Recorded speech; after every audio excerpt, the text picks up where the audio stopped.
Welcome to Penetration Testing Full Course by Simplilearn. Cyber threats are becoming more advanced every day, and in 2025, the stakes have never been higher. From data breaches to ransomware attacks, businesses are under constant threat, risking millions in losses and their reputations. So how can they stay ahead of these relentless cybercriminals? That's where penetration testing comes into the play. A critical process to identify vulnerabilities and secure systems before attackers can exploit them. Penetration testing or ethical hacking is like hiring a digital knight to defend your system. These experts simulate real-world cyber attacks to uncover weaknesses and strengthen defenses. With AI-driven threats, IoT expansion, and cloud-based technologies growing at a rapid pace, the demand for skilled penetration testers is soaring in 2025. This course is your gateway to master penetration testing, a field that offers not only high-paying career, but also the chance to make meaningful impact in cybersecurity. So whether you're just starting out or looking to advance your skills,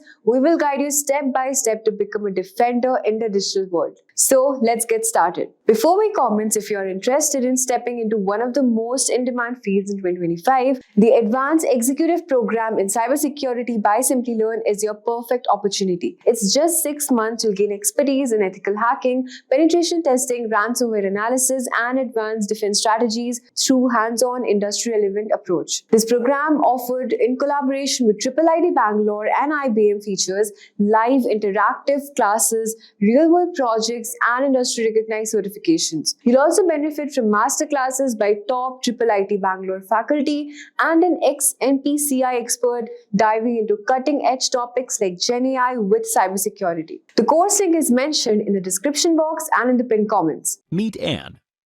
She often shops from www.shoppingcart.com.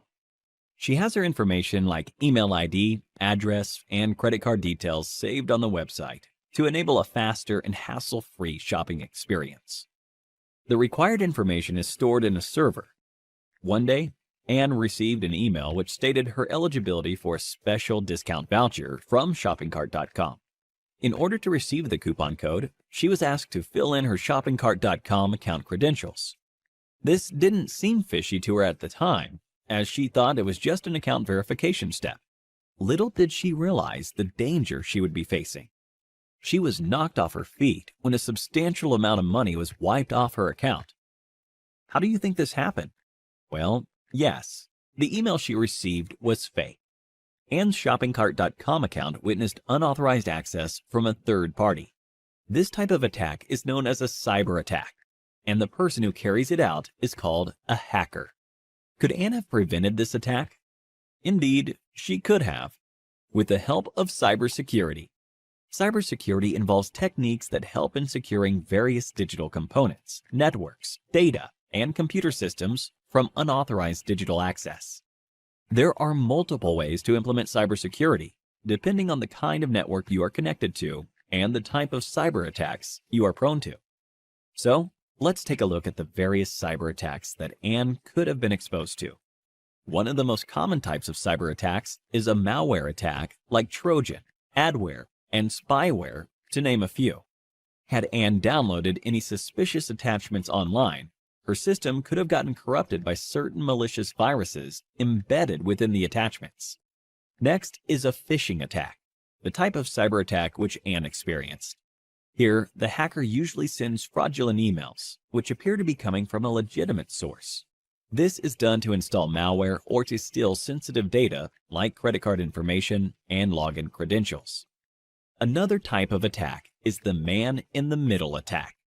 Here, the hacker gains access to the information path between Anne's device and the website's server. The hacker's computer takes over Anne's IP address. By doing so, the communication line between Anne and the website is secretly intercepted. This commonly happens with unsecured Wi-Fi networks and also through malware. Password attack is one of the easiest ways to hack a system. Here, Anne's password could have been cracked by using either common passwords or trying all possible alphabetical combinations. To prevent future cyber attacks, Anne sought to implement a few cybersecurity practices. First, she installed a firewall. As the name suggests, it is a virtual wall between Anne's computer and the internet. Firewalls filter the incoming and outgoing traffic from your device to safeguard your network, and they can either be software applications or hardware reinforcements. Secondly, Anne implemented honeypots. Just like how flowers attract bees, dummy computer systems, called honeypots, are used to attract attackers. These systems are made to look vulnerable in order to deceive attackers, and this, in turn, defends the real system. In addition to these, she also decided to use unique alphanumeric passwords, antivirus software, and started avoiding mails from unknown senders. That was Anne's story. Cyber attacks are not just confined to individuals, but also to public and private organizations. The cyber attacks carried out in such places are more deadly, and they result in colossal losses. Motives of such attacks are many, starting from tampering with crucial data to monetary gains. Let's have a look at a few of the cyber attacks that companies are subjected to. Various public sector organizations and large corporations face the Advanced Persistent Threat, APT. In this form of attack, hackers gain access to networks for a prolonged period in order to continuously gain confidential information. Companies also witness the denial of service attack, where networks are flooded with traffic, which in turn leaves legitimate service requests unattended. A variant of this is the distributed denial of service, DDoS attack, when multiple systems are used to launch the attack. When a hacker manipulates a standard SQL query in a database-driven website, it is known as a SQL injection attack. By doing so, hackers can view, edit, and delete tables from databases. Amidst a plethora of cyber attacks, it is indeed a challenge for organizations with several networks and servers to ensure complete security. This is not an easy task, and to help with this, cybersecurity professionals are hired to work on identifying cyber threats and securing a company's network. There are multiple job roles in the field of cybersecurity. If hacking fascinates you, then the role of an ethical hacker is something to be explored. Such professionals try to exploit a network's vulnerabilities, just like how a hacker would do, but only to identify those vulnerabilities and resolve them for protection against an actual cyber attack. But if you are looking to design robust security structures, then the role of a security architect is more apt. A Chief Information Security Officer, CISO, plays a crucial role in enterprise security and is entrusted with the overall safety of the information in an organization. So, here's a question for you. Identify the type of cyber attack where the hacker's system takes over the client's IP address. A. DDoS attack. B. Man-in-the-middle attack. C. Phishing attack. D. Password attack. Give it a thought and leave your answers in the comments section below. 3 lucky winners will receive Amazon gift vouchers. With the increase in the production of global digital data, it is anticipated that cyber attacks will quadruple in the near future. Organizations are going to need cybersecurity professionals who can prevent these attacks. A career in the field of cybersecurity is lucrative and a very smart decision for professionals now. We humans are highly tech-savvy in today's times. With the extensive use of the internet and modern technologies, there is a massive challenge in protecting all our digital data, such as net banking information, account credentials, and medical reports, to name a few. Have you heard about the deadly WannaCry ransomware attack? The attack happened in May 2017 in Asia, and then it spread across the world. Within a day, more than 230,000 computers were infected across 150 countries. The WannaCry cryptoworm encrypted the data and locked the users out of their systems. For decryption of the data, the users were asked for a ransom of $300 to $600 in Bitcoin. The users who used the unsupported version of Microsoft Windows and those who hadn't installed the security update of April 2017 were targeted in this attack. The WannaCry attack took a toll on every sector. Top-tier organizations like Hitachi, Nissan, and FedEx had to put their businesses on hold as their systems were affected too. Now, this is what you call a cyber attack. To prevent such attacks, cybersecurity is implemented. We can define cybersecurity as the practice of protecting networks, programs, computer systems, and their components from unauthorized digital attacks. These illegal attacks are often referred to as hacking. Hacking refers to exploiting weaknesses in a computer network to obtain unauthorized access to information. A hacker is a person who tries to hack into computer systems. This is a misconception that hacking is always wrong. There are hackers who work with different motives. Let's have a look at 3 different types of hackers. Black hat hackers are individuals who illegally hack into a system for a monetary gain. On the contrary, we have white hat hackers who exploit the vulnerabilities in a system by hacking into it with permission in order to defend the organization. This form of hacking is absolutely legal and ethical. Hence, they are also often referred to as ethical hackers. In addition to these hackers, we also have the gray hat hackers. As the name suggests, the color gray is a blend of both white and black. These hackers discover vulnerabilities in a system and report it to the system's owner, which is a good act. But they do this without seeking the owner's approval. Sometimes gray hat hackers also ask for money in return for the spotted vulnerabilities. Now that you have seen the different types of hackers, let's understand more about the hacking that is legal and valid, ethical hacking, through an interesting story. Dan runs a trading company. He does online training with the money his customers invest. Everything was going well, and Dan's business was booming, until a hacker decided to hack the company's servers. The hacker stole the credentials of various trading accounts. He asked for a lump sum ransom in exchange for the stolen credentials. Dan took the hacker's words lightly and didn't pay the hacker. As a result, the hacker withdrew money from various customers' accounts, and Dan was liable to pay back the customers. Dan lost a lot of money, and also the trust of his customers. After this incident, Dan gave a lot of thought as to what could have gone wrong with the security infrastructure in his company. He wished there was someone from his company who could have run a test attack to see how vulnerable his systems were before the hacker penetrated into the network. This was when he realized he needed an employee who thinks like a hacker and identifies the vulnerabilities in his network before an outsider does. To do this job, he hired an ethical hacker, John. John was a skilled professional who worked precisely like a hacker. In no time, he spotted several vulnerabilities in Dan's organization and closed all the loopholes. Hiring an ethical hacker helped Dan protect his customers from further attacks in the future. This, in turn, increased the company's productivity and guarded the company's reputation. So, now you know hacking is not always bad. John, in this scenario, exposed the vulnerabilities in the existing network, and such hacking is known as ethical hacking. Ethical hacking is distributed into 6 different phases. Let us look at these phases step by step with respect to how John, our ethical hacker, will act. Before launching an attack, the first step John takes is to gather all the necessary information about the organization's system that he intends to attack. This step is called reconnaissance. He uses tools like Nmap and hping for this purpose. John then tries to spot the vulnerabilities, if any, in the target system using tools like Nmap and Nexpose. This is the scanning phase. Now that he has located the vulnerabilities, he then tries to exploit them. This step is known as gaining access. After John makes his way through the organization's networks, he tries to maintain his access for future attacks by installing backdoors in the target system. The Metasploit tool helps him with this. This phase is called maintaining access. John is a brilliant hacker. Hence, he tries his best not to leave any evidence of his attack. This is the 5th phase, clearing tracks.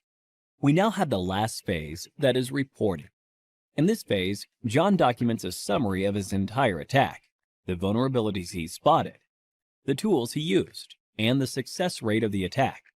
Looking into the report, Dan is now able to take a call and see how to protect his organization from any external cyber attacks. Don't you all think John is an asset to any organization? If you want to become an ethical hacker like John, then there are a few skills that you need to acquire. First and foremost, you need to have a good knowledge of operating environments such as Windows, Linux, Unix, and Macintosh. You must have reasonably good knowledge of programming languages such as HTML, PHP, Python, SQL, and JavaScript. Networking is the base of ethical hacking. Hence, you should be good at it. Ethical hackers should be well aware of security laws so that they don't misuse their skills. Finally, you must have a global certification on ethical hacking to successfully bag a position of an ethical hacker like John. Few examples of ethical hacking certification are Certified Ethical Hacker Certification, CEH, CompTIA Pentest Plus, and Licensed Penetration Tester Certification, to name a few. Simplilearn provides a cybersecurity expert master's program that will equip you with all the skills required by a cybersecurity expert. You could have a look at it by clicking the link in the description. So, here's a question for you.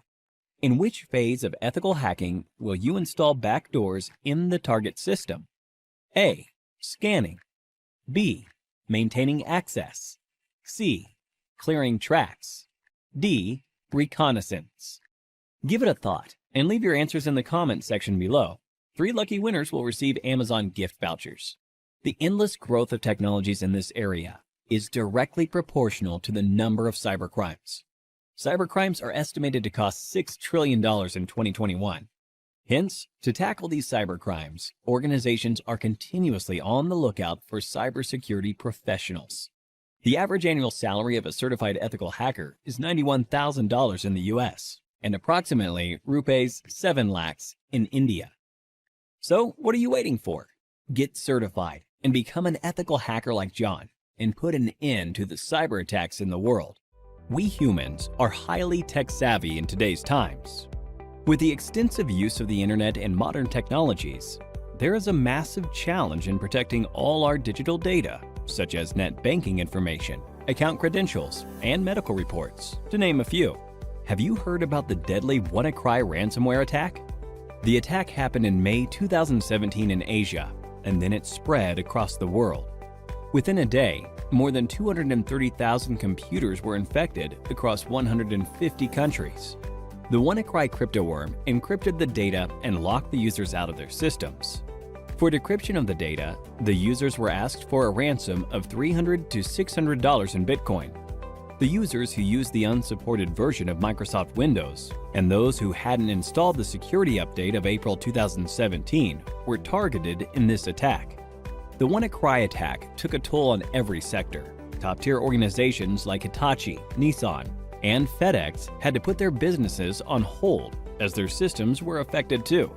Now, this is what you call a cyber attack. To prevent such attacks, cybersecurity is implemented. We can define cybersecurity as the practice of protecting networks, programs, computer systems, and their components from unauthorized digital attacks. These illegal attacks are often referred to as hacking. Hacking refers to exploiting weaknesses in a computer network to obtain unauthorized access to information. A hacker is a person who tries to hack into computer systems. This is a misconception that hacking is always wrong. There are hackers who work with different motives. Let's have a look at 3 different types of hackers. Black hat hackers are individuals who illegally hack into a system for a monetary gain. On the contrary, we have white hat hackers who exploit the vulnerabilities in a system by hacking into it with permission in order to defend the organization. This form of hacking is absolutely legal and ethical. Hence, they are also often referred to as ethical hackers. In addition to these hackers, we also have the gray hat hackers. As the name suggests, the color gray is a blend of both white and black. These hackers discover vulnerabilities in a system and report it to the system's owner, which is a good act. But they do this without seeking the owner's approval. Sometimes gray hat hackers also ask for money in return for the spotted vulnerabilities. Now that you have seen the different types of hackers, let's understand more about the hacking that is legal and valid, ethical hacking, through an interesting story. Dan runs a trading company. He does online training with the money his customers invest.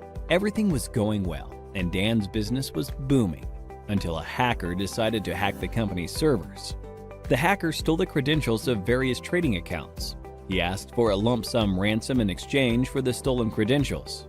Dan took the hacker's words lightly and didn't pay the hacker. As a result, the hacker withdrew money from various customers' accounts, and Dan was liable to pay back the customers. Dan lost a lot of money and also the trust of his customers. After this incident, Dan gave a lot of thought as to what could have gone wrong with the security infrastructure in his company. He wished there was someone from his company who could have run a test attack to see how vulnerable his systems were before the hacker penetrated into the network. This was when he realized he needed an employee who thinks like a hacker and identifies the vulnerabilities in his network before an outsider does. To do this job, he hired an ethical hacker, John. John was a skilled professional who worked precisely like a hacker. In no time, he spotted several vulnerabilities in Dan's organization and closed all the loopholes. Hiring an ethical hacker helped Dan protect his customers from further attacks in the future. This, in turn, increased the company's productivity and guarded the company's reputation. So, now you know hacking is not always bad. John, in this scenario, exposed the vulnerabilities in the existing network, and such hacking is known as ethical hacking. Ethical hacking is distributed into 6 different phases. Let us look at these phases step by step with respect to how John, our ethical hacker, will act. Before launching an attack, the first step John takes is to gather all the necessary information about the organization's system that he intends to attack. This step is called reconnaissance. He uses tools like Nmap and hping for this purpose. John then tries to spot the vulnerabilities, if any, in the target system using tools like Nmap and Nexpose. This is the scanning phase. Now that he has located the vulnerabilities, he then tries to exploit them. This step is known as gaining access. After John makes his way through the organization's networks, he tries to maintain his access for future attacks by installing backdoors in the target system. The Metasploit tool helps him with this. This phase is called maintaining access. John is a brilliant hacker. Hence, he tries his best not to leave any evidence of his attack. This is the 5th phase, clearing tracks. We now have the last phase, that is reporting. In this phase, John documents a summary of his entire attack, the vulnerabilities he spotted, the tools he used, and the success rate of the attack. Looking into the report, Dan is now able to take a call and see how to protect his organization from any external cyber attacks. Don't you all think John is an asset to any organization? If you want to become an ethical hacker like John, then there are a few skills that you need to acquire. First and foremost, you need to have a good knowledge of operating environments such as Windows, Linux, Unix, and Macintosh. You must have reasonably good knowledge of programming languages such as HTML, PHP, Python, SQL, and JavaScript. Networking is the base of ethical hacking, hence, you should be good at it. Ethical hackers should be well aware of security laws so that they don't misuse their skills. Finally, you must have a global certification on ethical hacking to successfully bag a position of an ethical hacker like John.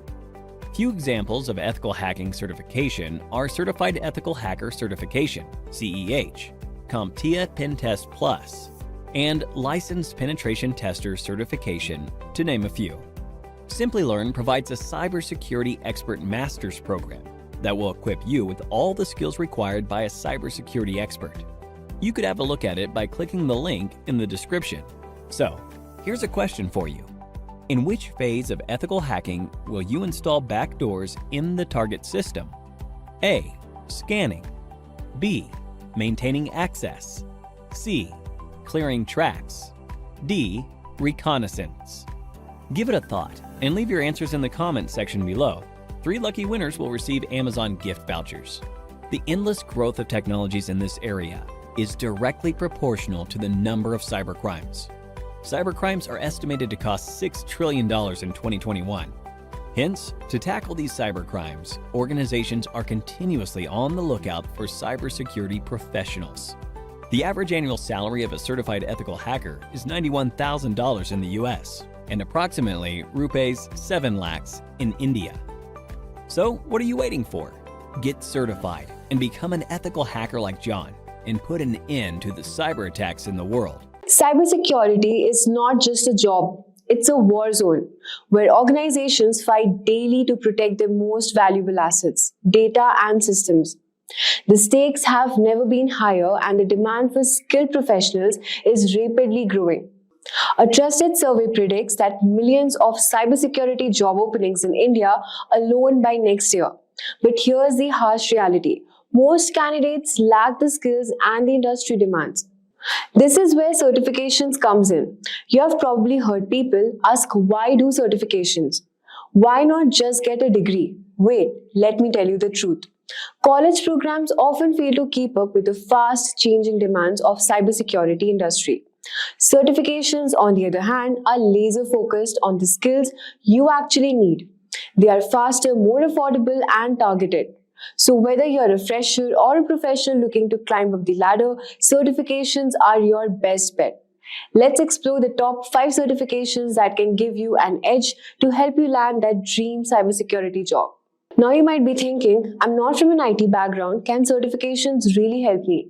Or maybe you have graduated with a computer science degree and are wondering why bother with certifications. Let me explain why certifications are so powerful. First, if you are from a non-IT background, certifications can open doors you never thought possible. They provide you with hands-on practical skills that employers value far more than theoretical knowledge. For example, even if you have never written a single line of code, certifications like CompTIA Plus Security or Certified Ethical Hacker can teach you the foundational skills needed to land your first job in cybersecurity.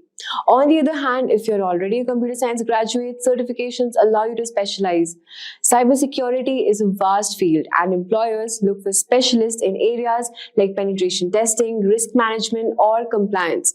A certification like CISSP can turn your general degree into a targeted resume that screams expertise. Here's why certifications are such a game changer. At first, it will help you to boost your resume by adding instant credibility, showing you have invested in gaining expertise. They also align with industry trends, ensuring your skills match with current standards.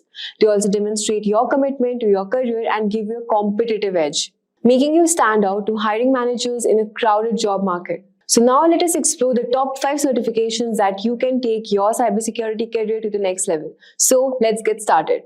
So now let's begin with the very first certification at the top of the list, which is Certified Information System Security Professional, CISSP, widely regarded as the gold standard in cybersecurity certification.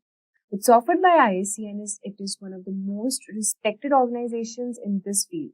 This certification is very essential for professionals who want to lead cybersecurity efforts at an enterprise level. Well, CISSP is an comprehensive certification that covers 8 key cybersecurity domains, such as risk management, security operations, and software development security. It's highly designed for experienced professionals and proves you have the expertise to design, implement, and also manage a robust cybersecurity program. Organizations worldwide trust CISSP certified professionals to handle sensitive security needs. Talking about the eligibility, to qualify, you need to at least have 5 years of professional experience in at least 2 of the 8 domains, a bachelor's degree in computer science, or any one of the experiences preferred. Even without full experience, you can take the exam and earn the title associate while you complete the required work experience. Let's talk about the exam details and cost. Well, the CISSP exam is about 6 hours long with 250 questions, and the cost of the exam is rupees 61,409 Indian rupees, and for US it's around $749. This is one of the fee to register and sit for the certification exam. CISSP opens doors to senior roles such as Chief Information Security Officer, who can earn around 76 lakhs a year in India and $150,000 plus per year in the US. Also, Senior Security Consultant, who can earn around 13 lakhs per year in India and $120,000 per year in the United States. Well, CISSP is more than just a credential. It's a symbol of expertise, leadership, and trust in the cybersecurity world. For anyone serious about advancing in this field, this is the certification you should aim for. Also, if you're looking for specialized training to ace the CISSP examination, consider Simplilearn CISSP certification training. This is globally acclaimed program and is aligned with the latest ISC exam pattern, offering comprehensive coverage of all the 8 domains with live online classes, hands-on lab, and also expert guidance with features like simulation tools, test papers, and included CISSP exam voucher.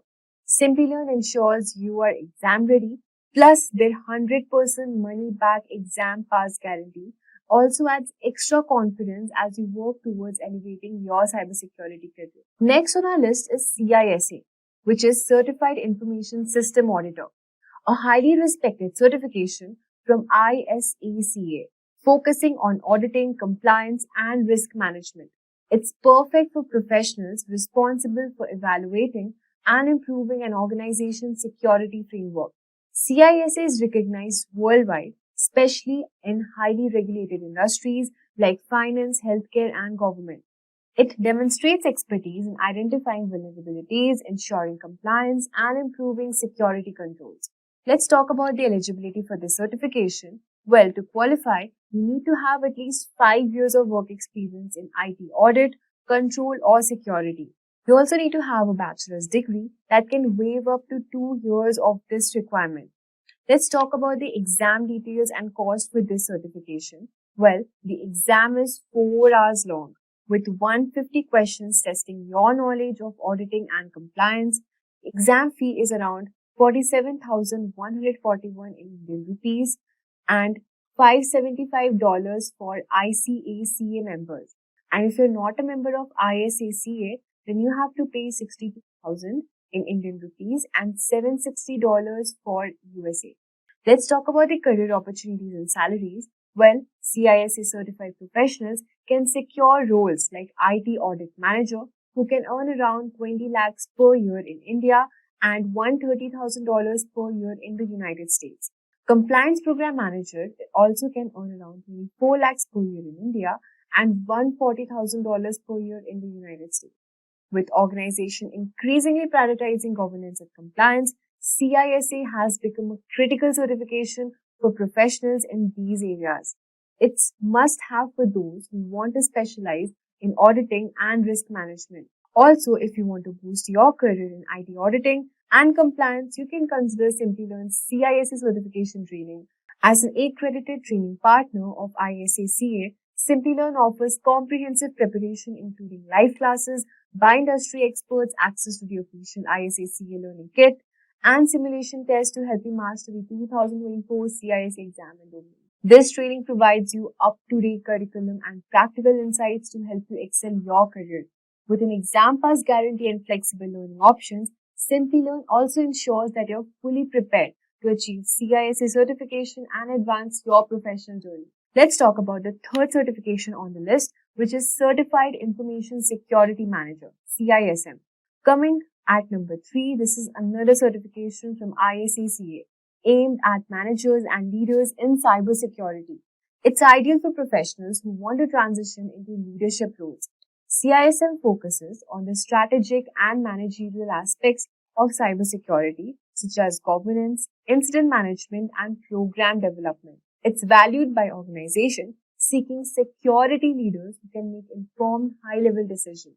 Let's talk about the eligibility. To qualify, you need to have 5 years of experience in information security management, a degree of another relevant certification that can waive up to 2 years of this requirement. Let's talk about the exam details and the cost.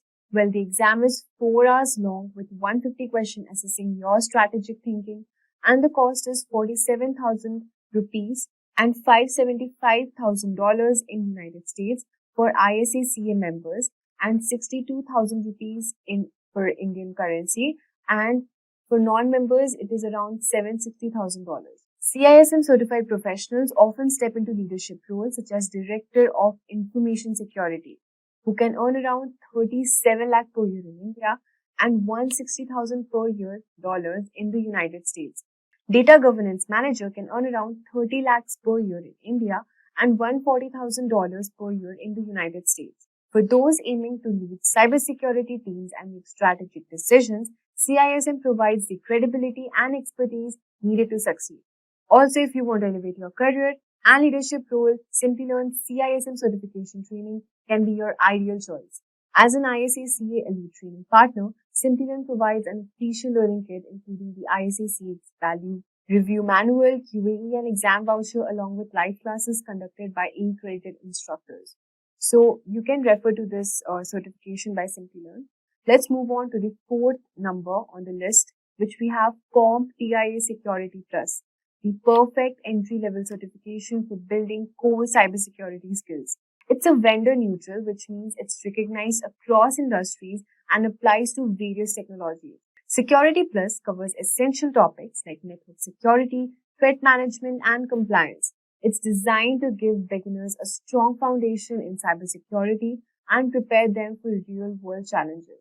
Let's talk about the eligibility. Well, there are no strict prerequisites, but CompTIA recommends having basic IT experience or earning the Network Plus certification first. Let's talk about the exam details and cost. The 90-minute exam includes both multiple choice questions and also performance-based questions. The registration fee for the exam is 30,000 rupees and in USD it is around $370.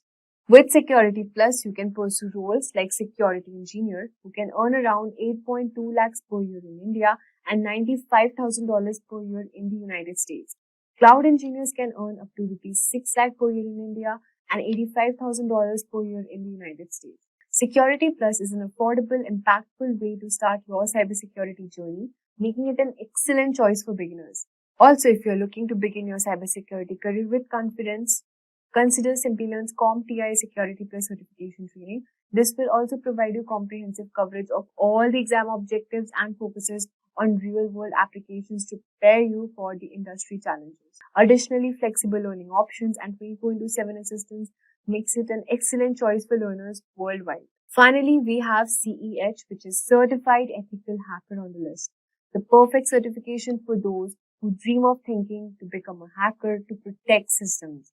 Offered by EC Council, this credential focuses on skills needed to become penetration testing and ethical hacking.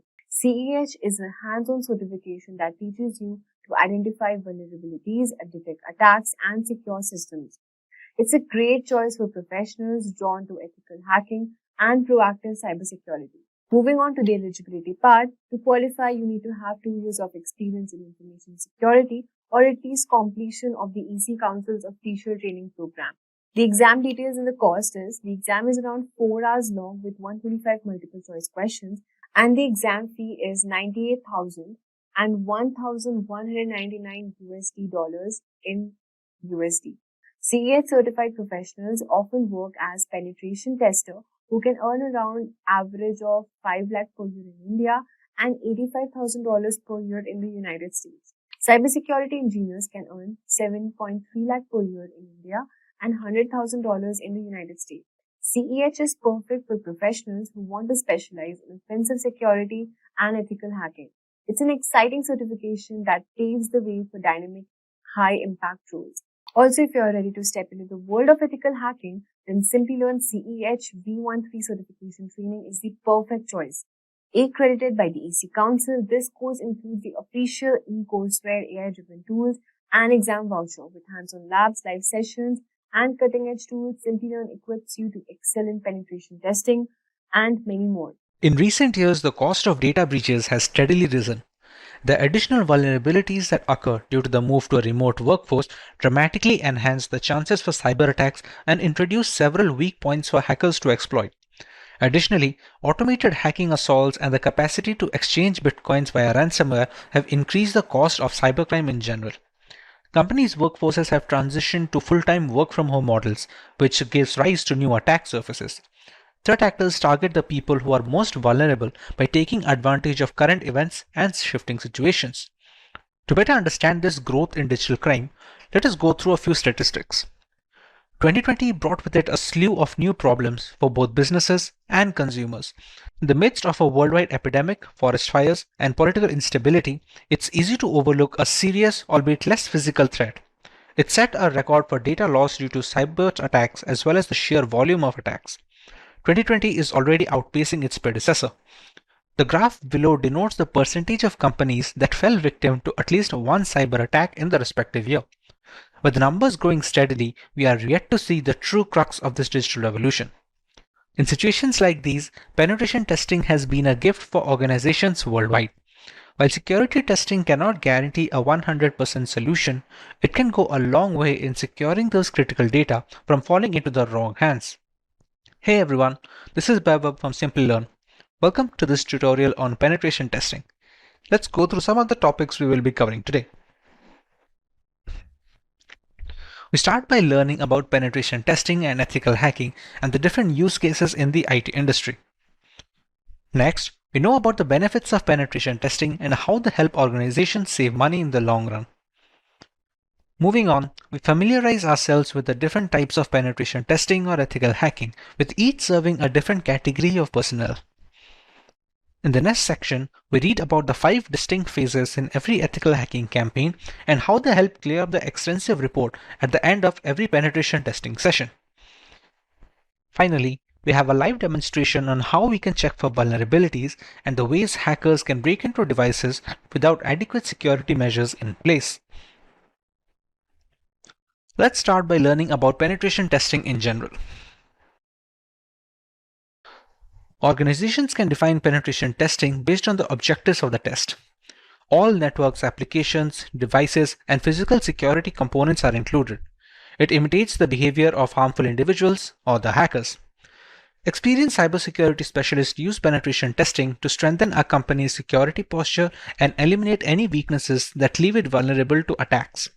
Penetration testing, when done correctly, goes beyond simply preventing thieves from gaining unauthorized access to a company's systems. It generates realistic scenarios that demonstrate how well a company's present defenses might perform in the face of a full-scale cyber assault. The simulation aids in the discovery of the sites of exploitation and the testing of IT breach security. Businesses may acquire professional, unbiased, third-party input on the security procedures by conducting frequent penetration testing. Pen testing, while relatively time-consuming and costly, can aid in the prevention of highly destructive and expensive breaches. A white hat hacker employs hacking talents to find security flaws in hardware, software, or networks. On the other hand, white hat hackers follow the rule of law when it comes to hacking instead of black hat hackers. They assist firms in conducting penetration tests to analyze their security index and make the necessary improvements. Ethical hacking provides a full audit of your security policies and, in the case of bug bounties, can assist you in identifying holes in existing operational systems. It takes a far broader approach to cybersecurity than penetration testing.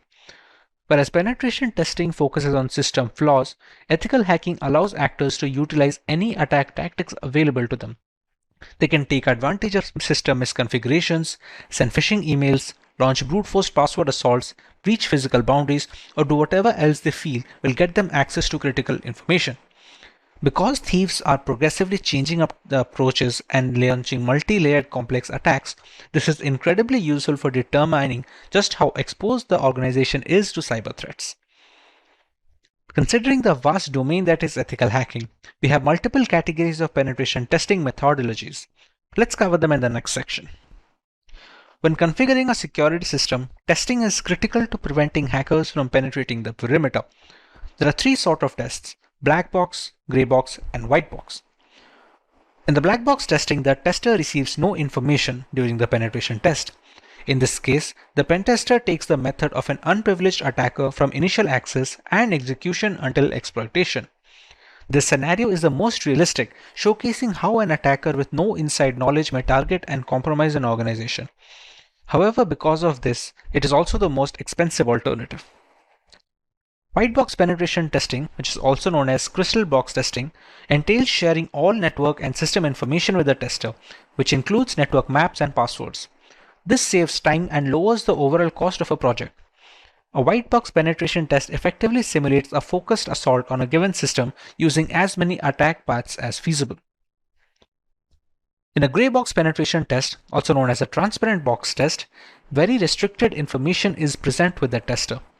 Gray box testing is beneficial for understanding the extent of access a privileged person may get and the possible damage they could wreak. Gray box tests achieve a mix between depth and efficiency and may be used to mimic either an insider danger or an assault that has infiltrated the network perimeter. Now that we covered the basics of penetration testing and their relative categories, one must know how these testing campaigns benefit the organizations conducting them. Let us go through a few perks of penetration testing. Regular penetration testing helps your business assess the security of online applications, internal networks, and external networks. It also assists you in understanding what security measures are required to achieve the degree of protection your company needs to protect its people and assets. Prioritizing these risks offer firms an advantage in anticipating hazards and preventing harmful assaults. Penetration testing is similar to a real-life hacker rehearsing for a real-life hack. Regular penetration testing helps you be proactive in your real-world approach to reviewing the security of your IT infrastructure. The process identifies gaps in your security, allowing you to correct any flaws before an actual attack happens. It is undeniably expensive to recover from the effects of a data breach. Legal fees, IT cleanup, consumer protection programs, lost revenue, and dissatisfied customers may cost businesses millions. Penetration testing regularly is a proactive strategy to remain on top of your security and may assist in preventing financial damage from a breach while safeguarding your brand and image. Penetration testing aid in meeting the compliance and security duties imposed by industry standards and regulations such as PCI, HIPAA, FISMA, and ISO 27001. Having these tests done regularly help demonstrate due care and your commitment to information security, all while avoiding the significant fines associated with the non-compliance. With the entire process seeming to be a lengthy ordeal, what are the multiple phases in the process? Theoretically, we have to follow a 5-stage process. Reconnaissance is the first phase of the penetration test. In this phase, the security researcher collects information about the target. It can be done actively, meaning you are collecting information by sending a request directly to the target and interpreting it. Passively, where you are collecting data without contacting the target, or both. It helps security firms gather information about the target system, network components, active machines, etc. This activity can be performed by using information available in the public domain and using different tools. The scanning phase is more tool-oriented rather than performed manually.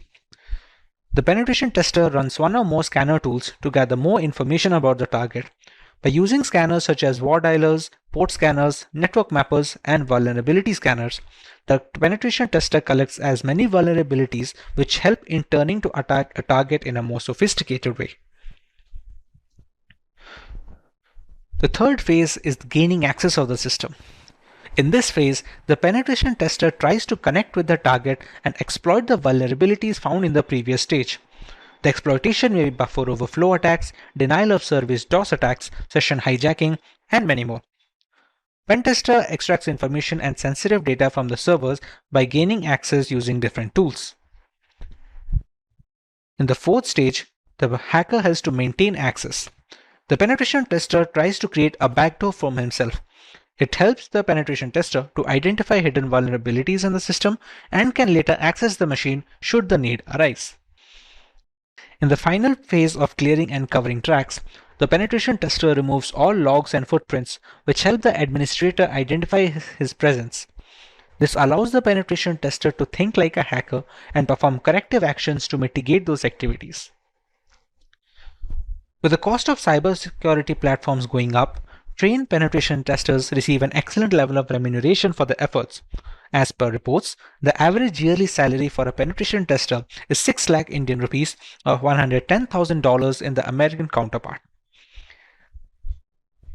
Finally, let's go over some of the ways hackers can identify vulnerable positions on a system to gather information in a live demonstration. In this demo, we will start by setting up a VPN connection that will allow us to access to a vulnerable network by creating a local virtual group over the internet. We then try to scan the victim machine for breachable entry points, find the username and password of the user in question, and eventually grab the root password from the device. To start our demonstration, we're going to need a vulnerable machine to work on. Now, this vulnerable machine can be found on the website known as TryHackMe, which is a service catered towards penetration testers. Before we connect to the machine, we need to join the network where the machine is located. We can do that using an OVPN file, which is short for OpenVPN protocol. To connect to this OVPN file, we're going to go into a new workspace on Parrot Security. We're going to activate the root access and we're going to connect to it. hacktest.ovpn. Once we see the message initialization sequence completed, we can be sure that we have connected to the network which has the vulnerable machine. Now to start the vulnerable machine, we're going to click this button and wait for a few seconds.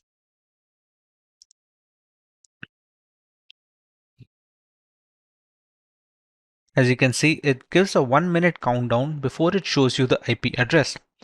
Now remember, whatever the IP address we receive here, it is a machine being launched on the TryHackMe servers, but we can access that machine because of the OVPN connection that we have just set up using this file. This OVPN file can be found on the TryHackMe servers profile section, which I downloaded beforehand.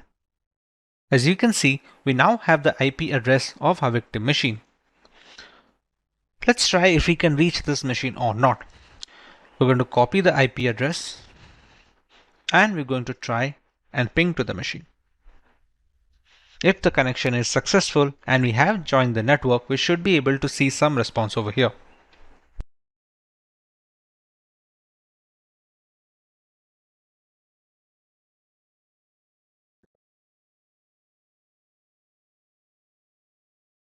As you can see, we're receiving request pings from the victim machine, which means that we have already joined the victim network. Now that we are confirmed we are able to access the vulnerable machine, let's run the first step in a penetration testing, which is reconnaissance. Let's run up nmap scan. We're going to use the flag of SV so that we can know which version of the service it is running. We're going to take up the IP address and paste it here.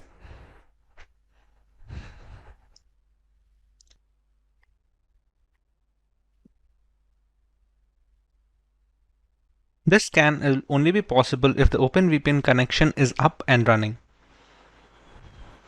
As we can see, it is still running. And we have our results over here. We're running this scan so that we can find the services running on the host machine that we will run nmap against. We conclude that a web service is running actually on port 80, as we can see over here, which is using the Apache server system. In addition to this, there is a SMB Samba service as well, running on ports 139445. Now that we know we have an Apache server, we can use this IP address to open it on the browser. Okay. Since the current homepage is not accessible, we can use some other URLs as well. As far as Apache servers are concerned, there are a certain set of URLs that can be used to open.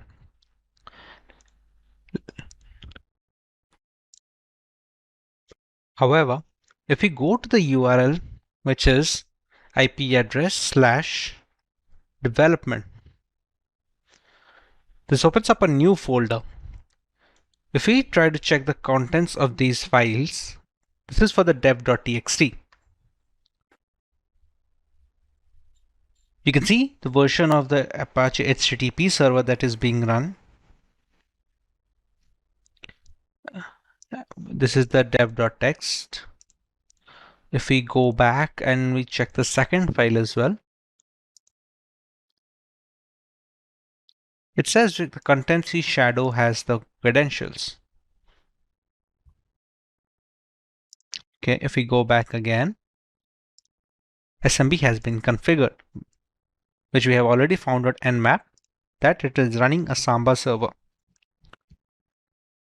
Now, with this version of the Apache server, we can find version-specific exploits that can be run on Metasploit, but there is sometimes no need of that.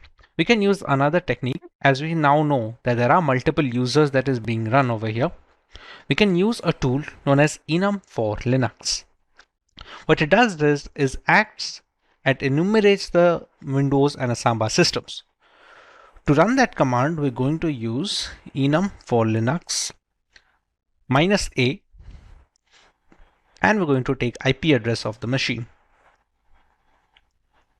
I'm going to paste it here. What this will essentially do is provide us usernames that are being stored in the victim machine. It's going to take some time to find out the usernames. Once we find those out, we can run the necessary attacks. As we have already seen on the nmap, it is also happening in SSH port. So if we find the username and we find a single hash that can be cracked, we can use the SSH to get inside the machine. Right now, we have to wait for the results of the enum for Linux command.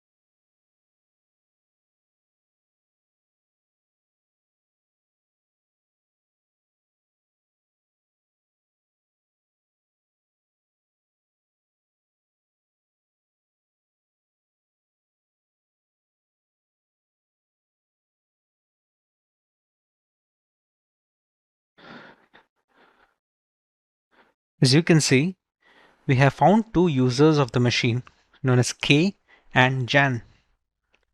I think we can stop the enumeration right now since we have the two users of this machine. Next step, what we can do is we can try to SSH into the machine.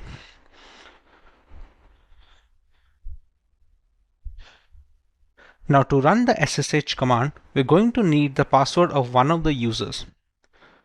For this example, let's say we go with the user of Jan. To brute force, we're going to use the Hydra tool.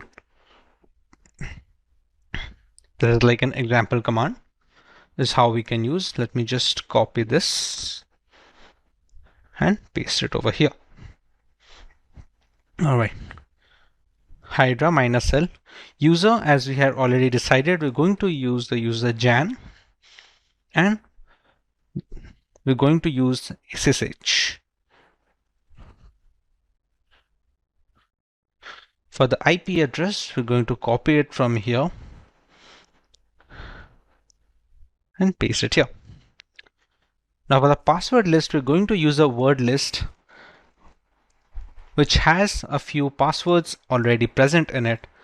For this example, I'm going to use the rocku.txt file, which has like millions of passwords already stored in it. What the Hydra will do is it will try to bypass the SSH console on the machine using the passwords present in the rocku.txt file. We will give the path of rocku over here like this.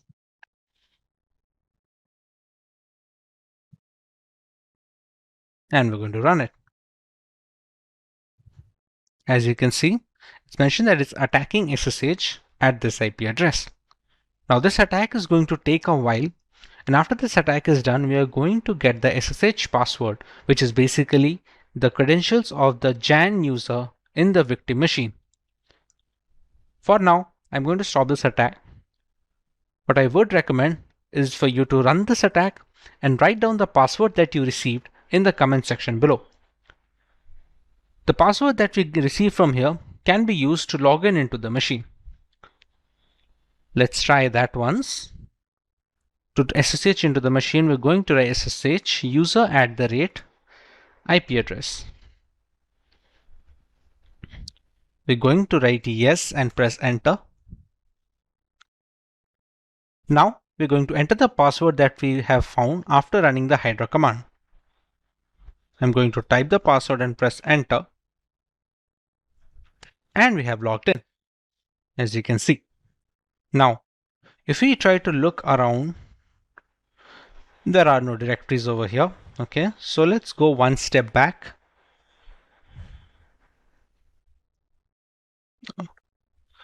Give a space over here. Okay. Let's go to the second users folder. Okay.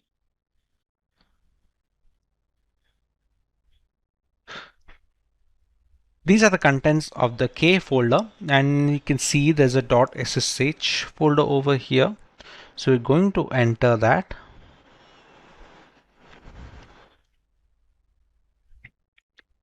Let's have a look the files in this folder, and we can file an RSA ID over here, which, if I'm not wrong, should be an RSA private key, which can be used to SSH into the machine. Here we go.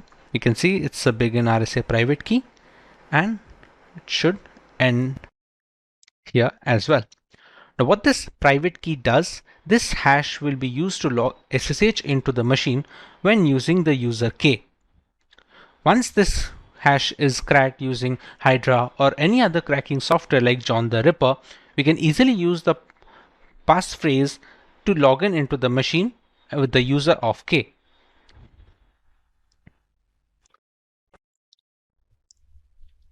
What I am going to do is copy this private key .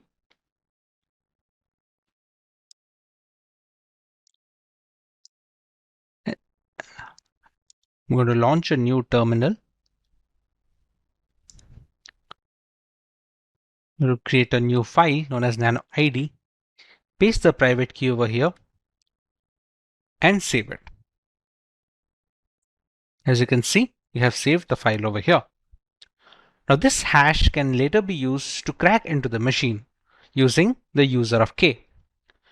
This hash can be cracked using either John the Ripper, Hydra, or there are other cloud mechanisms that can be used to crack this machine. After it is cracked, we can use the passphrase derived from it to SSH into the machine. To perform the SSH entry, we're going to use this command, ssh-i. We're going to use the same file which we received. We're going to write the username, which is k 10.10. We can just copy it from the here. Right. Minimize this and paste the IP address over here. Or we can do one more thing. We're going to use a sudo command together as well. It's better. Sudo ssh, enter the system password. This passphrase is the one that we received after cracking the hash in this ID file. Whichever password you received after cracking this using Hydra or John the Ripper, please write the password in the comment section so that we can know that we have successfully cracked the password. We're going to write the passphrase over here, press enter, and as you can see, we have entered the system of K. Here we're going to press ls and we find the backup file of the password. We're going to write cat pass.back, and here is the final root password. So as you can see, we have now received the final root password of the primary user, and we have already cracked the password of the other user, that is Jan. So this is the entire process of how you can use Nmap to find out the vulnerable points. You can see which are the softwares that are running, which versions they are running, and which of those versions have a legitimate claim as an insecure exploit. Have you ever wondered what could happen if cyber criminals gained control of the AI systems driving our cars, managing our power grids, or even making critical decisions? With AI changing the world and automating the many tech jobs, cybersecurity is becoming one of the most promising career choices. As machines getting smarter, doing everything from writing code to designing cars, the risk of cyber attacks are growing just as fast. Hackers are using advanced tools, making companies more vulnerable than ever. This has created a huge demand for the cybersecurity experts to protect data, stop ransomware, and secure systems. Companies like Google, Microsoft, IBM, and the consulting firms such as the Deloitte and Accenture, along with the specialized firms like the Palo Alto Networks, are actively hiring cybersecurity professionals. In India, Cybersecurity salaries range from 4 to 6 LPA for the entry-level roles to 25 to 50 plus LPA for the senior positions. While in US, they range from $70,000 to $90,000 per year for beginners to $200,000 for senior roles like CISO. Quite impressive, right? So in this video, we will learn step by step how you can land your very first cybersecurity job from starting with zero knowledge to mastering the skills needed to get hired. I have broken down the entire roadmap into easy to follow weekly milestones. So stay tuned as we cover everything you need to know in one powerful video. Your future in cybersecurity starts here. So let's move on. Now let's start with who is a cybersecurity engineer. A cybersecurity engineer is a tech professional responsible for designing, implementing, and maintaining secure systems to protect an organization's data and infrastructure from the cyber threats. They act as the first line of defense against hackers like malware and data breaches, ensuring that the sensitive information stays safe. Now, let's understand their roles and responsibilities. The roles and responsibilities of a cybersecurity engineer are as follows. Number 1 is design secure systems. Building security architectures and implement firewalls and encryption is their first and foremost roles and responsibilities. Coming to the second one is to monitor threats, detect and respond to suspicious activities and breaches. Now moving on to the third, that is access vulnerabilities, conduct checks to identify and fix system weaknesses. Now moving on to the fourth, we have develop policies, create security guidelines and train employees. Now moving on to the fifth, we have maintaining tools, manage antivirus software, firewalls and security systems. Cybersecurity engineers play a vital role in safeguarding the digital assets and maintaining trust in a connected world. Now, moving on to the skills required to become a cybersecurity engineer. If you are aiming to become a cybersecurity engineer, there's a mix of technical and soft skills you will need to master. So let's break it down into bite-sized, relatable pieces. First, we have some technical skills to become a cybersecurity engineer. The first one is networking. You need to have a strong grip on how the internet and the network function works. Think TCP/IP, DNS, VPNs, and firewalls. These are the building blocks of security. If you don't know this, it's likely trying to guard a house without knowing where the doors are. Now moving on to the second, we have operating systems. Be a pro at securing Windows, Linux, and Mac. Each OS has its quirks, and understanding their security setups is key to defending against the attack. Now moving on to the third, we have programming. You don't need to be a coding wizard, but familiarity with Python, Java, or C++ will give you an edge. Even scripting with Bash or PowerShell can help automate the security task. Now, fourth, we have cloud security. Companies are in the cloud, so you need to know how to secure platforms like AWS, Azure, or Google Cloud. The future of data is here and it needs protection. Now, moving on to the cybersecurity tools under the skills required to become a cybersecurity engineer. You will spend a lot of time with the tools like SIEM, for example, the Splunk and the QRadar, IDS and IPS antivirus software, and endpoint protection systems. These are your shields and swords in the fight against the cyber threats. Now we have risk management. Every system has weak spots. Your job is to find them. Learn to conduct vulnerability assessments and penetration tests, and then fix those issues before hackers can exploit them. Now, you should have a knowledge of security standards. Understand the compliance frameworks like ISO 27001, GDPR, HIPAA, and NIST. Think of this as the rule book that keeps companies' security practices in check. Now, moving on to the soft skills section. In the soft skills section, we have analytical thinking. Cyber threats are like puzzles. Your job is to solve them. Quick thinking and problem solving are your superpowers. Now moving on to the second one is communication. You will often need to explain the complex tech issues to the people who don't speak tech. Simplify, clarify, and get them on board. Now third, we have attention to detail. Spotting the tiniest vulnerability can save a company from massive losses. Your eagle eyes will make all the difference. Now, Continuous learning. Cyber threats evolve every day, and so should you. Stay ahead by keeping up with the latest trends, tools, and attack methods. In cybersecurity, learning never stops. It's what keeps the job exciting. Master these skills, and you will not only be ready for a cybersecurity role, but also thrive in a fast paced, ever changing field. Ready to take on the challenge? Now, let's see how to become a cybersecurity engineer in 2025. So, are you starting from the scratch but want to become a cybersecurity engineer in 2025? No problem. Here's a step by step, week by week roadmap to take you from zero to cybersecurity ready in just 6 weeks. So, let's move on. For week 1, we have master the basics. Now, mastering the basics involves network fundamentals, that is, learning about IP addresses, TCP/IP, DNS, and how networks function.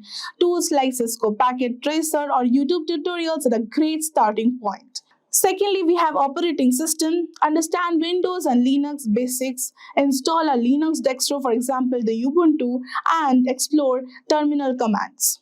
Thirdly, we have Cybersecurity 101. Watch the beginner-friendly videos to grasp concepts like firewalls, encryption, and access controls. Now, our daily goal is to dedicate 1 to 2 hours to learning and experimenting with tools like Wireshark for network analysis.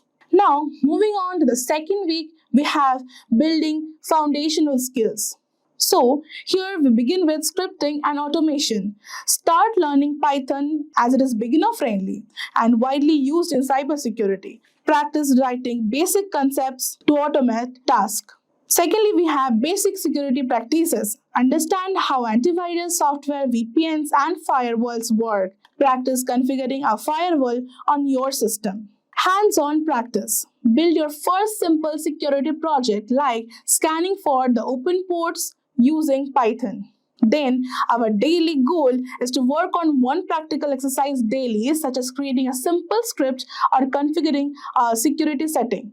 Now, moving on to the third week, we have exploring tools and techniques. Firstly, we will start with cybersecurity tools. Get familiarized with essential tools like SIM, Splunk, QRadar, and endpoint protection software. Then we have vulnerability assessment. Learn about the penetration testing and practice with the free tools like Kali Linux and Metasploit. Now, moving on, we have cloud security basics. Explore the cloud platforms like AWS, Azure, or Google Cloud and their security features. Start with the free tier accounts. Now, our daily goal is to set up and test at least one cybersecurity tool each day. For example, run a vulnerability scan. Now, moving on, we have the fourth week as earn your first certification.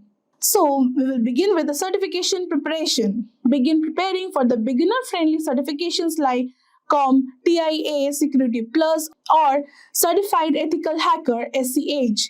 Use free resources or enroll in a boot camp if needed. Then we have practice exams. Take mock tests to familiarize yourself with the certification format. Hands-on labs. Use platforms like TryHackMe or Hack the Box for real-world practice. Now, our daily goal is to study for 1 to 2 chapters of the certification syllabus and practice related skills. Now, moving on, we have the fifth week as work on projects for your portfolio. Now, creating a portfolio like a penetration testing report for your home lab, a Python script that automates the basic security tasks like the password strengthen checker, a case study on a famous cybersecurity breach and how it was resolved. Now, you must be thinking why it is so important. Like why the projects are so important. Projects demonstrate your practical skills to potential employers, and that's why it is so important. Now moving on to the sixth week, we have the job ready preparation, our ultimate goal in 2025. So start with creating your portfolio. Showcase your certifications of Simplilearn, projects made in this live class and achievements, include details about your hands-on experience. Then comes resume and LinkedIn, like the projects, building a professional resume tailored for cybersecurity roles. Optimize your LinkedIn and highlight your skills. Now, apply for jobs. Target the entry-level roles like the SOC analyst, security analyst, or IT support with a focus on security.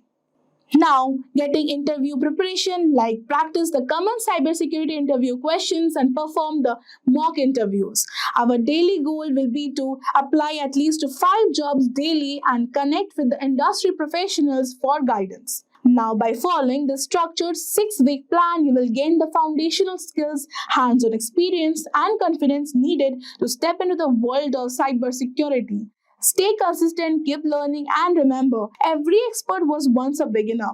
Your cybersecurity journey starts now. All the best. In today's digital age, where technology fills every aspect of our lives, the dark underbelly of the digital realm is growing concern. Cyber threats and attacks are on the rise, targeting everything from personal data to critical infrastructure. In response, organizations are investing heavily in fortifying their digital defenses, spurring a surge in demand for cybersecurity professionals. Among these, experts are penetration testers or ethical hackers who specialize in identifying vulnerabilities before malicious hackers can exploit them. This video delves into the fascinating realm of penetration tester salaries, examining the factors that influence their earnings and evolving trends that shape the cybersecurity job market. So these are the topics that we will be covering in this video: the role of a penetration tester, factors influencing penetration salaries, trends in penetration tester salaries, and salary of a penetration tester. Now, before moving forward and understand the role of a penetration tester, let me ask you a quick question. So, what is the primary goal of a penetration tester? A. Developing new software. B. Finding vulnerabilities in systems. C. Providing customer support. Or D. Creating marketing strategy. You can select the correct option and write in the comment section below. You can pause this video and answer in the comment section. Now let's move forward and understand the role of a penetration tester. So a penetration tester is like a computer detective. They pretend to be a bad guys to find weak points in computer stuff like systems, networks, and apps. This helps stop real bad guys from using those weak points. But the testers follow strict rules and only do this with the permission from the companies they help. Their main job is to find problems early so companies can fix them and be better protected from cyber attacks. So this is the role of a penetration tester. Next, let's understand the factors influencing penetration tester salaries. So several factors contribute to the wide range of salaries seen in the field of penetration testing. First would be experience. As with any profession, experience plays a pivotal role in determining a penetration tester's salary. Individuals entering the field and limited experience might command a lower salary compared to seasoned professionals who have proven track record of identifying critical vulnerabilities. Next factor is skill set. The depth and breadth of penetration testers' skill set directly impact their earning potential.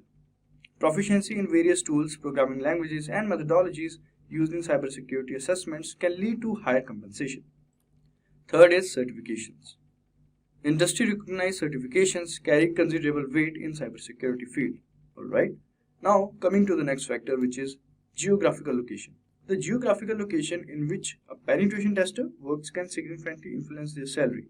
Tech hubs and cities with high concentration for business tend to offer higher salaries to attract and retain top talent. However, the cost of living also comes into play, as higher salaries in some areas might be offset by higher living expenses. At last we have is specialization. Penetration testers can specialize in various areas such as web applications, network security, or mobile devices. Specialization can lead to higher salaries as organizations seek experts with an in-depth understanding of specific vulnerabilities. So these were the factors that were influencing penetration tester salaries. Now let's move forward and understand the trends in penetration tester salaries. So the dynamic nature of the cybersecurity landscape is reflected in the salary trends for penetration testers. So first would be rapid salary increases. The increasing frequency and severity of cyber attacks have heightened the demand for skilled cybersecurity professionals, including penetration testers. This demand has led to a steady forward trajectory in penetration tester salaries over the past decade. And second is remote work revolution. The COVID-19 pandemic has catalyzed the acceptance of remote work across various industries, including cybersecurity. This shift has expanded the talent pool, allowing organizations to hire penetration testers from different geographic locations. Consequently, salary negotiations might be influenced by factors beyond traditional office locations. Next is shortage of skilled professionals. The shortage of skilled penetration testers remains a significant challenge for organizations seeking to strengthen their cybersecurity defenses. The scarcity of qualified candidates has created a competitive job market, prompting companies to offer enticing compensation packages to attract and retain top talent. So these were the trends in penetration tester salaries. Now let's come to the interesting part, which is salary of a penetration tester. So according to various sources, the salary of a penetration tester can vary depending on the location, experience, skills, and certification of the individual. Here are some average salary estimates for penetration testers in India and US. First, India. The average salary for a penetration tester in India is 5 lakhs per annum. The salary range is from 4 lakhs to 20 lakhs per annum. The pay also depends on the skills and certifications of the penetration tester. The next is USA. The average salary for a penetration tester in US is $128,000 per year. The salary range is from $107,000 to $166,000 per annum. The pay also depends on the location, experience, skills, and certifications of the penetration tester. So as you can see, penetration testing is a rewarding career option for those who are interested in cybersecurity. However, it also requires a lot of technical knowledge, creativity, problem-solving skills, and ethical standards. If you're considering becoming a penetration tester, then do check out our course. The link is mentioned in the description box. So let's talk about hacking and what exactly hacking is. Hacking refers to exploiting weaknesses in a computer network to obtain unauthorized access to information. A hacker is a person who tries to hack into computer systems. Now here there are some keywords that we need to understand. First and foremost, exploit. When you are exploiting weaknesses are technically called vulnerabilities, which are basically design flaws, misconfiguration errors, usage of default usernames and passwords which have not been modified. So any misconfiguration or anything that has been left behind by a security administrator that can be misused, which means exploited by a hacker to gain unauthorized access. So the next term is unauthorized access, something that you're not allowed to do. And when you say a hacker is a person who tries to hack, it's basically a person with malicious intent trying to gain access to a system or a resource that they are not authorized to access in the first place. How do they do it? They find a vulnerability that is a weakness or a flaw, and then they misuse it to gain access to that particular network. So here in the diagram, you can see that the sender on the left hand side is trying to send some data to the receiver on the right hand side. The hacker would try to gain unauthorized access to the transmission that is being sent and would try to capture the data packets and read the secrets within. Let's look at a business case scenario into hacking. Now there is an organization, everybody is going around their own business when they realize that their systems may have been compromised. Now they're trying to look at the customer data to ensure that that has not been compromised and trying to assure the customers. However, they do realize that some customer data has been lost and even the company reports have been modified as well. Now this is the scenario where there have been some security controls in place and those controls have been identified. They realized that there is an attack that has happened, and based on that attack they have realized that their data has now been compromised and their records have been modified by the hacker, which means that the data is no longer trustworthy and thus cannot be used by the business for any legal transactions. So then the hacker gives a call to the organization or gets connected to the organization demanding a ransom for the data to be replaced, to be taken back into the original state where it was trusted, and thus the organization can utilize it for business transactions.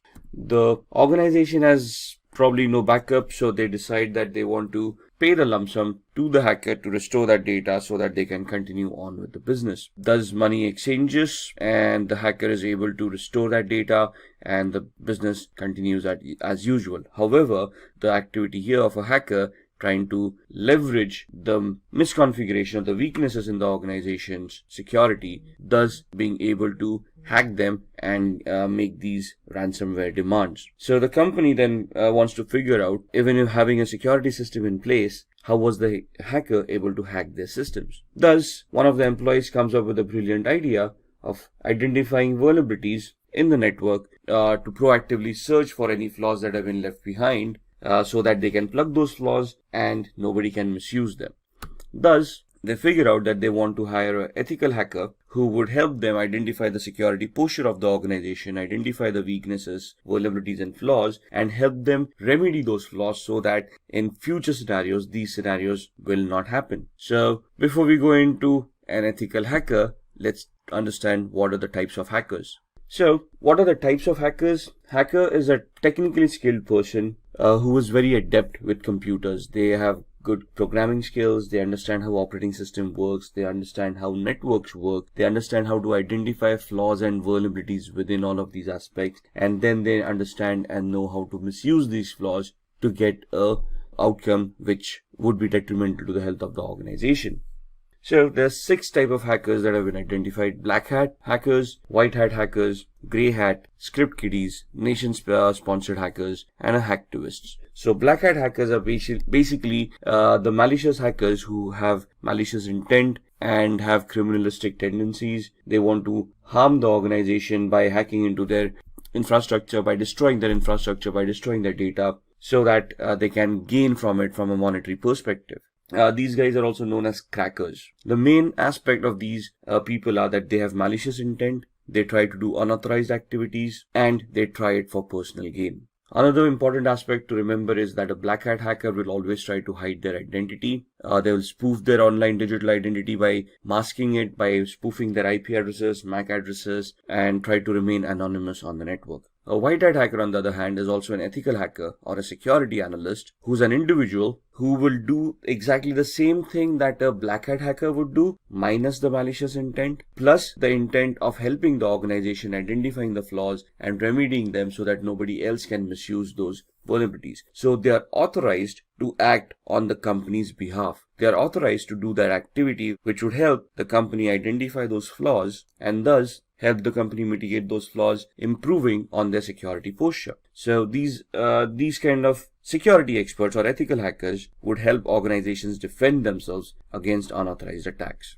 Grey hat hackers is a blend of both white hat and black hat hackers. So here they can work defensively and offensively both. They can accept contracts from organizations to increase their security posture. At the same time, they can also get themselves involved in malicious activities towards other organizations to personally gain or benefit from them by doing unauthorized activity. Script kiddies are people who are technically not much aware about what hacking is. They rely on existing tools that have been created by other hackers. They have no technical knowledge of what they're doing. It's just a hit or miss for them. So they just get their hands on a tool. They try to execute those tools. If the hack works, it works. Otherwise, it doesn't. So these people are basically who are noobs or newbies who are trying to learn hacking, or just people who with malicious intent who just want to have some fun or trying to impress people around. Then we have the nation or the state-sponsored hackers. As the name suggests, these hackers are sponsored by their government. Now, this may not be a legitimate job, but most of the governments do have hackers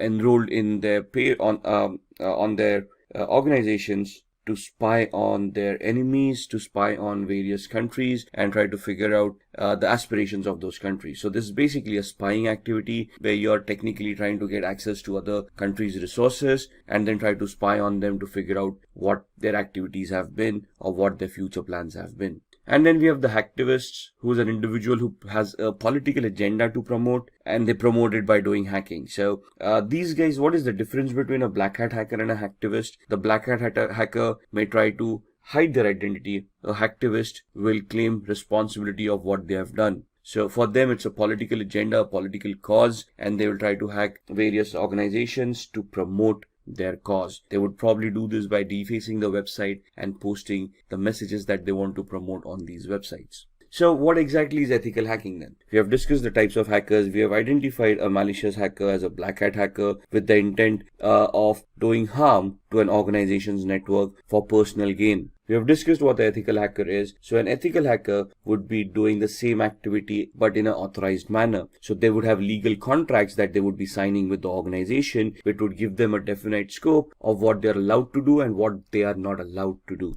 And the ethical hackers would function within those scopes, would try to execute those test scenarios where they would be able to identify those flaws or those system vulnerabilities, and then they would be submitting a report to the management of what they have found. They would also help the management to mitigate or to resolve those weaknesses so that nobody else can misuse them later on. They might use the same techniques and the same tools that black hat hackers do. However, the main difference here is that these guys are authorized to do that particular activity. They're doing it in a controlled manner with the intent of helping the organization and not with the intent of personal gains. So who's an ethical hacker? Again, an ethical hacker is a highly intelligent, highly educated person who knows how computers function, how programming languages work, how operating systems work. They can troubleshoot. They're technically very adept at computing. They understand the architecture. They understand how various components in a computer work. They can troubleshoot those components, and they can basically be very good with programming as well. Now, when I say programming, we don't want an ethical hacker to be a good developer of applications. We want them to understand programming in such a way that they can create scripts, they can write their own short programs like viruses, worms, trojans, or exploits which would help them achieve the objective that they have set out for. So here you can see the ethical hacker. They are individuals who perform a security assessment of their companies with the permission of concerned authorities. So what is a security assessment? A security assessment is finding out the exact security posture of the organization by identifying what security controls are in place, how they've been configured, and if there are any gaps in the configurations themselves. So an organization will hire an ethical hacker. They would give the ethical hacker the information about what information is, or what security controls, what firewalls,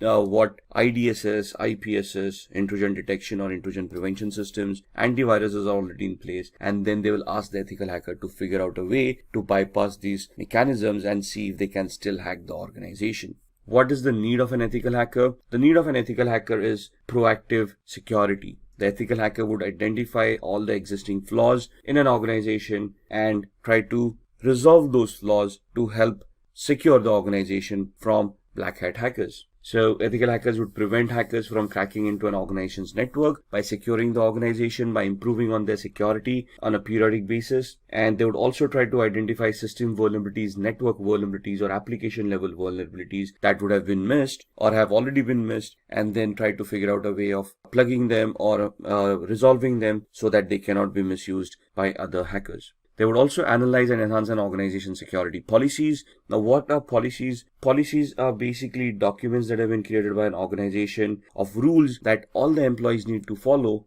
to ensure that the security of an organization is maintained. For example, a password policy. A password policy would help users in an organization to adhere to the standards the organization has identified for a password complexity. For example, a password, when a user is creating them, should adhere to standards where they are using random words. They contain the alphabet A through Z, uppercase and lowercase, 0 through 9 as numerics, and special characters, and they are randomized so that the password becomes more stronger to prevent from brute force attacks. So what would an ethical hacker do at this point in time? They would try to test the strength of the passwords to see if brute force attacks or dictionary attacks are possible, and if any of these passwords can be cracked. They would ensure that all the employees are following the policies and all the passwords are as secured as the policies want them to be. If there are any gaps in the policies or the implementation of the policy, it is the ethical hacker's responsibility to identify those gaps and warn the organization about it.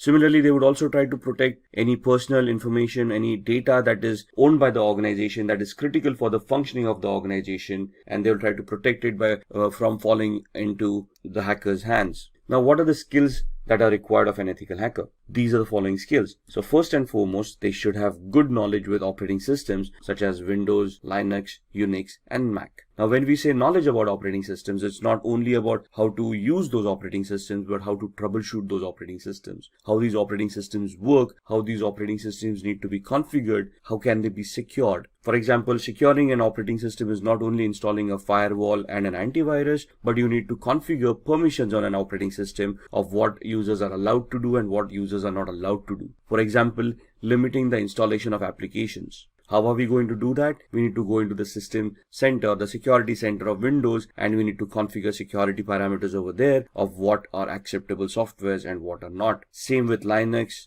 and Mac softwares, operating systems. So we need to know how we can secure these operating systems. Similarly, all of these would have desktop versions and server versions of operating systems. As an ethical hacker, we need to know the desktop and server versions both, how to configure them and how to provide services within the organization on these servers so that they can be consumed in a secure manner by all the employees. At the same time, they should also be knowledgeable of programming languages or scripting languages such as PHP, Python, Ruby, HTML for programming, if you will, because web servers come into the picture. So again, they should not be great developers where they can create huge applications, but they should be able to develop scripts, understand those scripts, analyze those scripts, and figure out what the output should be of those scripts to achieve the hacking goals that they have set out for. An ethical hacker should have a very good understanding about networking. No matter whether you're in application security, you're in network security, or you're in host-based security, since a computer will always be connected to a network, either a local area network like a LAN or the internet, we should know how networking works. We should know the 7 layers of the OSI model. We should know which protocols work on those 7 layers. We should identify the TCP/IP model and how a OSI model can be mapped to the TCP/IP model. We should understand how TCP and UDP work, how each and every protocol is crafted, how they are supposed to behave for us to analyze and understand any network-based attacks. We should be very good in security measures. So we should know where those vulnerabilities would lie, what are the latest exploits available in the market, and we should be able to identify them. We should be able to know the techniques and the tools of how to deal with security, how to analyze security, and then how to implement security to enhance it as well. Along with that, it is important that a security analyst or ethical hacker is aware of the local security laws and standards. Why is that? Because an organization cannot do any illegal activity. Whatever responses that they have, whatever security mechanisms, whatever security controls they will implement, they need to be adhering to the local law of the land. They should be legal in nature and should not cause undue harm to any of the employees or any of the third-party clients that they are dealing with. So the ethical hackers should be aware of what security laws are before they implement security controls, or even before they start testing for security controls. And all of these should be backed up by having a global certification or a globally valid certification related to networking, related to security, ethical hacking, the law of the land, anything and everything. Maybe even programming. It's good to have a certification in PHP, Perl, Python, Ruby, and so on and so forth. Why? Because most of the organizations, when they hire ethical hackers, look out for these certifications, especially globally valid certifications, so that they can be sure, or they can be assured that the person that they are hiring has the required skill set. So let's talk about a few of the tools that an ethical hacker would utilize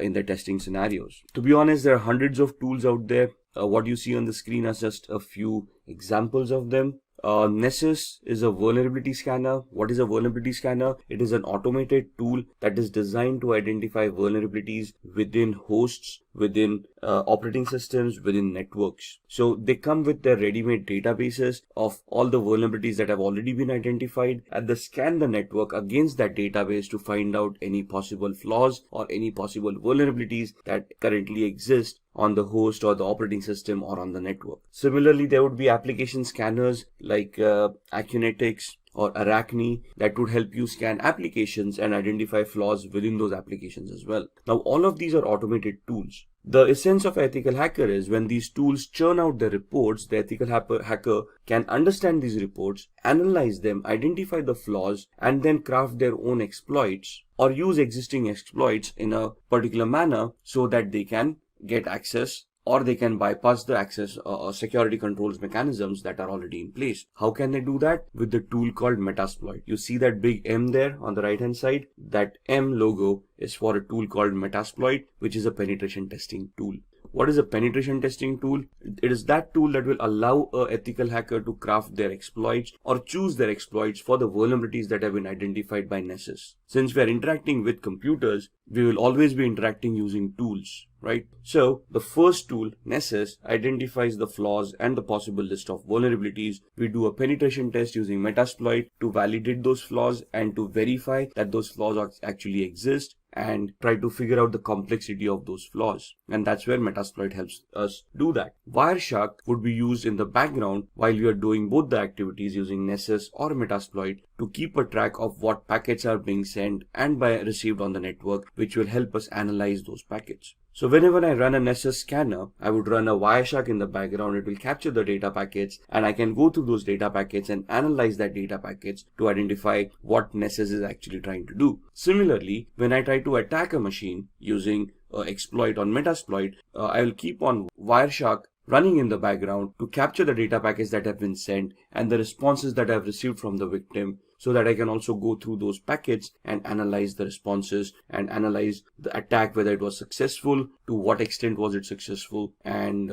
basically will also give me a validation, a proof of the activity that has happened. Nmap is another automated tool that allows me to scan for open ports and protocols. So why would I use Nmap? Because ports and protocols become an entry point for a hacker to gain access to devices. For example, when we connect to a web server, we connect through a web browser, but we automatically connect to port 80 using HTTP and port 443 is using HTTPS. So if I'm connecting to a web server using HTTPS, it is safe to assume that port 443 on the web server is open to accept those connections. Similarly, there would be other services that may be left open on the web server because nobody thought about configuring it, or they misconfigured the web server and they left unwanted services running. So Nmap will allow me to scan those ports and services and allow me to understand what services are being offered on that server, so then I can start analyzing that server, identify those flaws within those services, and then try to attack them. If the application that I'm analyzing is connected to a database and I want to do a SQL injection attack, or if Nessus tells me that there is a SQL injection attack that may be possible on that particular application, I can use an automated tool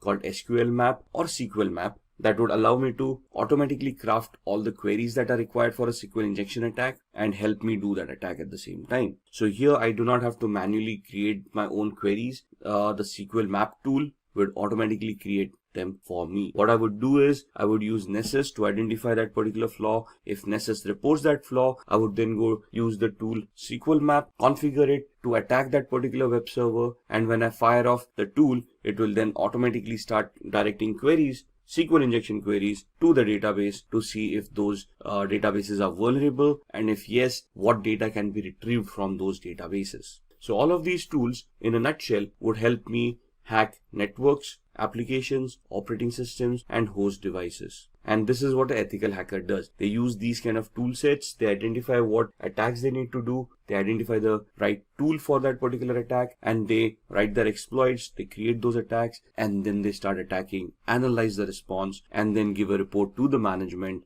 providing them feedback about how the attack was created or crafted, what was the response to that attack, and whether the attack was successful or not. If successful, they would also give recommendations of what to do to prevent these attacks from happening in the future. So when we are doing these attacks, or when we want to launch these attacks, what is the process that we would follow? So there are 6 steps that we would do as an ethical hacker. If you're just a hacker, you probably wouldn't do the 6th step, which is a reporting step. So the first step that would be done is the reconnaissance phase, which is the information gathering phase, which is very important from an ethical hacker's perspective or a hacker's perspective. Because if I want to attack someone or something as a digital device, I need to know what I'm attacking. I need to know the IP address of the device, the MAC address of those devices. I need to know the operating system, the build or the version of that operating systems, applications on top, the versions of those applications, so I know what I'm attacking. For example, if I want to attack a server, I assume it's a Windows-based server and I use a particular tool to attack it, but it actually turns out to be a Linux-based server, my attacks are going to be unsuccessful. So I need to focus my attack based on what is there at the other end. So in my information gathering phase, I want to identify all of that information. Once I have that information done, I'm going to scan those servers using tools like Nmap that we just talked about, and we're going to try to see the open ports, open services, and protocols that are running on that server that can give me possible entry points within the network or within the device or within the operating system. At the same time, along with the scanning with Nmap, I would run a vulnerability scanner, the Nessus vulnerability scanner we talked about, or Akunetics for applications, and then I would try to identify vulnerabilities in those applications, operating systems, or networks. Once I have identified those vulnerabilities in the scanning phase, I would then move on to the gaining phase, where I would then craft my exploits or choose existing exploits and start attacking the victim.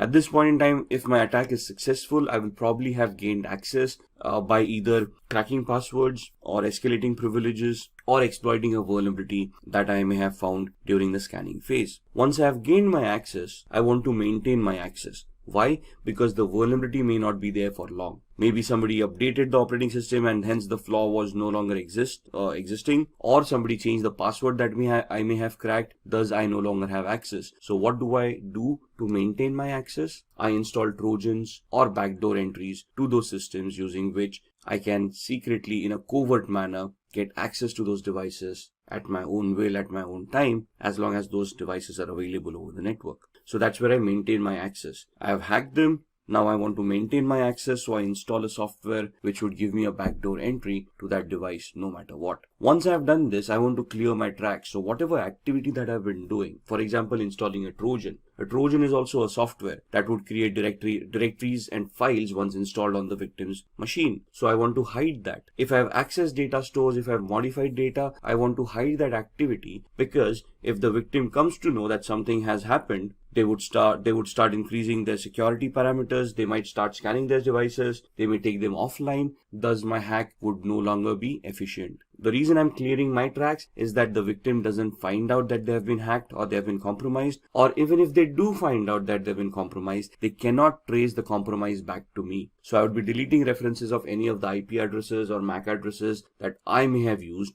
to attack that particular device. And this is where I will be able to identify where those logs were created, where those traces are. Once I take off those traces, the victim would not be any wiser of whether they have been compromised or who compromised their system. And if I am successful at all of these stages, or to whatever extent the success that I've achieved in any of these stages, I would then create a report based on that, and I would report to the management about the activities that we have been able to do and whatever we have been able to achieve out of those activities. For example, we identified 10 different flaws. There were 20 different attacks that we wanted to do. What attack did we do? What was the outcome of that attack? What was the intended or the expected output of that attack? I'll create a report which would give a detailed analysis of all the steps that were taken, along with screenshots and evidences of what activity was conducted, what was the output, what was the expected output, and I would submit that report to the management, giving them an idea of what vulnerabilities and flaws exist in their environment or their devices that need to be mitigated so that the security can be enhanced. So these are the 6 steps that the ethical hacking process would take.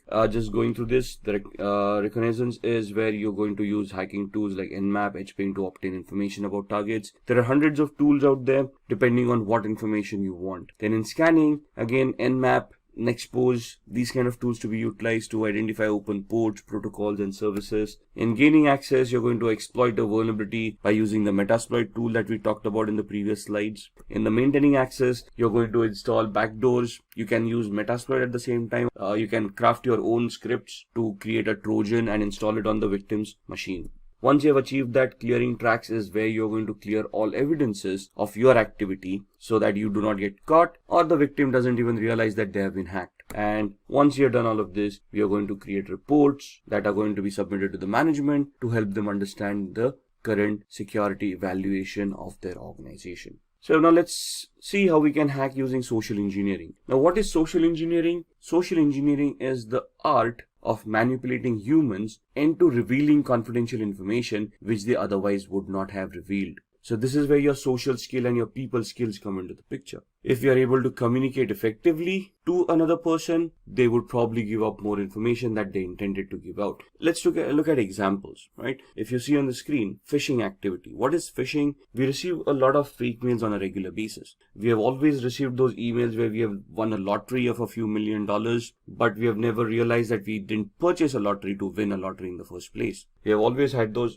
Nigerian frauds where a prince died in some South African country and you out of 7 billion people on the planet have been identified where they want to transfer a few $100 million through your account and they want to give you 50% of that money in return as thank you. So some very basic attacks where you go onto websites and there's a banner flashing at you saying congratulations, you're the 1 millionth visitor to this website, click here to claim your prize. All of these are social engineering attacks, phishing attacks, fake websites, fake communications being sent out to users to prey on their gullibility. Most of humans always have that dream of striking it rich, winning a huge lottery once and for all, and living their life lavishly ever after. But sadly, in the real world, that doesn't happen that often. And if you're receiving those mails, it is very important that you first research the validity of those communications before you even want to act upon them. So why are humans susceptible to social engineering? Because humans have emotions. Machines do not. Try pleading with a machine to give you access to an account that you have forgotten a password to. The machine wouldn't even know what you're doing. Try pleading with a human, sympathy or empathy, where you could try to create a social engineering attack where you can plead with them saying, if I do not get access to this account immediately, I might lose my job, and then that would put my family into problems. Somebody would feel empathy or sympathy towards you and help you reset that password and give you access to that account. It's how good the attack is and how convincing you are for the success of this attack to happen. So what is a familiarity exploit? Attackers interact with victims to gain information which will benefit the attackers to crack credentials. As passwords, if we want to reset our passwords, what do we have as a mechanism to resetting passwords? We have some security questions that we set up. Those questions are nothing but personal information that we would know, but through a social engineering attack, it would be easily be able to gather the information that you have set for your security questions. The security questions can be as simple as the first school that you attended. You probably have that listed on your LinkedIn profile,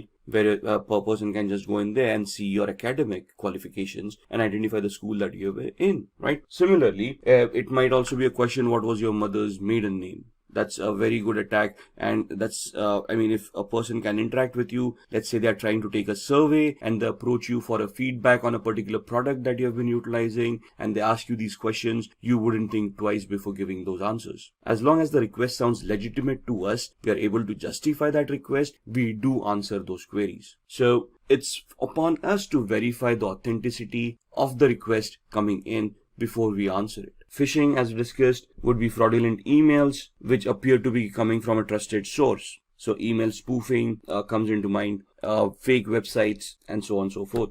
Exploiting human curiosity. Curiosity killed the cat, right? So there's so many physical attacks where hackers just keep pen drives lying around in a parking lot. Now this is a generic attack. Whoever falls victim will fall victim. So if I just throw around a few USBs in the parking lot, obviously with Trojans implemented on them, some people who are curious or who are looking for a couple of freebies might take up those pen drives, plug them in their computers to see what data is on the pen drives. At the same time, once they plug in those pen drives on their computers, the virus or the Trojan would get infected and cause harm to their machine.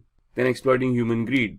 We just talked about the Nigerian frauds and the lotteries, those kind of attacks, the fake money-making gimmicks. Now, basically, this is where you prey upon the person's greed kicking in, and they are clicking on those links in order to get that money that has been promised to them in that email. So one of the safest mechanisms to keep data private and to keep yourself secure is using encryption. Now, encryption can happen through cryptography. What is cryptography? Cryptography is the art of scrambling data using a particular algorithm so that the data becomes unreadable to the normal user. The only person with the key to unscramble that data would be able to unscramble it and make sense out of that data. So we're just making it unreadable or non-readable by using a particular key or a particular algorithm, and then we're going to send the key to the end user. The end user using this same key would then decrypt that data. If anybody compromises that data while it is being sent over the network, since it is encrypted, they would not be able to read it.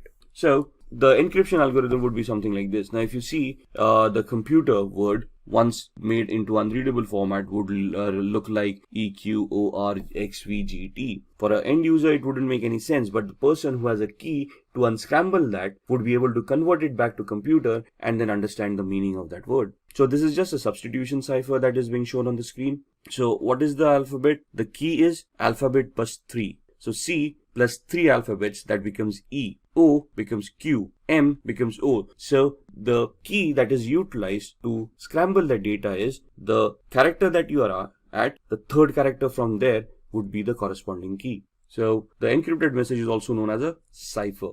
The decryption is just the other way around, where you know the key now and you can now figure out what that E corresponded to by going back 3 characters in the alphabet. most of the times a certified ethical hacker must decrypt a message without knowing the secret key. So let's say a ransomware has affected your organization or has affected a device, and you want to figure out or you want to decrypt that data. Now, as an ethical hacker, you wouldn't be for paying a ransom to the hacker, would you? So it is now your prerogative of how you're going to work around and how you're going to try to crack the encryption mechanism, how to crack the cipher to decrypt that message and see what's within it, right? Decryption without the use of a secret key, that is known as a cryptanalysis. Cryptanalysis is the reversing of an algorithm to figure out what the decryption was without using a key. So cryptanalysis can be done using various formats. The first one is a brute force attack, second is a dictionary attack, the third one is a rainbow table attack. A brute force attack is trying every combination, permutation and combination of the key to figure out what the key was. It is 100% successful but may take a lot of time. A dictionary attack is where you have created a list of possible encryption mechanisms, a list of possible cracks, and then you try to figure out whether those cracks work or not. Rainbow tables are where you have an encrypted text in hand and you're trying to figure out the similarities between the text that you have and the encrypted data that you wanted to decrypt in the first place. So in the brute force attack, you're trying every possible combination, permutation of what the key would be. In dictionary attack, you have a word list that would tantamount to the key, and if you're trying to match all the words listed in the text file or the word list to see if any of those words are going to work to decrypt that data. Here in the rainbow table, the ciphertext is compared with another ciphertext. You find out similarities and then you try to work or reverse engineer your way accordingly. So let's have a quick demo on cryptography before we end this session. So to begin with the demo of cryptography, we are on a website called spammimic.com, which will help us scramble the message that we created into a completely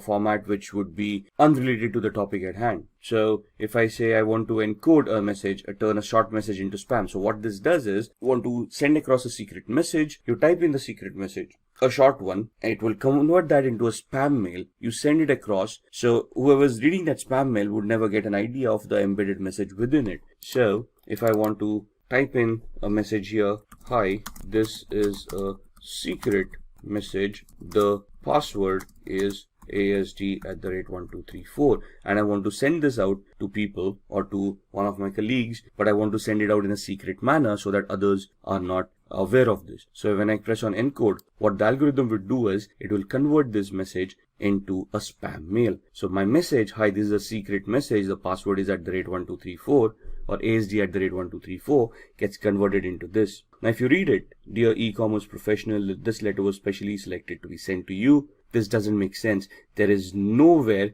or no reference to the actual message that I've already said. So if I copy this entire message and I send it, let's say via email, to the recipient. Now the thing is that the recipient needs to know that I've encoded it using spam mimic. The algorithm needs to remain the same. So once they know that it is spam mimic, what they can do is, now in this instance what I'm going to do is I'm going to open up a new browser and I'm going to go to the same website. And at this point in time, I'm going to click on decode. When I click on decode, I'm going to paste the message that I've just copied. There we are.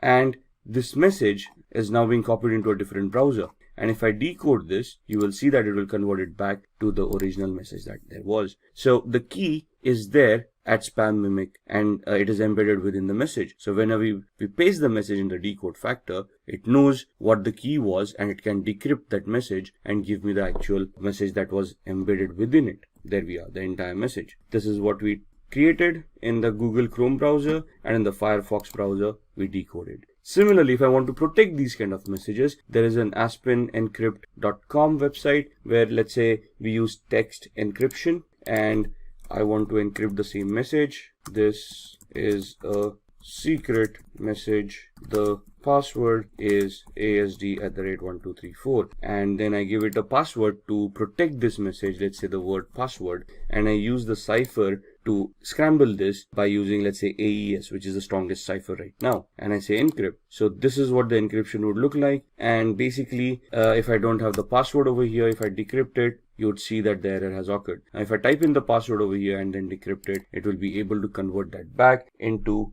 the unscrambled text, and it will give me what the original message was. This is a secret message. The password is ASD@1234. So if I want to keep my data secure from hackers, I want to scramble it in such a way that they would not be able to crack it, or it would be very difficult for them to crack it. And this is one of the first mechanisms that would be recommended by any ethical hacker to keep the data secure. Now let's talk about downloading and installing Kali Linux. Along with that, we'll also be looking at the basic commands that are required for Kali Linux. Alright, so I've opened my browser and we want to go to the Kali website. So we want to go to kali.org. You can directly type in kali.org and go to the website. I can just do a Google search and say Kali download, and it will give you the same website, but it will directly take you to the downloads pages. So either here or you can go to the home page. Cookies are being installed on your machine, so see which cookies you want to allow. I'm only going to use the necessary cookies to support this site, and you can see that this gives you the latest Kali Linux news and tutorials, gives you the latest release, what is in that release, and gives you a lot of documentation which will help you understand what tools have been developed and what functionality has been given in the latest version. If you want to download, you can directly go here and you can download Kali Linux. Now, Kali Linux is a 2.6 gigabyte download, so it's going to take time, the latest version being 2019.4. And we click over here. I'm using a download manager to manage all these huge downloads, and you can see it's pointed to the operating systems folder, and it is going to be a 2.57 GB download. So we click on download, and in the background, you can see this is going to be downloaded, and we're going to minimize this. And it will take a few minutes for that to download, but this is an ISO image, so we need to install it on a virtual machine. So what we need is we need to use a hypervisor which will allow us to create virtual machines. So we can either use VMware Workstation, which you can download from here. However, this is paid version, so you can see it is around $250 or something for this software, but it is a very good software to have. So if we click on download now, it is going to start the download. It's a 30-day trial period if you want to use it. After 30 days, you'll need to enter the key, which you'll get after purchasing the software. If you do not want to utilize this,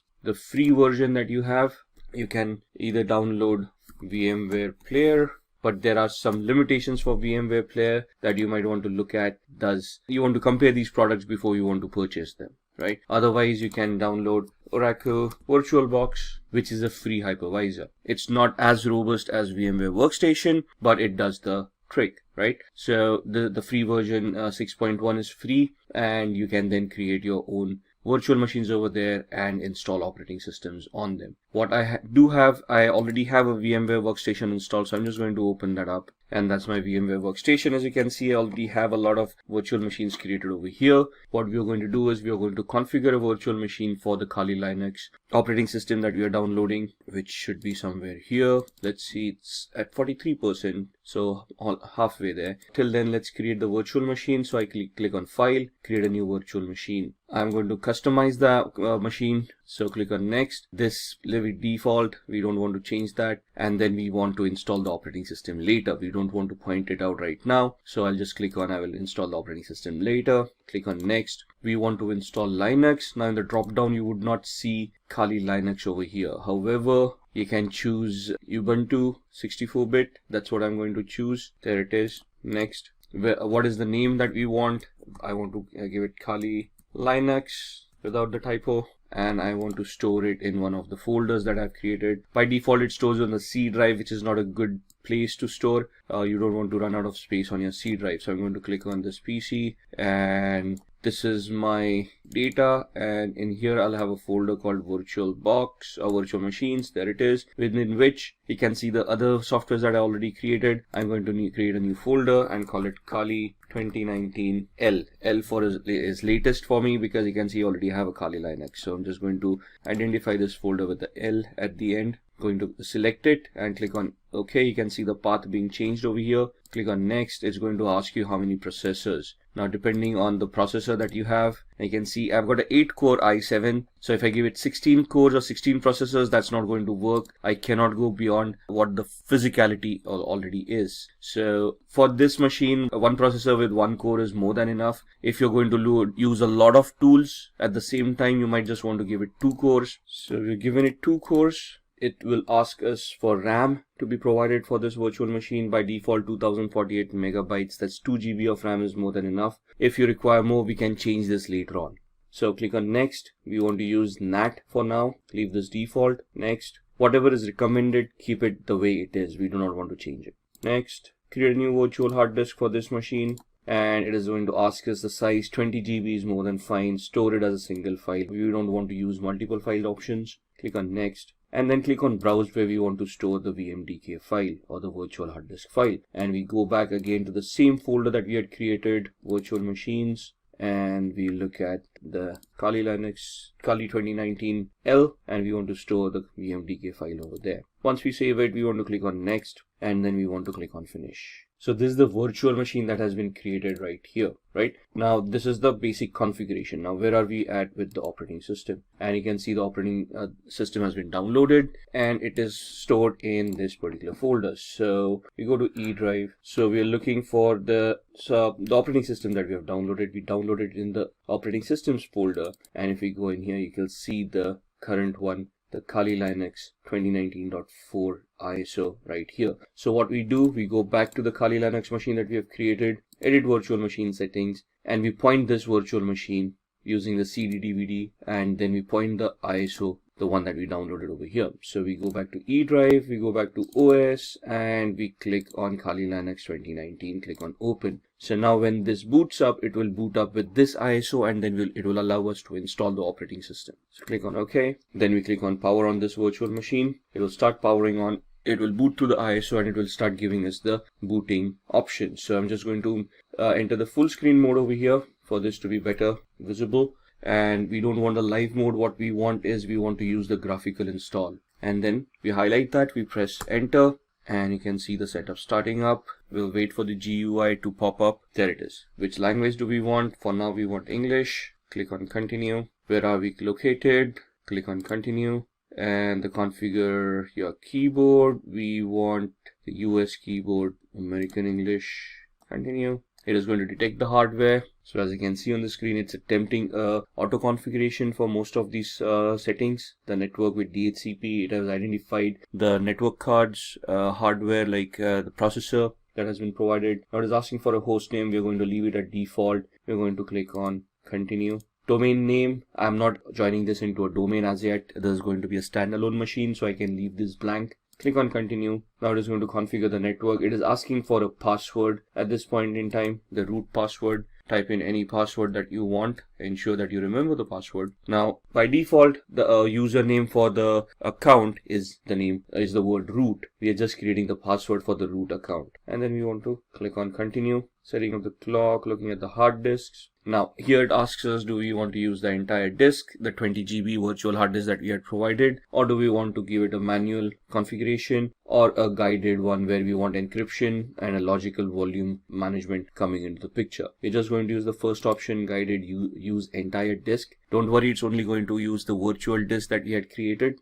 Click on continue. It will give us that it's a 21.5 GB VMware virtual disk that we had. And click on continue. All files in one partition, that's what we want, recommended for new users, whatever it is. We don't want to change these folders. Continue, and this is what we have configured. Once we click on continue, it is going to say, are you sure you want to make these changes? Click on yes, click on continue, and it will start installing Kali Linux on your device. Now this is going to take a few minutes for the installation to work. Alright, so that's the installation that's completed. Now it's asking us to configure a package manager. A network mirror can be used to supplement the software that is included on the installation media. This may also make newer versions of software available. Do you want to use a network mirror? We can click no for now and then click on continue. Now this is going to install the grub bootloader. This might take a few minutes as well. Install the grub loader to the master boot record. Yes. Click on continue. Click the hard disk that you have just utilized. This is the one. Click on continue. It will install the grub bootloader, running through the last phases of the installation. And now it says the installation is complete. We want to click on continue, finishing the installation, and then it will do a reboot.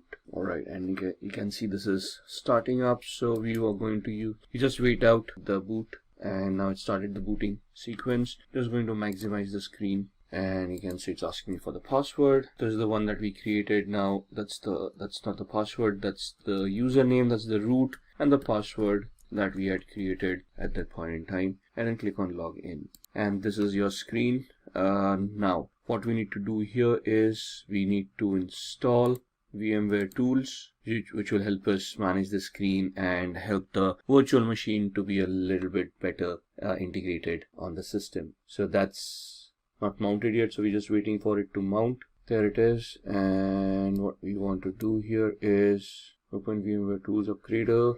Alright, so what we want is we want to extract, or we want to use this OpenX archiver, and once we do that, we'll see the VMware install.pl. Double click on that. Alright, we've got the VMware tools here. What I've done is we have extract to, and I've extracted that on the desktop, right? So what we just did was click on the desktop over here, open, and this is what it will do. And click on extract. Now the error is happening because I've already extracted this. Open this up. We want to run this VMware install.pl. So what do? We open up the terminal window, which is the command line interface over here, and now this is where some of the commands come into the picture. So for example, pwd, it will show us the present working directory. ls will show us the list of the folders that are there. So the folder that we have is on our desktop, so we'll just change directory to desktop, press enter, do an ls, that will show us the list, and you can see VMware tools distrib. That's the folder that we have right here. Right, so we want to go into that folder, cd VMware. At this point, you can just click on tab and it will populate everything over there. Press enter, do an ls, and we want the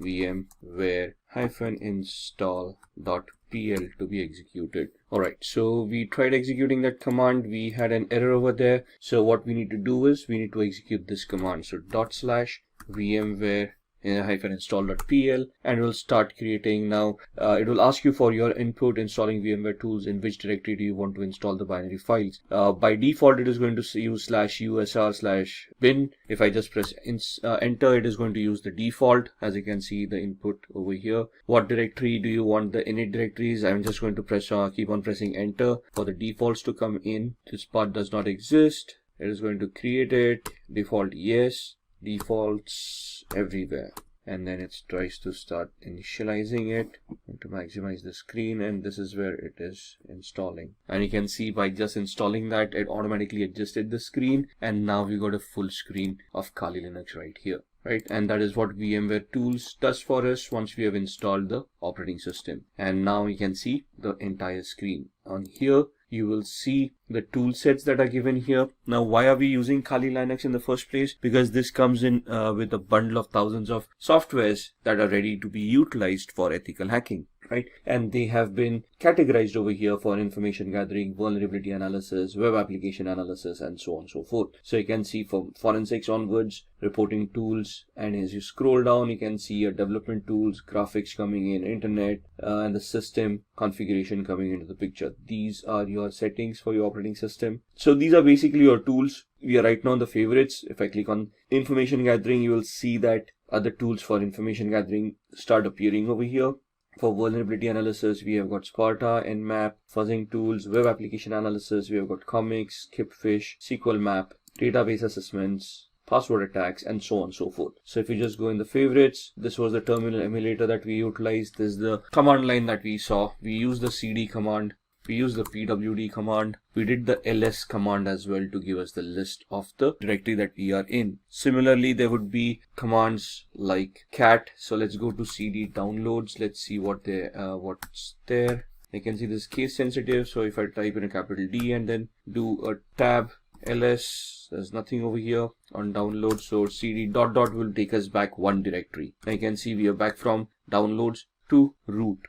If I want to go to desktop, this is how I go to desktop. Do a ls, you can see the VMware tools folder over there, cd VMware tools, and we go into that folder ls, where it will give us the list of all those files. Now you can see install is a file that we had edited back then. So if I do a cat install, you will see the cat basically is the command that will help us look at the contents of the file, all right, without opening up the file or without editing the file. So you can see just if I scroll up, this is where we gave the cat command. It then printed the contents of the file over here, and then it exited and gave me back to the command line right here. Right, now if I want to copy this, cp root desktop VMware install, and if you want to copy it to root downloads and press enter, Now what we are going to do is we are going to see if this file, the install file that we just edited over here, has been copied to the downloads folder. So we are currently in the VMware, on the desktop VMware tools district folder. We do a cd ... that takes us down one directory, so we are still in the desktop. Do a cd ...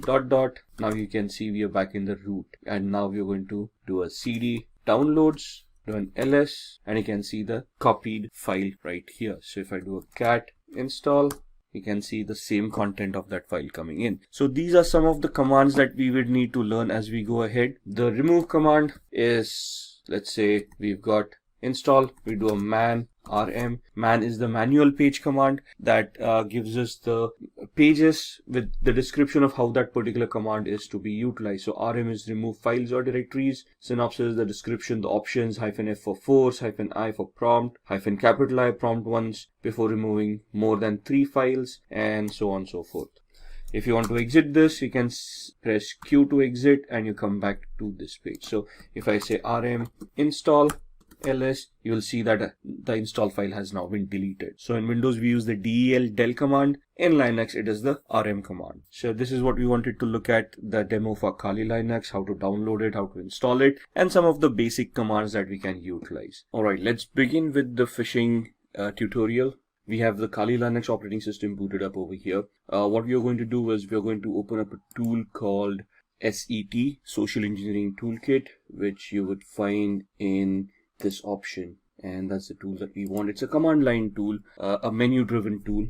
We are going to host a fake Facebook page, and we can see how we can harvest credentials by this kind of an attack. So these are some disclaimers you might want to go through there. Do you want to agree to the terms of service? Yes. Press enter. And that's your social engineering toolkit. And we are talking about a phishing attack which comes under the social engineering attack. So like I said, it's a menu driven tool. So we just have to look at these options and then just type in the number of the option that we want. So we want to do a social engineering attack. So I type in 1, press enter. In that it is asking me whether I want a spear phishing attack, a website attack vector. We are going to choose a second option. So I type in 2, press enter, and then it asks me what I want to do. I want to take the third option here, credential harvester attack methodology, and we want to do the third attack. Now it is asking whether we want to use the in-house website templates that it already has, or do we want to clone a site, or do we have a customized site that we have prepared that we want to migrate into this tool. If you're going to do the site cloning option, so we're going to type in 2, press enter, and then it is going to ask me the IP address where it wants to capture and store the credentials. By default, this is the IP address that I'm using, so if I leave it blank, it will take my default IP address. So I'm just going to press enter, and now it is asking me the URL to clone. So I type in https://facebook.com. What it is going to do, it is going to connect online, and it is now it has cloned the website, Facebook login.php. The best way to use this attack is if the username and password form are in the same field or the same page. Regardless, this captures all posts on a website. So you may need to copy ** into HTML depending on where your directory structure is. Press return if you understand what we are saying here. So press enter. The social engineering toolkit credential harvest attack is running on port 80. Information will be displayed to you as it arrives. So the site was 71.134, right? The default IP address, and this is where the website is being hosted. Let's check that out. So let me open up a browser on my host machine, and let me point it to the Kali Linux machine that we have just created, 192.168.71.134, and you should see a login to Facebook coming up right here. Looks genuine. It is genuine because we just went online and downloaded this. Let's just have a recap. Let's have an explanation of what we are trying to do. I am trying to host fake Facebook page on my server which has an embedded script in it which is going to do credential harvesting. So the attack here is, let's say if I'm now hosted this, I can craft a fake email, send it across to a victim saying your Facebook account has seen some unforeseen activity, create a hyperlink using HTML coding. Within that, click here to access your account and verify that the account is secured. And when they click on that link, they will be redirected to my fake page, which is here. You can see the IP address is my virtual machine's IP address, but I'm seeing a Facebook login page, and I'm going to type in someone at somewhere.com, and the password I'm just going to type in the regular ones that I use. And if you see it, when we typed in the username and password, the page just refreshed and gave us the login page again. But now if you look at the URL, I'm actually on Facebook's login page, which is exactly the same that I was hosting. So a layman wouldn't probably figure out they've been hacked by now. They just would figure out, okay, they probably typed in the incorrect password and the page refresh or something like that, and they're just going to log in and they're actually going to access the Facebook page. Thus, they might not even realize that something went wrong. But if I go back to my virtual machine, you can see that it has captured some data and it is reporting over here of what has happened. So if I just scroll up, let's see what happened here and if we have been able to capture anything. So we got a hit printing the output. This does the HTTP 1.1/200. Okay, response coming in, password field found, and we're just looking. There it is. Email someone@somewhere.com, and password that I typed in ASD@1234. So it has captured the username and the password right here. Once we are done, I mean, this is the way attackers work. Now, this is a very basic attack. Again, in the actual trainings, you would then look at how you would host this on a real website, make it a global attack. Right now, it's a virtual machine with a class C IP address. So here, the thought process is, where can we get a free hosting where we can host this kind of sites? Maybe I'll have to purchase a domain which looks like similar to Facebook or the victim that I'm trying to attack. So this is just a POC. So we just wanted to find out if we can, how phishing is done. And this is exactly how it is done, right? So pressing Control C would exit this tool and takes you back to the actual menu. Press 99 to exit, and there it is. Close the window, and that's the phishing practical. After phishing, let's talk about SQL injection. SQL injection stands for structured query language injection, which is a database attack, though it resides within the application. So it's the application vulnerability that we are trying to look at to try to bypass authentication. As the name suggests, a SQL injection vulnerability allows an attacker to inject malicious input into a SQL statement. What is a SQL statement? A query that is used by an application and is fired off to the database. Database executes that query, gets that information that is required, and sends it back to the user if the user is authenticated. So we're going to look at the SQL injection attack demo here. And what we are going to do is we are going to go back to our VMware workstation.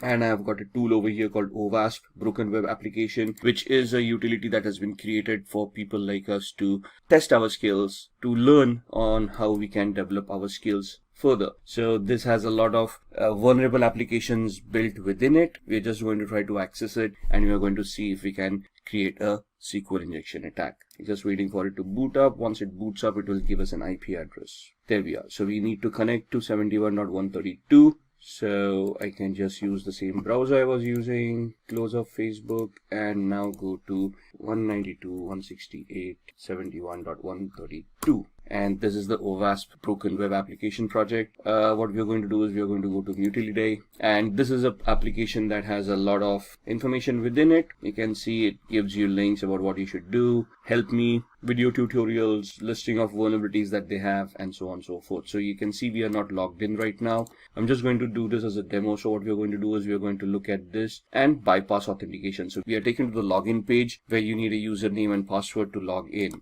I'm going to type in test as the username and test as the password. Click on login, and you can see that account does not exist, so the authentication mechanism works. Now what we want to do is we want to create a query. Now what does a query look like? When I type in a username and a password, if I just type in a single quote here, it is going to create an error, and this is what a SQL query looks like. Select username from accounts where username is a single quote, and then the exception error happened, so it's not showing the rest of the query to us. Now what I'm going to do is I'm just going to craft a query here, single quote, and give it a condition, or 1 = 1 space hyphen space. What happens, hyphen space, is comments out anything after that. So the password field is being commented out at this point in time, and I'm just giving it a condition where the condition is true. 1 does equal 1. And if this condition is true, it is going to allow me to log in. So you can see right now we are not logged in. This bypasses the authentication mechanism, and you can see user authenticated, and we are now logged in as admin. So in the training, what we need to understand as a whole is how SQL works, what are the queries that are structured with, how you can, what are the testing operators. Now, the single quote that we used, that was an operator in the SQL syntax, what these operators are, how they function, and then how you can leverage these attacks. There are different tools that are given to you in Kali as well that you can utilize. So in Kali Linux, you can just open up a command prompt and there's a tool called SQL map. You need to give it a particular site. So SQL map -u for the URL and whatever the URL is. Now URL here, and then once you're here, you just press the enter key. This tool will craft all the queries in the background for you. You don't even have to know SQL query or SQL languages. This is a very easy tool to utilize. Sadly, I cannot demo this on a live website because that would be illegal, but you can see how you can operate this yourself. That's what SQL injections are all about. Moving on, we now talk about VPNs, virtual private networks. And a virtual private network is basically a secure network that allows me to anonymize myself over the internet. So what I'm doing is I'm connecting from here to a server that encrypts my channel, encrypts my connection, and thus allows me to keep my data secure. Now, the basic essence of a VPN or a virtual private network is to allow me this encryption mechanism where I can encrypt and safeguard my data. The added advantage that nowadays a VPN gives is that they can allow us to spoof our IP address or obfuscate our IP address so we can actually become anonymous on the internet. It can allow us to use multiple IP addresses and thus secure ourselves on the internet. For example, I use VPN called CyberGhost. And what this allows me to do is it allows me so many servers over here. If you look at the entire list, all the servers, then there are no spy servers, which guarantee me that they are not going to keep and store any logs. And thus, they are not going to record any of the activity that I'm doing. Right? Since they are located out of Romania, this becomes a little bit more safer for me because the government and the laws over there are a little bit more relaxed than other countries. They give me different links for torrenting, for streaming, for connection features. So there are a lot of VPNs out there. So for example, let's go to the website cyberghost.com. So you can see there's a sale going on, 76% sale, or you can go on to ExpressVPN, which is also a very good VPN. Then there is NordVPN. It depends on what you want and how you want to utilize it. So just purchasing a VPN or getting a free VPN is not enough. It depends on which country the VPN originates from and which server you're connected to. For example, most of the countries have a pact where they share information amongst themselves even if you're connected to a VPN. That means that these companies that provide these services have to generate and store logs, and these logs have to be reported to the government if they ask for it. Now, if there's a list of 14 countries that actually focuses on this practice, so you have to find out VPN that and a server that is not a part of those 14 countries and ensure that those logs are not going to be reported to the government. And these are 3 VPNs basically are something that which are good, and I personally use CyberGhost. I have used the others. I just keep on rotating them just to get an idea of which one is better. So these are VPNs that can allow you to anonymize yourself on the internet. Moving on, these are the ones that we talked about. There are others: Safer VPN, Hide My Ass, ExpressVPN, and so on and so forth. From our terminologies, let's now talk about VPS. VPS is basically virtual private server where you can rent a service or server as a service, a virtual machine as a service. So basically on a cloud using infrastructure as a service, you can rent a server and utilize it for whatever activity you want. So let's go to these sites: register.com, GoDaddy, Network Solutions, or we can talk about other cloud solutions as well. So here you can register your domain names. So in the previous exercise, for let's say when we talked about the phishing exercise, what we want is we can go on to register.com or we can go on to GoDaddy.com and we can purchase a particular domain. For example, something like this. Instead of the O's, I'm typing in a couple of zeros for the Facebook and let's see if anything of that is available. Now, something.photo is available, or facetips.com is available. There are other options that are making over here that they're giving us over here. And once we purchase this, we can then have our own hosting with a web hosting as a service. and you can have a Linux-based hosting or a Windows-based hosting depending on what you want, and that's where your shared hosting comes into the picture. If you just want, if you want to look at a virtual server and you want to rent a server over there itself, you can move on to rackspace.com, and here in your services you can have physical server or a virtual server in a public cloud.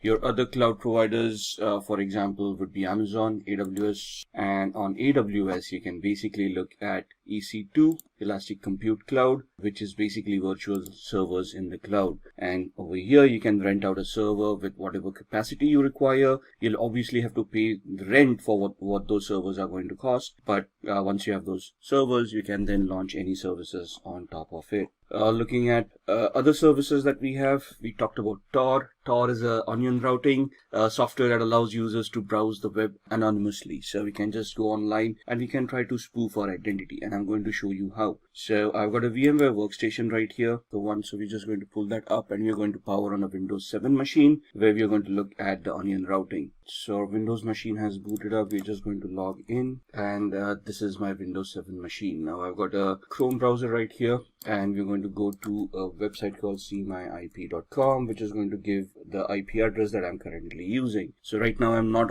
connected to any VPN or anything, and you can see that's my IP address that I'm utilizing. Now if I want to anonymize myself, what I'm going to do is I am going to use Tor, and that's the Tor browser that's set up right there. If I click on it, it's going to open up the software, and it's going to create a new network, and it's going to connect to the Tor network and allow me to anonymize myself. Right, so that's the Tor browser opening up and giving me a new browser over here.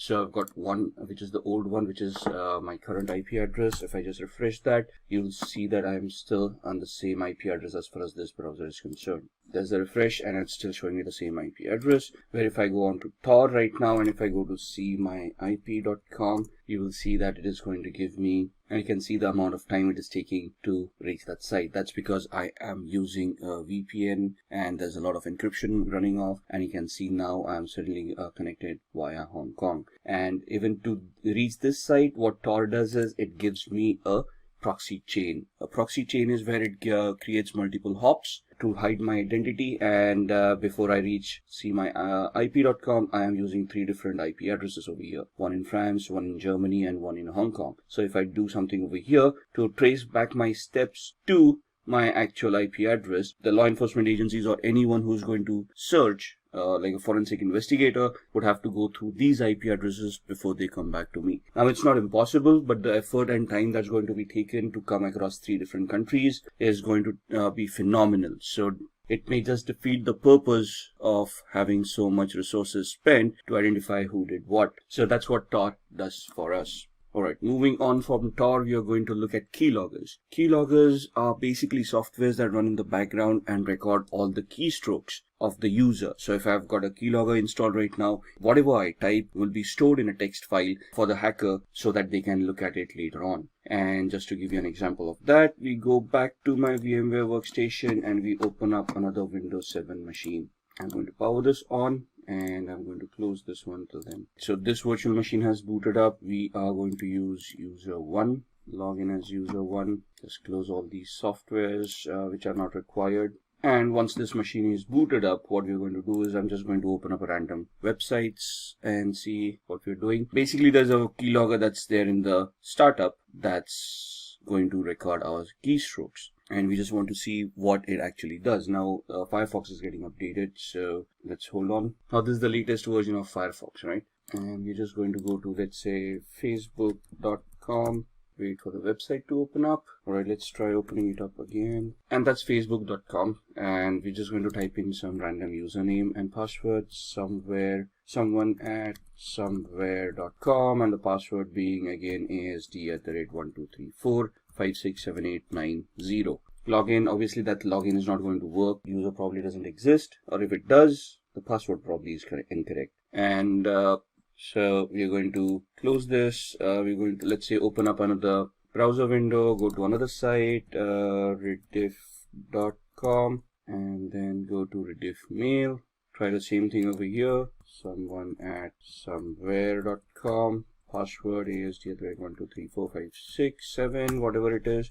Don't say. We can see the combination is incorrect. Now there's a keylogger running in the background, and what we want is we now want to open up the keylogger. Now it is visible here because I've kept it visible. You can hide it in the start menu, and there's a shortcut key for you to pull it up later on, so this completely becomes invisible. And what it can do is it basically creates a record of whatever you have been doing so far. So you can see these things populating on the 25th of December. So if I look at the visited websites, you can see I opened up Mozilla Firefox, the first where there was a problem loading the page. Then we opened up Facebook, then we opened up rediffmail.com, and so on and so forth. So it just gives me the list of visited websites. Whereas if I look at keystrokes and clipboard, you will see whatever we have typed in. So we first typed in facebook.com. Then again, the second time I try to type in, then I hit backspace, then I type in facebook.com, and then you can see I typed in someone@somewhere.com, and in tab ASD@123456789. We closed up the browser, we opened up a new one, and we went on to rediffmail.com, and then you can see me typing this one, then going back one space, then the rest of what I typed, and then the password coming in. So that's what a keylogger does. If you look at the taskbar, it's not going to show you a keylogger running in the background. It's in the processes, you're not going to see anything at all, but it's going to mask itself as a service. So if you look into the properties, you can see that icon coming in over here, which matches this one. And so you can see that this is masking itself as a service.exe. If this gets hidden as well, it would be very difficult for a user to even identify this. Alright, so that's what a keylogger is. Moving on, let's see what else we want to talk about. So we've talked about Tor, we have talked about keyloggers, and now we want to talk about firewalls. Now, for keyloggers to be prevented, we need antiviruses, right? So we need a good antivirus program that's going to be installed, updated, and run on a regular basis to protect ourselves from malwares. But what about network connections? And you need a firewall and a system to prevent or to detect what kind of connections are going on in the first place. Now, we cannot rely on software 100%. So even if a firewall is not configured properly, that's going to be a problem. So what we need to do is we have to have a firewall, configure it correctly, and then allow and disallow certain activity from happening. And what we're going to do is, I've got such a system on my machine here. I use a software called Glasswire. What it does is it is a network analyzer. So it allows me to analyze whatever is going on. You can see all the apps that I'm utilizing and how much upload and download they have been doing, all the traffic. So you can see the protocols that I'm utilizing. So I come to know what's going on in the background. And this gives me the entire graph of how much I have been doing for the past 24 hours, past 3 hours, past 5 minutes, and so on and so forth. Right, so this is what the activities, and these are the alerts that it has been generating. I can click on those alerts and it will start telling me what it was all about. If the graph doesn't work for me, it gives me usage as well. So how much I have utilized since I've installed this software, right, and what applications have been utilized, which hosts have been connected to, and the traffic type that was utilized. And then the things on my network. So these are the devices that I have currently on my network that have been identified. And then comes the firewall. So on the firewall is clicked on. You see all those services that have been identified, and you can just click on a particular service to lock that service. So this becomes a discovery tool, identifies whatever networking is going on, gives me all that information, and then I can look at and I can just click on any of these services that I find it as malicious and block them. I can create different profiles for different applications as and when I want them. And these are the alerts. So you can see that this was the first time a network connection was looked at from VMware. And what this allows me to do is whenever I execute a file, it can upload it to virustotal.com and scan it as a third-party antivirus to ensure that there is nothing malicious on it. So I already have an antivirus over here, but if this ever gets compromised, I still can rely on a third-party service where in real time when I execute my applications, they would be verified and I would be assured that nothing is wrong with my system. And this software that I'm utilizing, Glasswire Basic, is free, and then there are paid versions as well. It's just glasswire.com is where you're going to find this. Moving on, rootkit. Rootkits are also malicious softwares that you allow an unauthorized user to have access to a computer to restrict areas of its software. Now, a rootkit in a sense is a malicious software that infects a machine and prevents some functionality from it, like hiding data or preventing users from running antiviruses. And it's basically a malicious software that is used to hide information from the victim so that they would not realize that they have actually been compromised. It's going to be a difficult showing of a rootkit, so I cannot show that demo to you. So we're just going to move on, and we are going to talk about ethical hacking techniques now. Now, when we say ethical hacking techniques, we want to look at what kind of audits are available when we want to do ethical hacking. So there's a black box audit, a white box audit, and a gray box audit. So if I'm invited in an organization to conduct a test, to conduct a audit, to conduct a vulnerability assessment or a penetration test, to identify vulnerabilities and then try to plug them out, they are going to give me 3 different variations. In a black box audit, they're not going to tell me about the infrastructure. They're not going to give me any information, and they want me to start from the basics of gathering information, identifying the systems, and based on the information that I gather, whether I'm able to develop any hacks and compromise their infrastructure. So it will be a simulation of a hacker who's sitting outside the organization and trying to find a way in. Whereas a white box audit is where full infrastructure knowledge is given, anything and everything that is required for an audit is given. And this is a simulation of an insider attack, a person sitting inside the organization misusing their permissions and then trying to compromise, trying to get access to data that they do not have access to. So the simulation is from a malicious insider. A gray box is where some partial knowledge is available, and from that partial knowledge, you're going to try to build up more information, and then you're going to try to get access to those resources. What are the tools that we utilize? So we've already had a couple of demos on keyloggers, SQL injection, SQL map, and so on and so forth. Metasploit is a very much used tool for penetration testing, and having knowledge on Metasploit is very much necessary as far as ethical hacking is concerned. Nmap, this is a tool used for network discovery. Nessus, a vulnerability scanner. Wireshark is a packet capturer that allows you to capture packets and analyze whatever is going on. SQL map is something that we have seen, a SQL injection attack tool which generates its own queries. And John the Ripper is a password cracking tool. Backtrack used to be an operating system that was utilized for penetration testing. However, Backtrack has now been replaced by something called Kali Linux, and that's the operating system that we have utilized in all our demos where we try to look at SQL map and those injection attacks that we did. So what are the areas of ethical hacking? We have just talked about all these areas as well. Network services, we looked at the Glasswire application that showed us how my machine is consuming networks, which protocols are being consumed, how the connections are being created. If somebody is able to install a Trojan on my machine, it is going to try to create a new connection on the network with the hacker to allow that hacker a backdoor access. Now, if I have that Glasswire or a similar firewall implemented, it is this firewall that is going to detect it and prevent that connection from happening. So if I install a software that is suddenly suspicious or that installs something else in the background that I may not be aware of, that tool is going to identify all the connections that are being made and it is going to highlight that connection. I need to go through all of those connections and identify whether they are legit or not. And if I find some suspicious or doubtful, I'm going to block that connection and then I'm going to investigate what's going on. And that's where ethical hacking comes into the picture. You want to find out if your firewall that you have implemented is going to work correctly or not. If the configuration of the firewall is done properly, or if the firewall is misconfigured, is it leaking out information, right? At the same time, you're looking at web applications. We looked at the OWASP broken web application where we did some SQL injection attacks, right? So that was a weakness or a vulnerability in that application, which would allow us to bypass authentication and get access to resources that we were not authorized for. And then client-side attacks would be where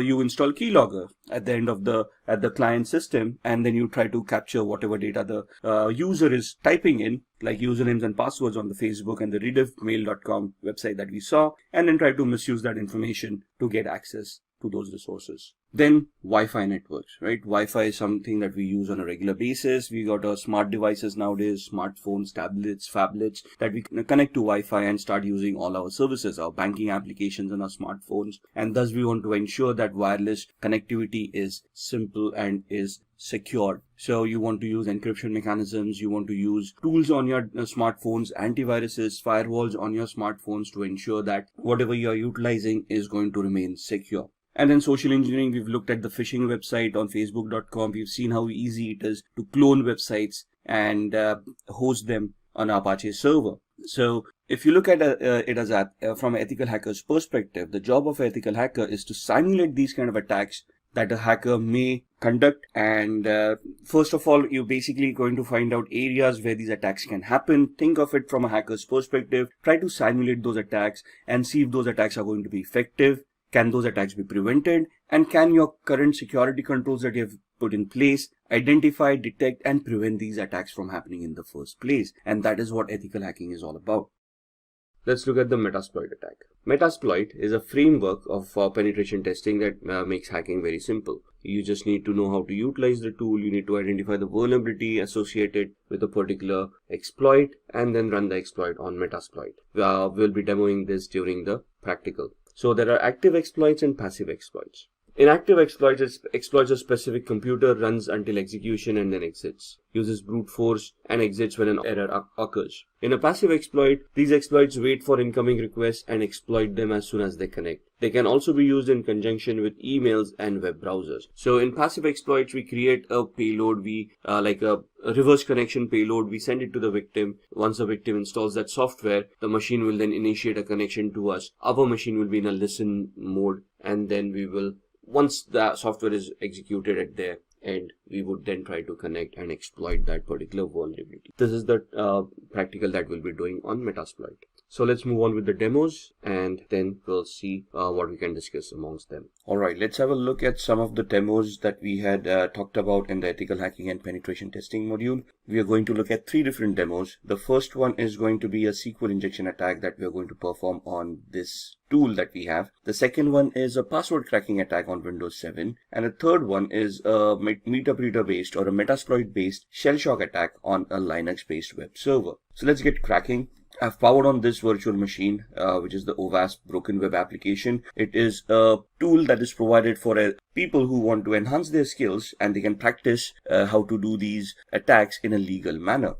So we are going to go to this site. I'm just going to open up my browser. The IP address is 71.132, and that's the OWASP Broken Web application that we want to utilize. We are going to head off to Mutility 2. And we are going to look at a SQL injection attack where we want to bypass authentication. Now this takes us to the login screen, so we can just try our luck here and see that the authentication mechanism works. The account does not exist, so the username and password that we have supplied is not the correct one. So we want to ensure that there's a SQL database, and we can try to attack it and see if we can bypass the authentication. Now what we want to do is we want to create a SQL based malformed query that can give us a different output. So I'm just going to type in a single quote over here and type login, and you can see that this is now suddenly recognized as a operator, and there's an error that is given out compared to the login that we tried earlier. When we used a proper text-based login mechanism, it gave us the account does not exist, but here the single quote gave us an error,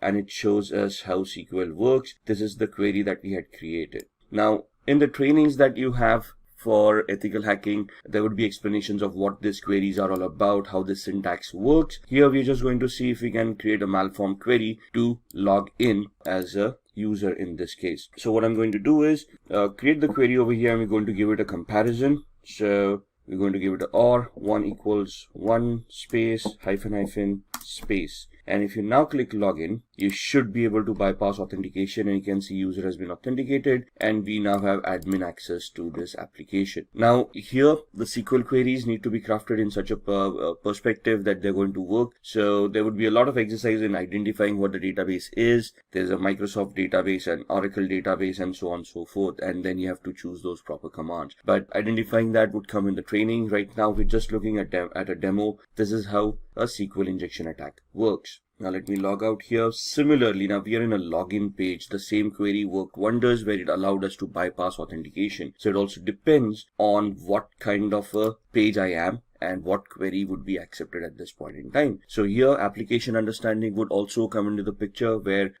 which function we are calling upon when we are connected to a particular page. Now this is a user lookup function, right? So again here we try the same method, test. That's not going to work. Authentication error, bad user on password. And if we type in the same query over here, single quote or, and give it a condition, single quote or 1 equals 1 space hyphen space. Now here it is not going to log us in because this is not a login page. This is a user lookup form. So here it would instead give us a dump of all the databases that it has. So you can see all the usernames and passwords coming in that are stored in the user lookup field. So this is where the understanding comes in of which query to create at what page, we are depending upon the function that is being called, right? So that's the SQL injection attack that we wanted to look at. Let's move on to password cracking. Now this is a Windows 7 machine that we have. I'm just going to do a very basic password cracking example. We're just going to log in. Now here the assumption is that we are able to log in. We have access to a computer and we want to check out other users who are using this computer and see if we can find out their passwords so that we can log in as a different user, steal data if required, and we wouldn't be to blame if there are any logs that are created. So here we've got a tool called Enable that is installed right here. Now I'm already an administrator on this machine. I'm checking out other administrators who share the same privileges or any other user who may be on this system whose password I can crack, and thus I would be able to get access through their account and then do any malicious activity, right? So this allows me to go into a cracker tool and it allows me to enumerate this machine and identify all the users and passwords that are there in this particular machine, right? So I'm just going to click on the plus sign and I'm going to import hashes from a local system. So where are these files stored? Where does Windows store its passwords? In what format are they stored? And what this tool does to retrieve those? That's something that we all need to know as an ethical hacker, right? So import the hashes from the local system, click on next. It's going to enumerate that file and it is going to give you a list of all the users that are there. So you can see the users are hacker admin, test, the one that we are logged in as, and then there's a user called virus as well. And you can see that this is the hash value of the password that is being utilized. Now there's a particular format for a hash value for Windows and how it stores. But once we have these hash values, let's say if I want to crack this password, there are various attacks that we can do. For example, a dictionary based attack or a brute force attack. Let's try a brute force attack, right? NTLM is the hashing mechanism that is used by Windows. So we are going to try to create an NTLM hash attack. And here we are going to use a predetermined rule set. For example, we are not sure what characters are being utilized over here. So we just create an attack like this using all characters and lowercase a through z, uppercase a through z, numeric 0 through 9, and all the special characters. Let's say the password is between 7 and 16 characters. And this is the character set that we want to try the brute force attack on. What is a brute force attack? It is an attack where the computer is going to try each and every permutation and combination out of this character set and try to figure out if the password is going to be correct. So if we click start, it's going to start with a particular characters and then it is going to identify if that NTLM hash is going to work against this character. And you can see the time is going to be phenomenal over here. So it's not necessary that this attack would be viable. It will be 100% successful given the time frame. However, the time frame is huge enough for this attack to become a little bit redundant. There are other attacks that we can do which can easily identify this data for us as well. But that is something that we will look on in future videos. So that's how we can get access to users and passwords. There are different mechanisms where, let's say we don't have login access, then what are we going to do? How we can create a fake user, login, or how we can remotely access a machine and then try to get the same access. And that is what we are going to try to do in the next demo on a Linux machine. So what we are doing in a Linux machine could also be doable on the Windows machine with a different exploit. So what I'm going to do is, this is the Linux web server that I have that I'm going to power on. I'm going to use a Kali Linux machine to hack that device, and I'm going to just power off my Windows 7 machine. Give it a minute till it boots up. Now this is also a demo machine that we have which has its own pre-configured vulnerabilities. So here we've got something from the pen testers lab and has a shell shock vulnerability implemented inside. Shell shock vulnerability affects Linux, Mac, and Unix based operating systems for a particular version of the bash shell. Bash is the born again shell, which is the command line interface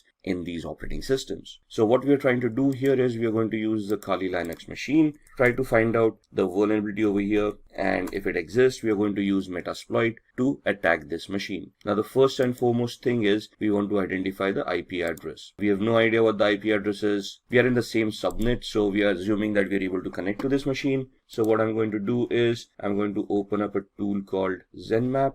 I'm going to open up a command line interface, find out what my IP address is, and my IP address is this with a subnet mask of 255.255.255.0. So I want to see if there are any other machines that are live in the same subnet, and we are doing a ping sweep over here to identify which machines are live. In a minute we'll get all the IP addresses. 71.1, 2, 133, 254 and 128. We know that we are 128 at this point in time. 254 is the DHCP server. So we are assuming that 133 is the machine that we want to look at, and let's then try to see if we can scan that machine 133, and we're going to do an intent scan to find out which ports are open, what services are running over there, and if it is whether the pentest machine that we were looking for. You can see off the start port 22 and port 80, and somewhere here it's going to give us the ports that are open and the details about those ports, and somewhere here it will tell us that this is the pentester lab machine that we wanted, which is correct. So now we want to do a vulnerability analysis on this. What we are going to do is I'm going to use another GUI based tool called Sparta, which I can just find out from here.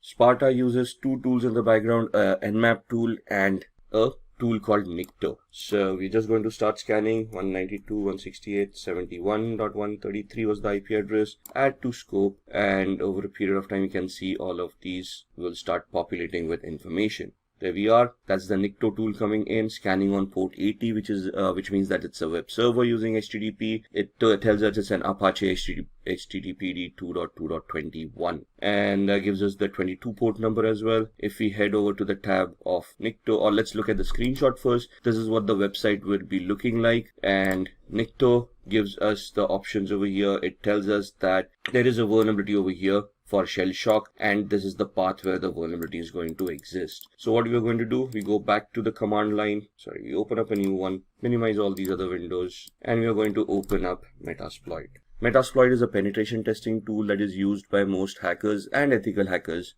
to test applications and test existing exploits and vulnerabilities. So just give it a minute till it starts. You can see there are already around 1700 exploits right here. We are going to see all those exploits with these commands. There we are, sorry for the typo.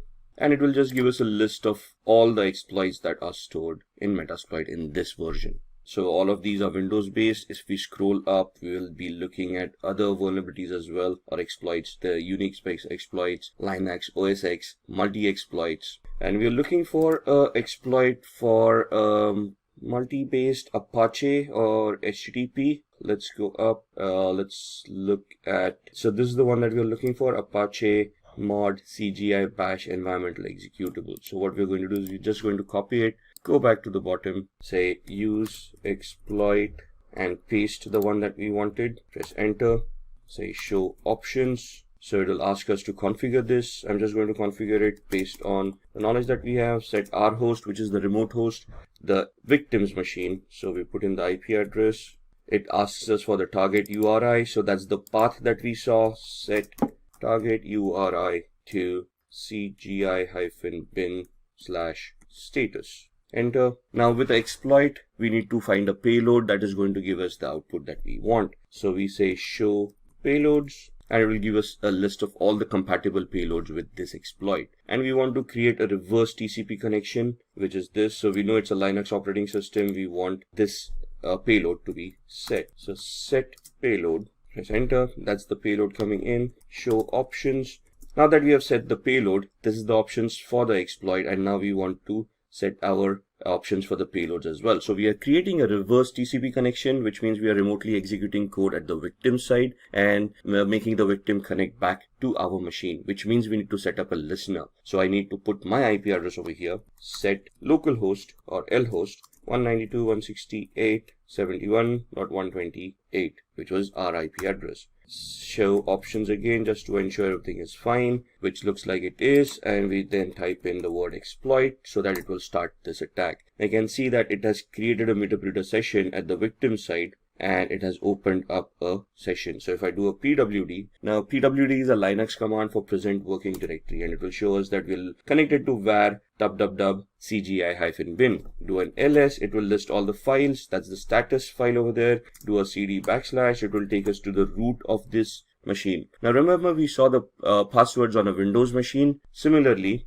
we can head over to the cd etc folder ls, and you can see these files psswd and shadow. Now psswd is the file where Linux stores its usernames, and shadow is the file where passwords are shown. So do a cat command psswd, and you can see these users coming up. So you can see the last user Pentest Lab, and you can see there are no passwords. So let's do a cat shadow, and that's your hash value for the password that we have for the user Pentest Lab. So these are the different attacks that we need to understand and we need to create based on the vulnerabilities that exist on different machines. So if we just look at Windows and Linux and how we can exploit them depending on existing vulnerabilities. As an ethical hacker, this is what we need to learn in our trainings, and then we need to clear our exams based on this knowledge of how these things work, so that we get certified and then we can position ourselves for the penetration testing jobs. Now let's begin with who is a certified ethical hacker.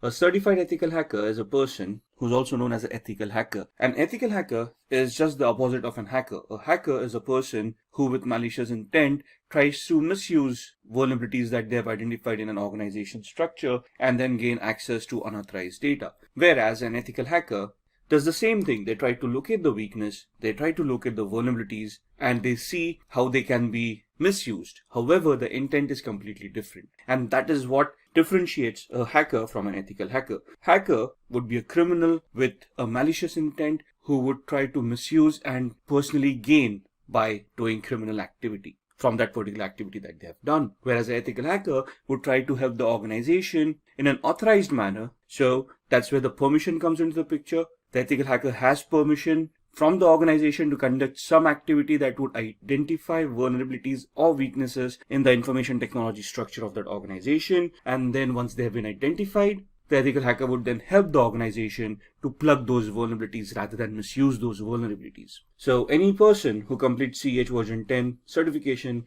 is known as a certified ethical hacker. So there's a certification. Once you complete that, once you pass the exams, you can essentially call yourself as a certified ethical hacker, and you're going to get a certificate with the same terminology. So as you can see in the diagram, your responsibility would be as a certified ethical hacker would be with the proper permission of the organization. With the authorization coming in, with contracts coming in, you would legally help the organization to identify those weaknesses and vulnerabilities. And once you find them, you're going to report them to the organization, and you're going to help the organization with remediation plan, which would help them remediate, mitigate, and resolve the vulnerabilities that you have identified, thus making the organization's security structure a lot better, based on which black hat hackers or malicious hackers would be unable to attack the organization. So what is CEH version 10? Now this course was initially introduced in September 2015, and I think if you look at the versioning, this is the 10th version that is there in the market. So essentially CEH, or the Certified Ethical Hacking course, as the course itself, has been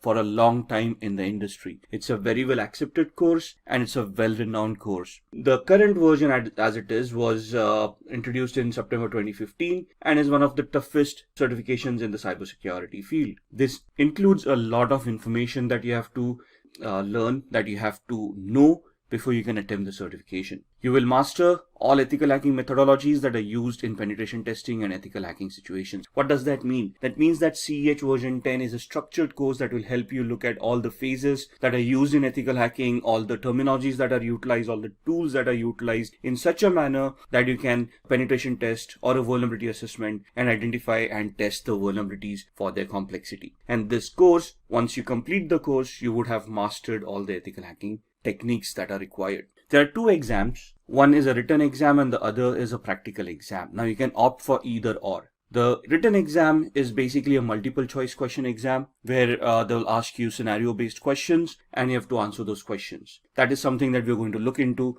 during this video. The practical exam is basically a simulation exam where they give you a scenario and you have to complete those tests and prove that you are a good ethical hacker. Based on the report that you give, if the report tallies to what the test was, you would be clearing that exam. So practical exam is a little bit tougher. It's more hands-on. It tests the actual skills that you would perform in a hacking scenario or a ethical hacking scenario. Thus the practical exam going to be that much tougher. The written exam to give it credence, tests you a lot on your mentality, on your thought process, on your judgment characteristics. So they will give you a scenario and ask you, what do you think is happening? What does this attack tantamount to, or would be what would be the next step in the particular attack that they're describing? Thus, it's more of an intellectual test where when your thought processes are being checked and you are giving those exams. So what would be the difference between these exams? In a practical exam, you would be conducting all those steps yourself and you would be reaching a conclusion. So here essentially you're being tested on the skills that you have developed on the execution part of it and to see whether you can execute a test end to end. Whereas in a written exam, you would be put in the middle of a test where you have to assume something, where you have to understand what the steps would have been performed in the previous steps and what would be the expected result, and you're supposed to analyze that and then come to the correct answer. So if there is a question which exam is better, written or practical, the answer to that is, from an intellectual perspective, a written exam would be a lot tougher than a practical exam, and from an execution perspective, a practical exam would be tougher than a written exam. So it depends on us which exam we want to give. Both of them are widely accepted and well respected in the information security field. So it's just the option that we choose which exam we want to give. Now, this course, the version 10 course, is purely attack-based course. Okay, it is an offensive course. There is no defensive mechanisms. So if you're looking for questions of how to secure yourself on the internet, how to securely configure an operating system, or how to securely configure a server, how to configure a firewall, this is not the certification. This basically talks about attacking those devices. So if you come across a firewall, how would you test a firewall? How would you identify vulnerabilities in those? And how would you bypass a firewall? Similarly, if you come across a server, how are you going to attack and hack the server? Let it be Windows or Linux based. So this basically becomes an attack based course. You're looking at offensive mechanisms over here and not defensive ones at all. So what's new in this version? In this version, there's a new module for IoT, Internet of Things. It focuses on emerging attacks, vectors like cloud, artificial intelligence, and machine learning. It basically talks about smart devices. And it talks about the vulnerabilities, the risks that the smart devices face in today's world. For example, it will tell you about the industries that are utilizing all these smart devices, why are they utilizing it for, what kind of devices they are utilizing, and what are the risks within those devices. It will also give you a lot of tools for you to practice upon to identify such IoT devices. What would constitute an IoT or an Internet of Things device? Any device which has an IP address and can connect to the internet and create data. So even your smartwatch, your smartphone, your cars that have internet connectivity nowadays, your Google Homes, Amazon Alexas, all of these devices would come under the IoT umbrella. And have you ever wondered about sitting at home, having a Wi-Fi, having all of these devices, even a smart TV, if you will, connected to the Wi-Fi? And have you ever questioned how a hacker would then be able to access your home through all of these devices, record information, and basically just spy on you? Similarly, an organization where they are utilizing IoT, they would be vulnerable for the same vulnerabilities. And this course does include IoT security to a certain extent, where we talk about vulnerabilities and how to identify those vulnerabilities in IoT. Then there's a new vulnerability analysis module where it gives you risk assessment. It talks about CVSS scoring systems. It talks about how to do a vulnerability management program in the first place. What are the steps required in a vulnerability management program? How should it be repeatable and how it should be measurable as a program? And what should be the outcome? So basically, it will give you a structured way of how to do a vulnerability management assessment and how do you want to achieve the end goal, thus leading you to a penetration test. So all the modules are leveled up. What do you mean by leveled up? That means they've been updated to the latest tools, latest standards, latest technologies. So you've got cryptographic attacks, you have got attacks on applications like SQL injection, we will be talking about packet sniffing using various tools. All of these are upgraded, which means they are up to the latest operating system. So even when we do this course, you'll be looking at operating systems like Windows 10, Windows 8, Windows Server 2012, Windows Server 2016, Kali Linux machines, Android machines, and Ubuntu desktop as well. So all of the operating systems are latest, the tools are latest, and you will be interacting with these tools. And then there's a mobile security toolkit as well, which will help you do a penetration test on a mobile device. So these are what is new in version 10. Now let's talk about the roles and responsibilities that an ethical hacker should have when they actually go into the world. Now, what are the responsibilities, roles, what are the capabilities that we should have? That we should be able to look at scripts that would test for vulnerability. So for example, a SQL injection attack, it's a script based attack. Let's say cross-site scripting attack. That is again going to be a script-based attack. So we maybe we want to go ahead a little bit, look at Windows systems and do a PowerShell attack and know about PowerShell scripting a little bit. If you look at Linux Windows, there's a bash shell where there is bash scripting, and you'll want to learn that scripting as well. Now the course doesn't include all these scripting languages. It does help you understand what these scripting languages are, and it does have some basic introduction to how these languages can be utilized to create those scripts. Then we also want to develop tools to increase security. You want to look at those commands that are utilized on all operating systems. You want to look at the capabilities of the operating systems, of how to create security parameters and ensure the operating systems and applications devices are secure. You should be able to perform risk assessment.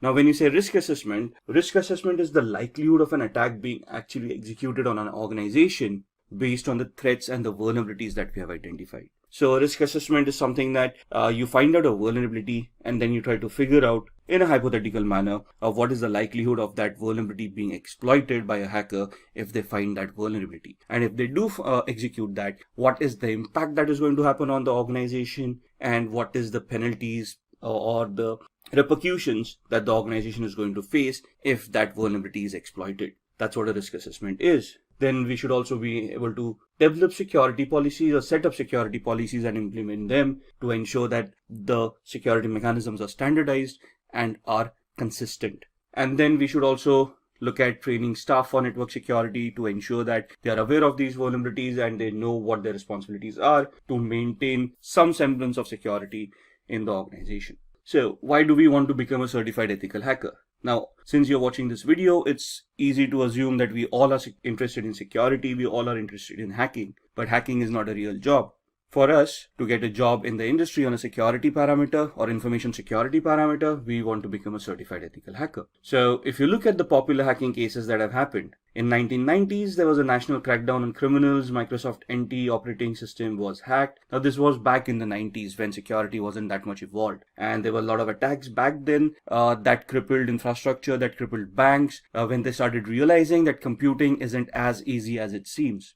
Of course, if you use a computer, the functionality is always there, but if the functionality is not properly configured, you're just exposing yourself to cyber criminals where they're going to steal information and your organization may just go bankrupt because of that.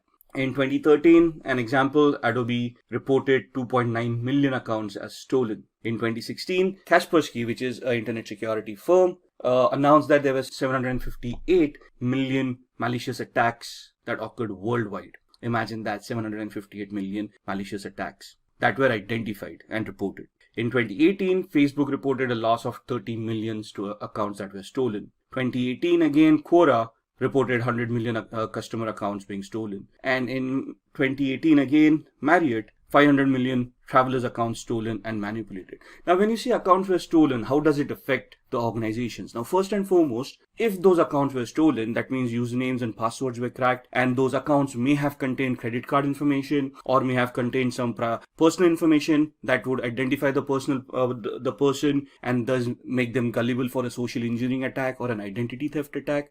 So it has a cascading effect. If I would have been affected, or you would have been affected with these attacks, the repercussions would have been catastrophic. Your credit card information being stolen, that means somebody else would have misused it and you would have seen a huge bill come your way.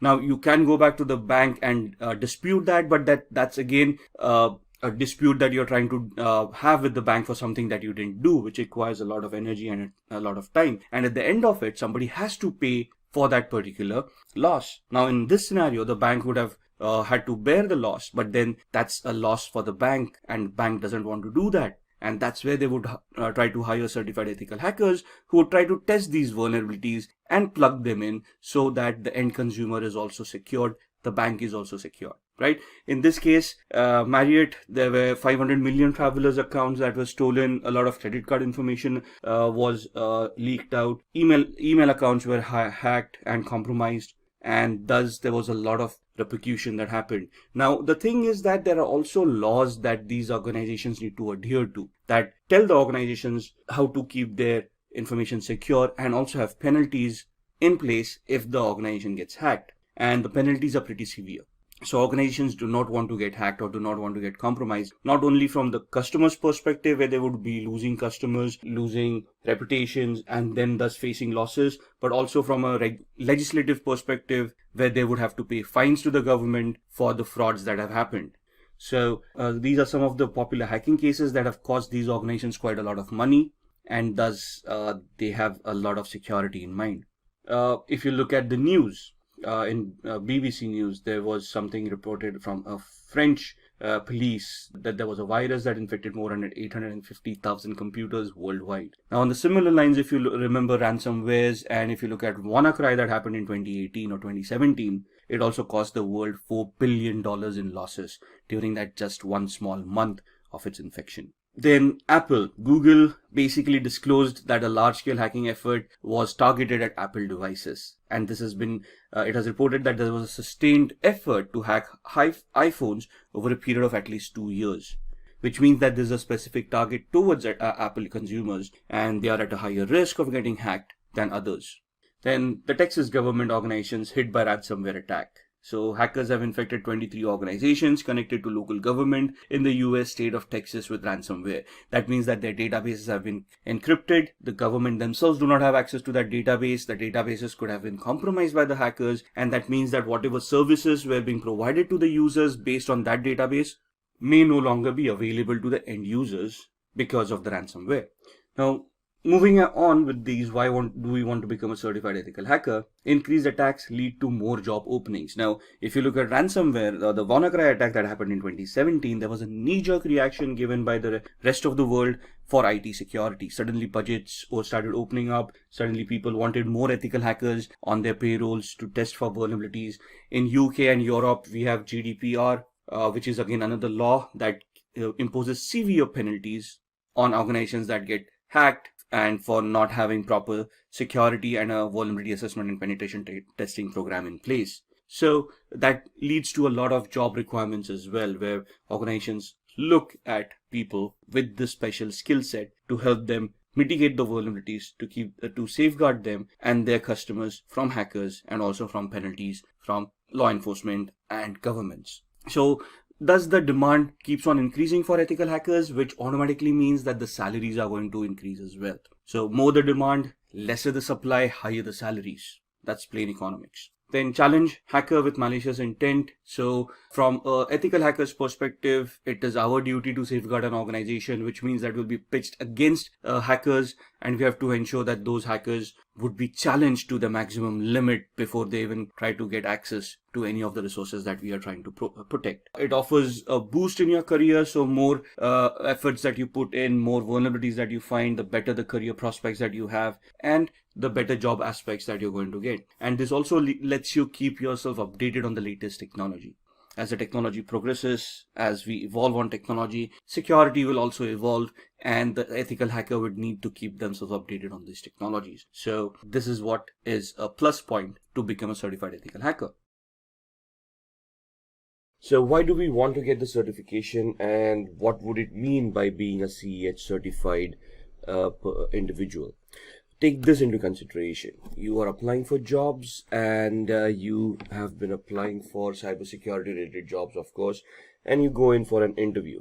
In the interview, you are asked quite a few questions, and they will be testing you on cybersecurity concepts. So they will be asking you a lot of technical questions about cybersecurity, about information security, and any other related topic. So let's say in a few minutes into the interview, there are some concepts that you have not brushed your skills upon, and they ask you about certifications.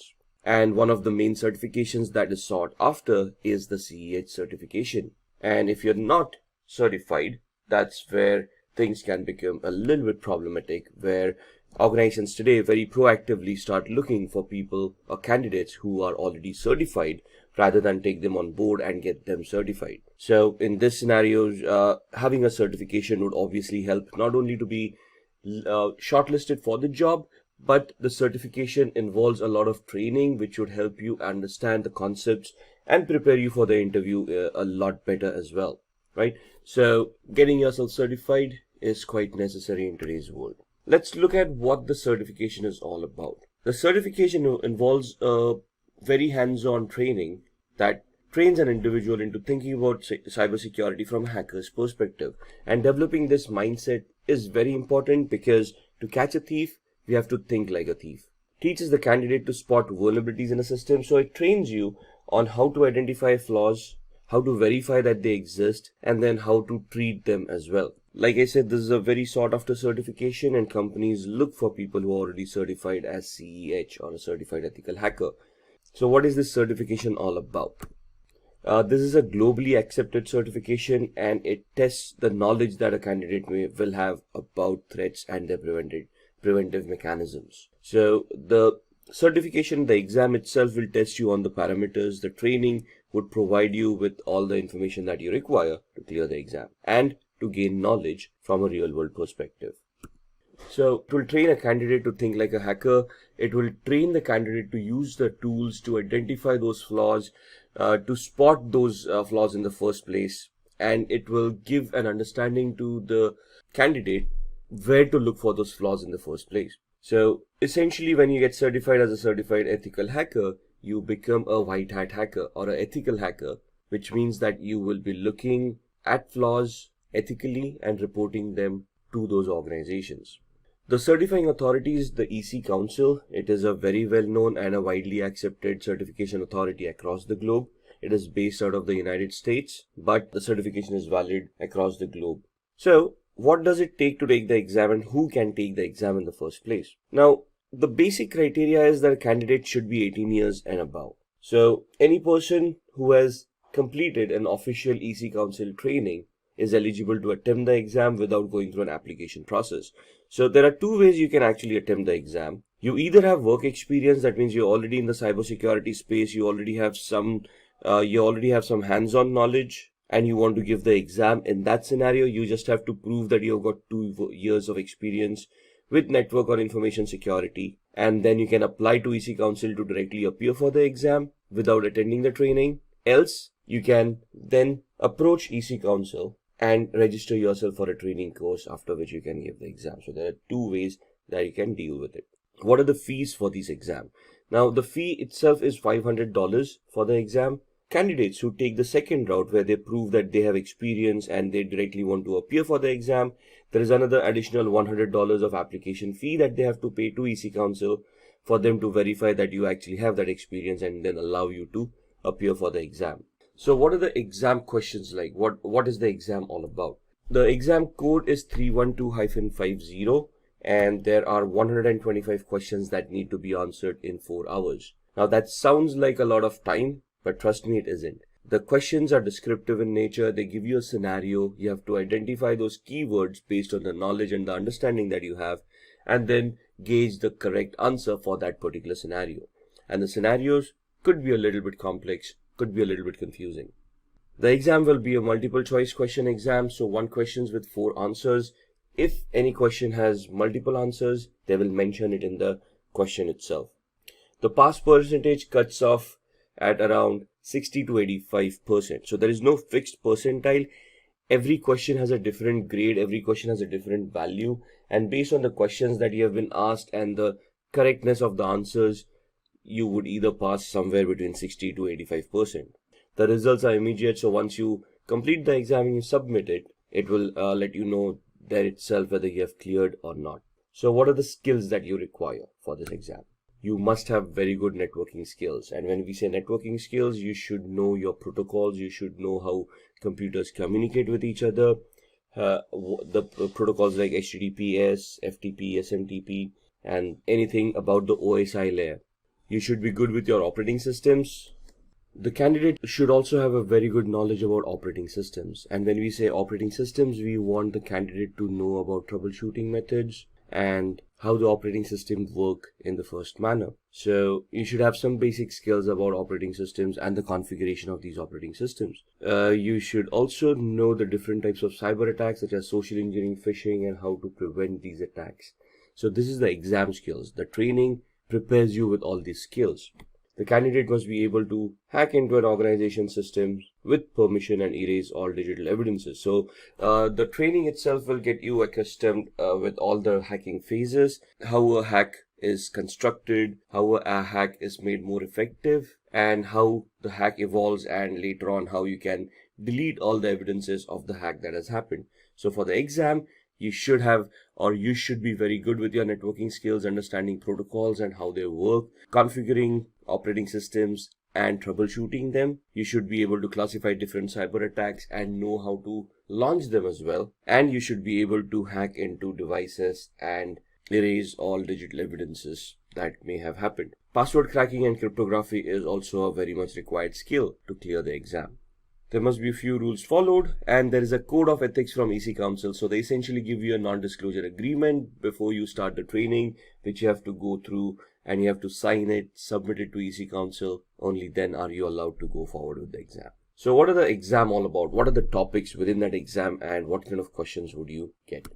So there are 7 domains in this training based on which they will ask you questions. When you say background, background is nothing but your knowledge on networking skills, your knowledge on a little bit of operating systems, how communications happen, how protocols work, and so on and so forth. Analysis would be where you analyze certain attacks and you're able to analyze, let's say, packets, and based on those packets you can identify whether it's a legitimate packet or is it a malicious packet with any malicious data within it. Then with security tools, you are able to talk about security as in the concepts of security like confidentiality, integrity, and availability triad, the IEEE identification, authentication, authorization, and accountability aspects, and various other concepts that are there in security. So you'll be questioned on those topics as well. Tools and programs. Ethical hacking carries a lot of tools, and you should be conversant with those tools.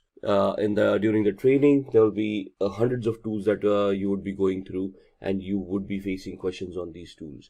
So there would be some basic questions like commands that would be given to you to identify what that command would execute, or there would be a specific scenario given to you, and then they would ask you which is the most suitable tool that you would utilize to crack that particular scenario. And then there's the methodology, of course, of how or which steps would you take in this particular attack to be successful. Then we talk about policies and the ethics. So as you can see, all of these domains have different weightage in the exam. 21.79% for your backgrounds. So you can see the background information is very much important. Operating systems, networking, a little bit of applications, a little bit of architecture of how things are deployed. Now, CEH is normally an advanced certification, right? So there are a few presumptions that you already know a little bit about Active Directory, how operating systems work, how identity management works. So there's a little bit of presumption that you have these background knowledge, but in the training you can be prepped up for that knowledge as well. So it does contain a little bit of insights about how these things work.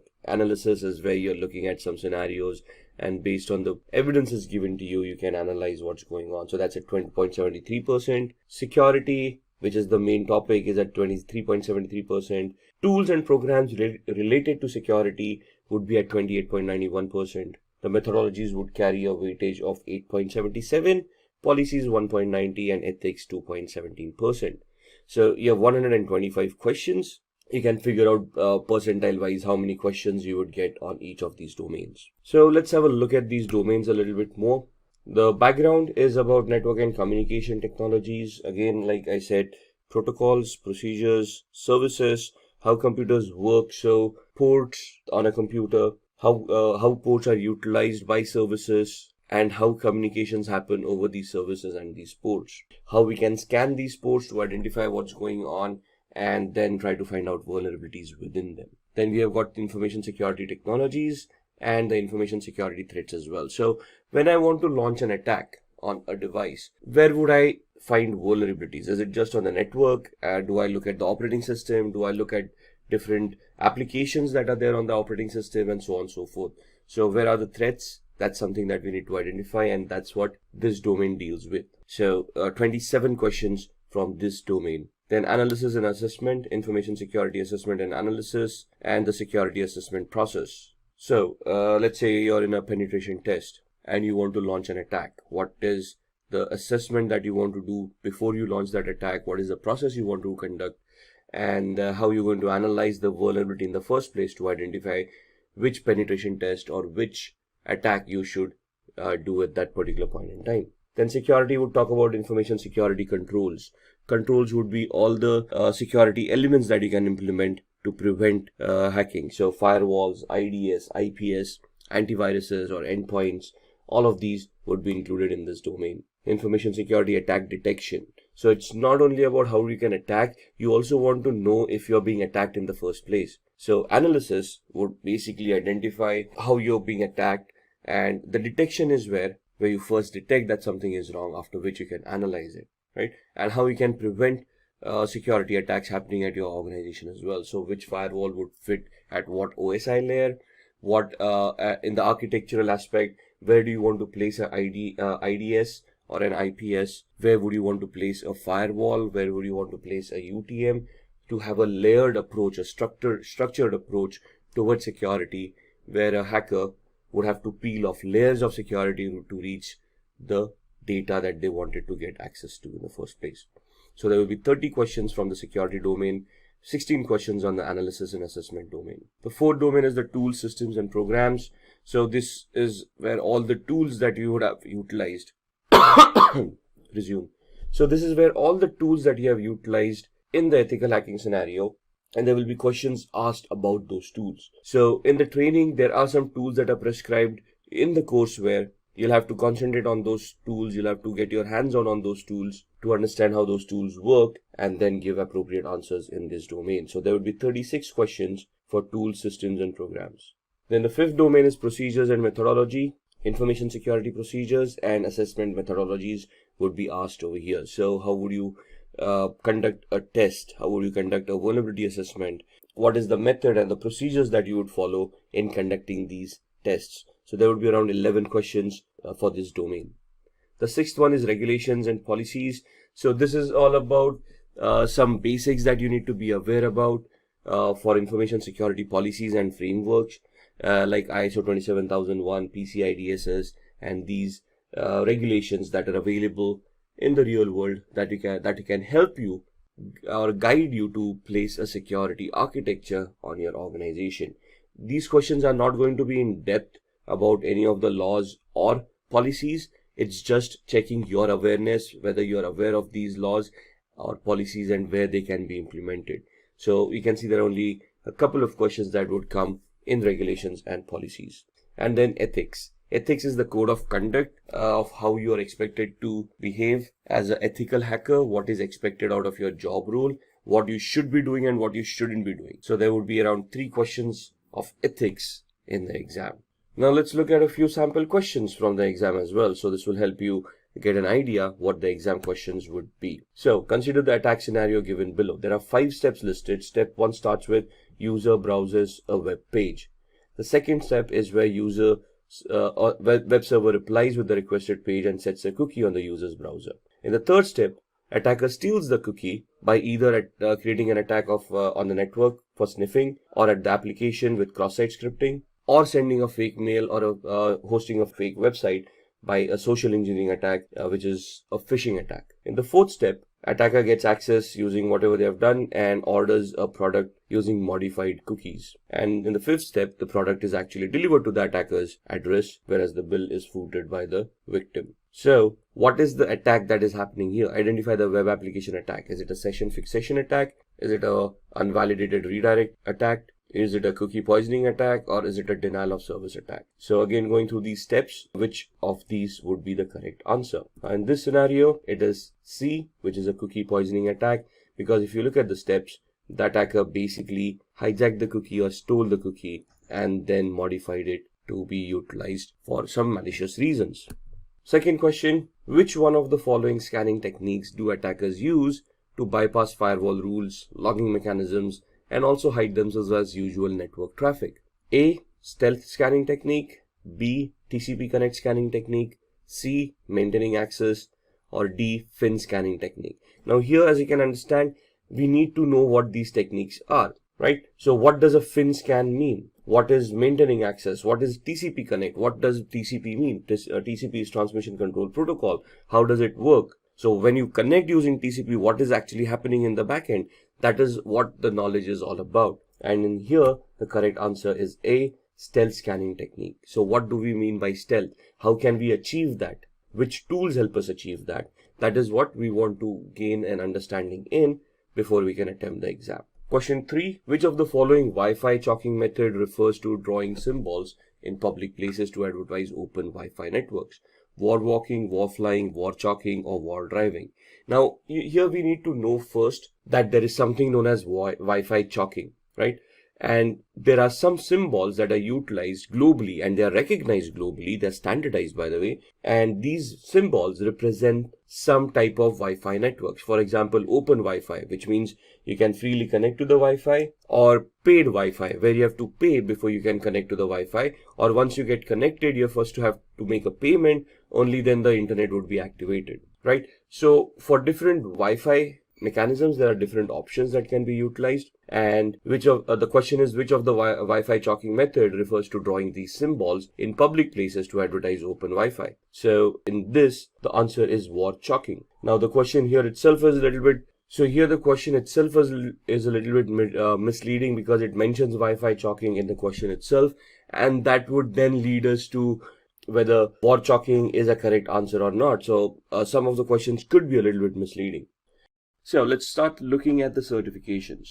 So to be an ethical hacker, you must hold a certification which specializes in ethical hacking or in cybersecurity. Companies look for candidates who are globally certified. When we say globally certified, they're looking for a certificate that has been given by an organization that is recognized globally and is well accepted in the industry. So these are the top 5 certifications a candidate can obtain. The first one, become a certified ethical hacker. Then there is Global Information Assurance Certification Penetration Tester. Then Offensive Security Certified Professional. CompTIA Pen Test Plus. And finally, the Licensed Penetration Tester. Now, these certifications are offered by different organizations. All of these organizations are recognized globally and their certifications are well accepted in the technical space. So let's start off with the Certified Ethical Hacker, and we'll look at the organizations that provide these certifications and how we can attain them. So CEH, or Certified Ethical Hacker, in its current form is in its version 10. It's been revised and updated over a period of time.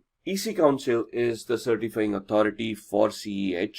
They have their own authorized training centers through which you can attend trainings, give those exams, get yourself certified, and thus become globally certified and can be eligible to apply for security related jobs. It is a very well-known certification and is widely accepted at the same time. It would test the candidate's knowledge of security threats and preventive measures. Now there are 2 types of exams that you can give with CEH. One is a multiple choice question exam, which is theoretical in nature. They ask you questions and you answer the correct you select the correct answers. If you clear, you get certified. The second certification nowadays is where there's a practical exam associated with it. That's you'll have to purchase the voucher for that exam and give that exam. The practical exam is held in a virtual lab where you're given scenarios, and based on those scenarios, you have to resolve the questions given to you and give proof of the resolution, which would then get you certified as an ethical hacker. The theoretical exam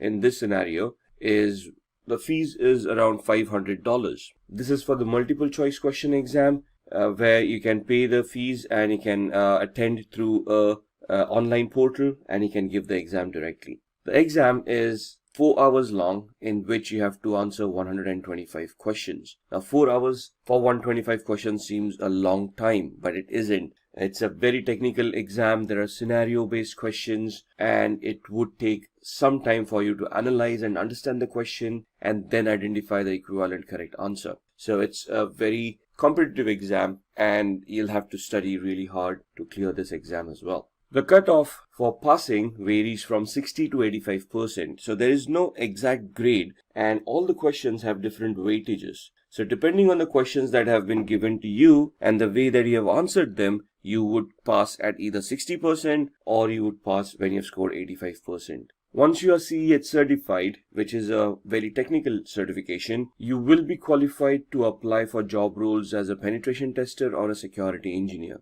These are job roles where you would be responsible of ethically trying to attack applications, servers, switches, and try to find out vulnerabilities within them. The training of this certification will make you adept in most of these tools that are required. There are a lot of practicals in this trainings, and if you successfully completed those practicals, clearing the exam is a easy task. With the practicals comes your knowledge and would help you understand how you would be performing penetration tests in the real world. An average annual salary in the USA for a CEH certified person is around $91,000, and in India is around 4,76,000 odd rupees. The salaries would vary as far as organizations are concerned. More established organizations can afford to pay a little bit more, but these are average rough salaries that we have seen across the market. The next certification is the GPEN, also known as the Global Information Assurance Certification Penetration Tester. This certification looks into the different pen testing practices and methods, also focuses on the various problems and pen testing. So again, this is where you're getting certified as a penetration tester. So it's again a technical certification where your knowledge on networking, applications, and security of which will be tested.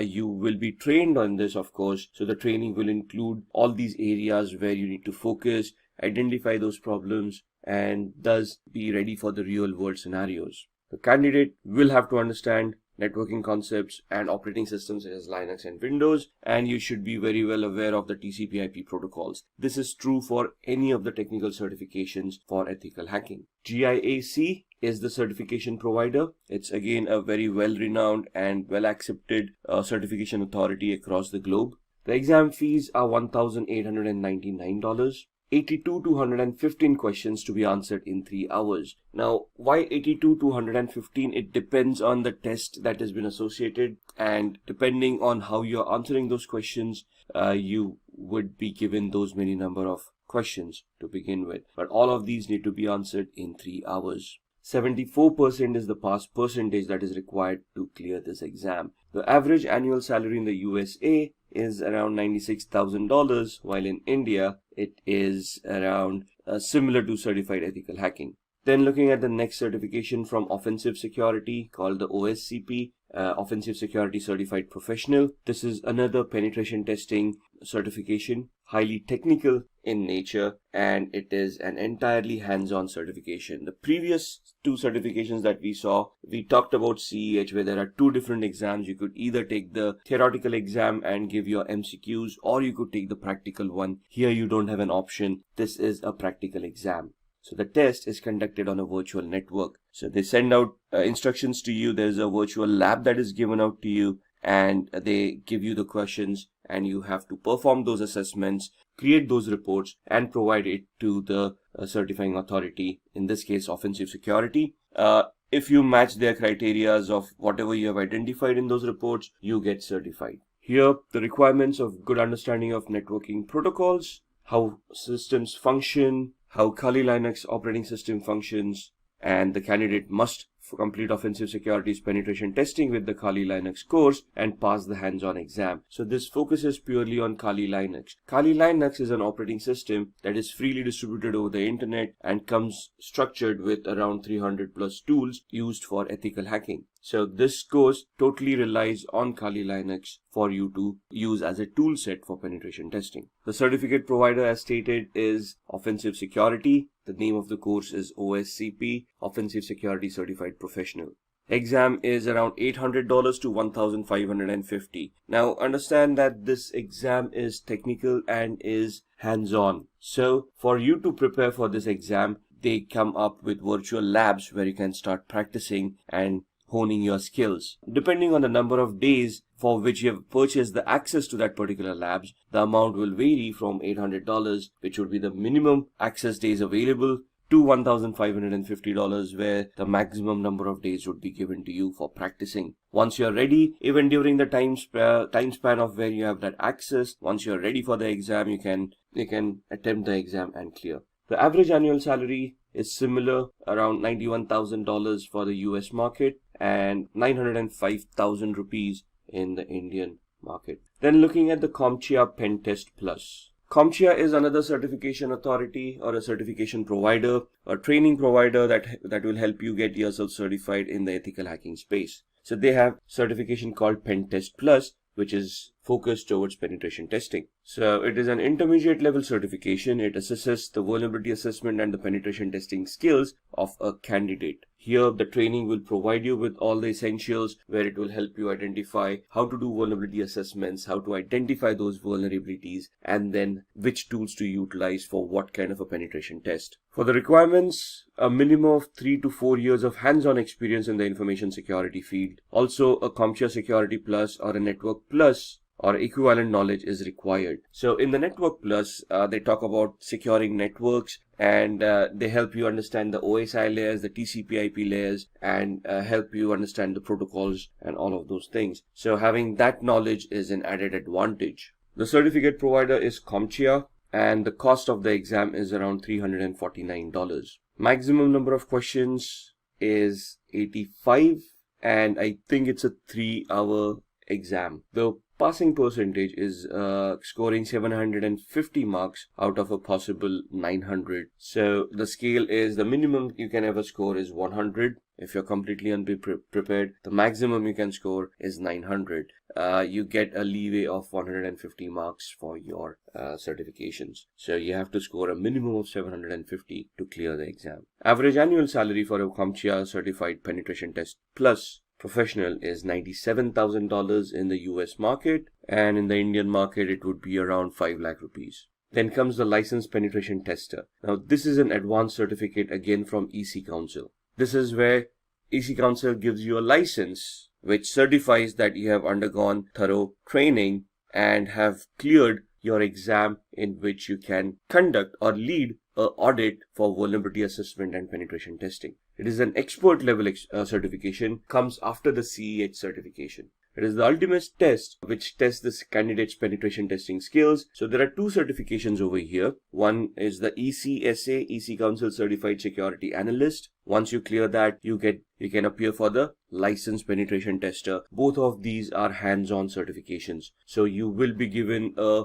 virtual lab, you will be given a scenario in which you'll have to perform some assessments, create reports, submit it to the EC Council. They will analyze your reports. If they meet the criteria that have been identified, you would then be certified as a licensed penetration tester. The candidate must be above 18 years of age. A recertification is required every 3 years. So the validity is 3 years. After 3 years, you will have to be recertified, or there is a continuing point education system over there where you can score points by publishing articles, by attending trainings or giving out trainings, and you can get yourself recertified. It is preferred that the candidate has CEH and the ECSA certification. So the previous certification that we saw, Certified Ethical Hacker, and then the ECSA, EC Council Certified Security Analyst, after which you can appear for the LPT, the Licensed Penetration Tester. The certificate provider again is EC Council. The Licensed Penetration Tester exam has a different process. The candidate must purchase an exam dashboard for $899, which is valid for a year. So once you purchase the voucher,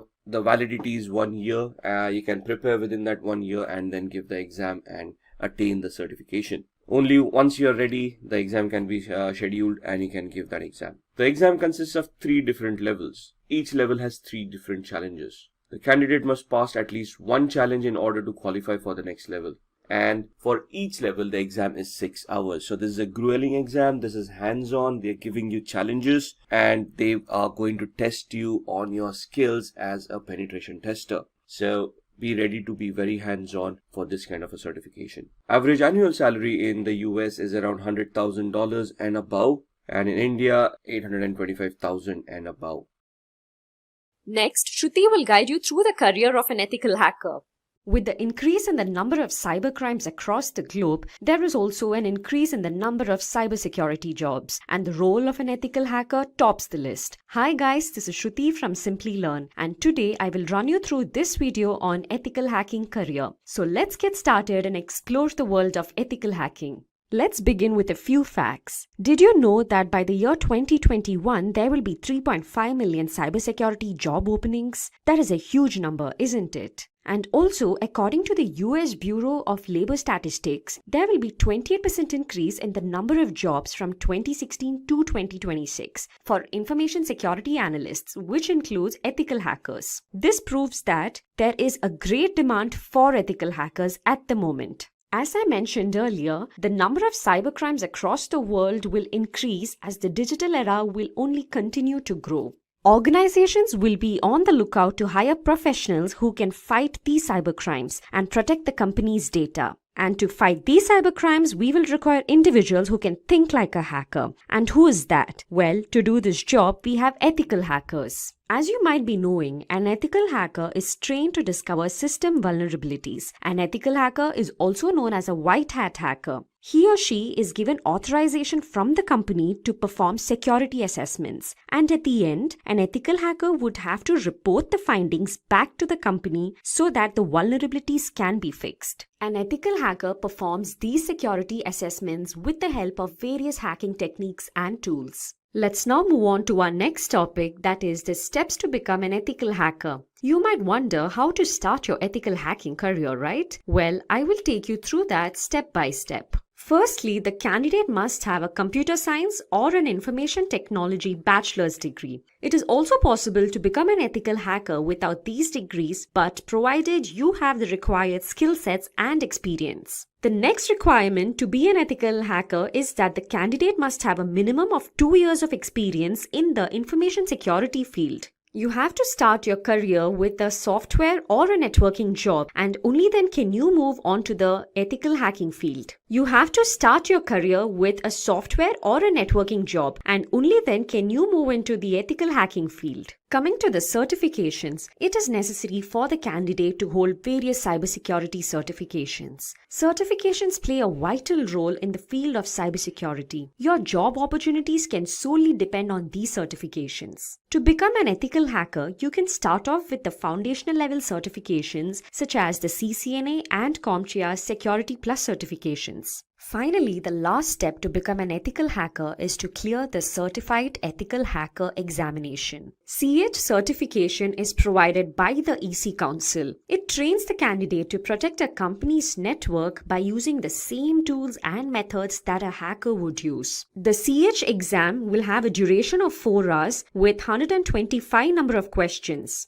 If the candidate clears this exam, then he or she will become a certified ethical hacker. Now that you know the steps to become an ethical hacker, let's look into the skill sets which are required to help you achieve these steps. First and foremost, an ethical hacker needs to have an in-depth knowledge of the working of the operating systems. Knowledge of Windows, Linux, and Macintosh operating systems is required. For penetration testing, creating exploits, and bug hunting, programming will be important. So knowledge of programming languages such as C, C++, HTML, Python, and PHP will be very helpful. Basic knowledge of networking, TCP/IP protocols, and OSI model is necessary as networking is the foundation of cybersecurity. For securing databases, knowledge of SQL, NoSQL, PostgreSQL is necessary. Cryptography is used to secure information. It is the process of converting data from a readable format to a non-readable format and vice versa. Cryptanalysis is decryption without a secret key. In most cases, certified ethical hacker would need to perform cryptanalysis. Hence, ethical hacker has to be comfortable with cryptography and cryptanalysis. Ethical hackers should be proficient in network security control measures such as intrusion detection and intrusion prevention techniques. Now let's move on to the responsibilities which are taken care of by an ethical hacker. Let's have a look at these responsibilities. An ethical hacker is responsible for scanning systems, open and closed ports using tools like Nessus and Nmap. Vulnerabilities and threats are identified by doing this. In addition to scanning for vulnerabilities, they also search the deep corners of the network to spot critical information such as passwords, which can make the organization vulnerable to an attack. In addition to building and maintaining IDS, IPS, and firewalls, they also try to evade these security measures to gauge the performance of the systems. A lot of times, a company's online fraud or online theft incidents are looked into by an ethical hacker. An ethical hacker also checks for sniffing networks and hijacked web servers and applications. Those were the responsibilities of an ethical hacker. Now let's look into the various job roles an ethical hacker can apply for. It is a misconception that an ethical hacker will perform only penetration testing. Well, there are a number of other jobs an ethical hacker can apply for. The different job roles such as that of a penetration tester, information security analyst, security consultant, and an information security manager. Let's have a look at each of these job roles one by one. A penetration tester performs the typical responsibility of an ethical hacker. That is, he or she tries to exploit a security system's vulnerabilities. This is carried out using different hacking tools and techniques. An ethical hacker can also apply for the role of an information security analyst. There is a difference between the job roles of a penetration tester and that of an information security analyst. Here, the candidate will be required to primarily design and protect the organization's network from various cyber attacks. Finally, the candidate is also required to document the identified security breaches so that it can be omitted the next time. The responsibilities of a security consultant is more or less similar to that of an information security analyst that we saw previously. As a security consultant, you will be responsible to design, implement, and maintain various security architectures. In addition to this, you're also required to upgrade the security systems as and when required. Finally, an ethical hacker can also apply to the role of an information security manager. As the name suggests, this role will require the candidate to possess managerial skills, as an information security manager is responsible to head the IT and the information security team. Now that we have seen the responsibilities, the skills, and the steps to become an ethical hacker, let's have a look at the different companies hiring ethical hackers. To name a few, we have Bank of America, Ernst & Young, KPMG, Urban Pro, and IBM. Let's now look into the salary structure of an ethical hacker. Well, in India, the average annual salary of a certified ethical hacker is nearly 4,76,000 rupees. And in the US, the average annual salary of a certified ethical hacker is $91,000. Now I will guide you through a sample resume of a penetration tester. As you can see on your screens, this is a sample resume of a penetration tester. We will look into this resume closely and understand how your resume should look like if you are applying for the role of a penetration tester. As always, you can start off with your name and your email ID and your phone number, followed by a brief summary of your current job profile. It is preferred to add your LinkedIn profile link here and also your GitHub profile link if you have one. As I mentioned earlier, this is a sample resume for a penetration tester, and hence we have to have more than 2 years of experience in the information security field. As you can see under the experience section, the candidate has 2 prior experiences, out of which the first experience is that of a software tester and second is that of a penetration tester. You would have to mention your latest or current experience at the beginning. You can mention your job role and the company and the duration, under which you can list out the various responsibilities that you are looking into currently. If you are a penetration tester, you can mention responsibilities such as security monitoring, black box testing, documentation of the results, vulnerability scanning, and so on. Below this, you can mention your first company's experience with the roles and responsibilities that you have performed earlier. Here, the candidate was a software tester before becoming a penetration tester. Let's move on to the education section. Here, the candidate holds a bachelor's degree in computer science. You can mention your degree followed by the university name. Or if you're applying for any other role in the cybersecurity domain, it is recommended that you list out the certifications as well. To start off with, a CCNA certification will be preferred, followed by a certified ethical hacker certification, which is a must if you are applying for the role of a penetration tester. In addition to it, the Certified Expert Penetration Tester certification will also hold a great advantage. After mentioning the certifications, you can go ahead and mention your skill sets. Here we have the technical skills and non-technical skills. Under technical skills, you can mention the programming languages that you know. Here we have C, C++, Java, Perl. You can also mention the operating systems that you have worked on. For example, Windows, Linux, Unix. And in addition to the programming languages and the OS, you can also mention the tools that you know, such as Nmap, Metasploit tools, which will be helpful if you are applying for the role of a penetration tester. Then you can also mention encryption technologies, knowledge of SQL, and bug tracking systems if you have worked on them before. If you have participated in ecodathons, you can mention that here as well. Under the non-technical skills, you can mention various competitions that you have taken part in and the games that you like, and other extracurricular activities. Finally, you can also mention the projects undertaken. Under the projects undertaken, you can talk about the various projects that you have performed in your company or outside the company. Here, we have two projects, one as a software test engineer and second one as a penetration tester. So this is how a resume of a penetration tester will look like. Today, we are going to talk about some really interesting and powerful hacking gadgets you should know about in 2024. But remember, this is just for learning. We don't want anyone getting into trouble. So moving on. The best way to keep your computers and devices safe is to know about the risk. So some risks are easy to cater, using strong passwords, and don't download from bad websites, and don't hand your unlocked device to strangers. But there are also hidden dangers that can cause big problems. Some tools look innocent but can be very dangerous. Here are 7 gadgets that look normal but are actually powerful hacking tools. These tools are made for security experts to test systems, but they can be misused. So let's kick things off with a device that's small but incredibly powerful, that is Raspberry Pi. So Raspberry Pi is a compact and affordable computer that has revolutionized the tech world. Originally designed for educational purposes, it has become a favorite among hobbyists, makers, and even professionals. Despite its small size, it boasts impressive capabilities, including multiple USB ports, HDMI output, and support for various operating systems like Linux and Windows 10 IoT Core. The Raspberry Pi can be used for a wide range of projects, from simple programming and gaming to complex IoT systems and home automation. The Raspberry Pi can also be a dangerous hacking tool. With the right software, it can be used to perform a variety of hacking tasks. For example, it can run Kali Linux, a popular operating system for penetration testing.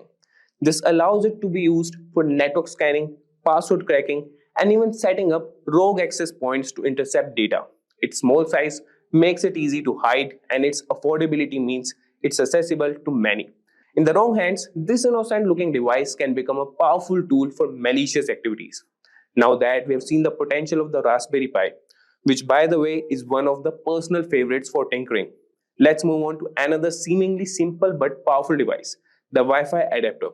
So Wi-Fi adapter might seem like a simple device used to connect to wireless networks, but it can be a potent hacking tool in the wrong hands. These adapters, when paired with the right software, can intercept and monitor wireless communications, making them invaluable for network analysis and penetration testing. For example, they can be used with tools like AirCrack-NG to crack Wi-Fi passwords. Hackers can use Wi-Fi adapters to perform attacks such as packet sniffing and man-in-the-middle attacks. These activities can lead to unauthorized access to networks, data theft, and severe security breaches. It's like having a digital spy in your pocket. While essential for legitimate security testing, it's crucial to be aware of their potential misuse and to secure your own wireless networks against such threats. Speaking of Wi-Fi, you won't believe how sneaky this next device is. Let's take a look at a device that takes wireless hacking to a whole new level, the Wi-Fi Pineapple. The Wi-Fi Pineapple looks like a standard router, but it is a sophisticated device used for hacking wireless networks. It allows attackers to create rogue Wi-Fi access points, tricking users into connecting and revealing their login credentials. Imagine connecting to what looks like a free public Wi-Fi only to have your data intercepted. This device is capable of advanced man-in-the-middle attacks, monitoring and recording data from all connected devices. Additionally, the Wi-Fi Pineapple can capture Wi-Fi handshakes, which can then be used to crack network passwords. Its powerful feature makes it a favorite among penetration testers for assessing network security, but in the wrong hands, it can be used for malicious activities, highlighting the importance of robust wireless security. So from Wi-Fi to Bluetooth, which is everyone these days, right? Let's now explore a powerful tool for Bluetooth hacking, the Ubertooth One. The Ubertooth One is an open source Bluetooth testing tool that appears to be a simple USB dongle. Despite its unassuming appearance, it can monitor and analyze Bluetooth communications, making it a valuable asset for those testing the security of Bluetooth devices. Think of it as a spy for Bluetooth traffic. The Ubertooth One can capture Bluetooth packets, perform Bluetooth attacks, and even explore vulnerabilities in Bluetooth networks. Its ability to dissect Bluetooth traffic makes it a powerful tool for both legitimate security research and potential misuse. Understanding its capabilities helps highlight the importance of securing Bluetooth-enabled devices against unauthorized access and attacks.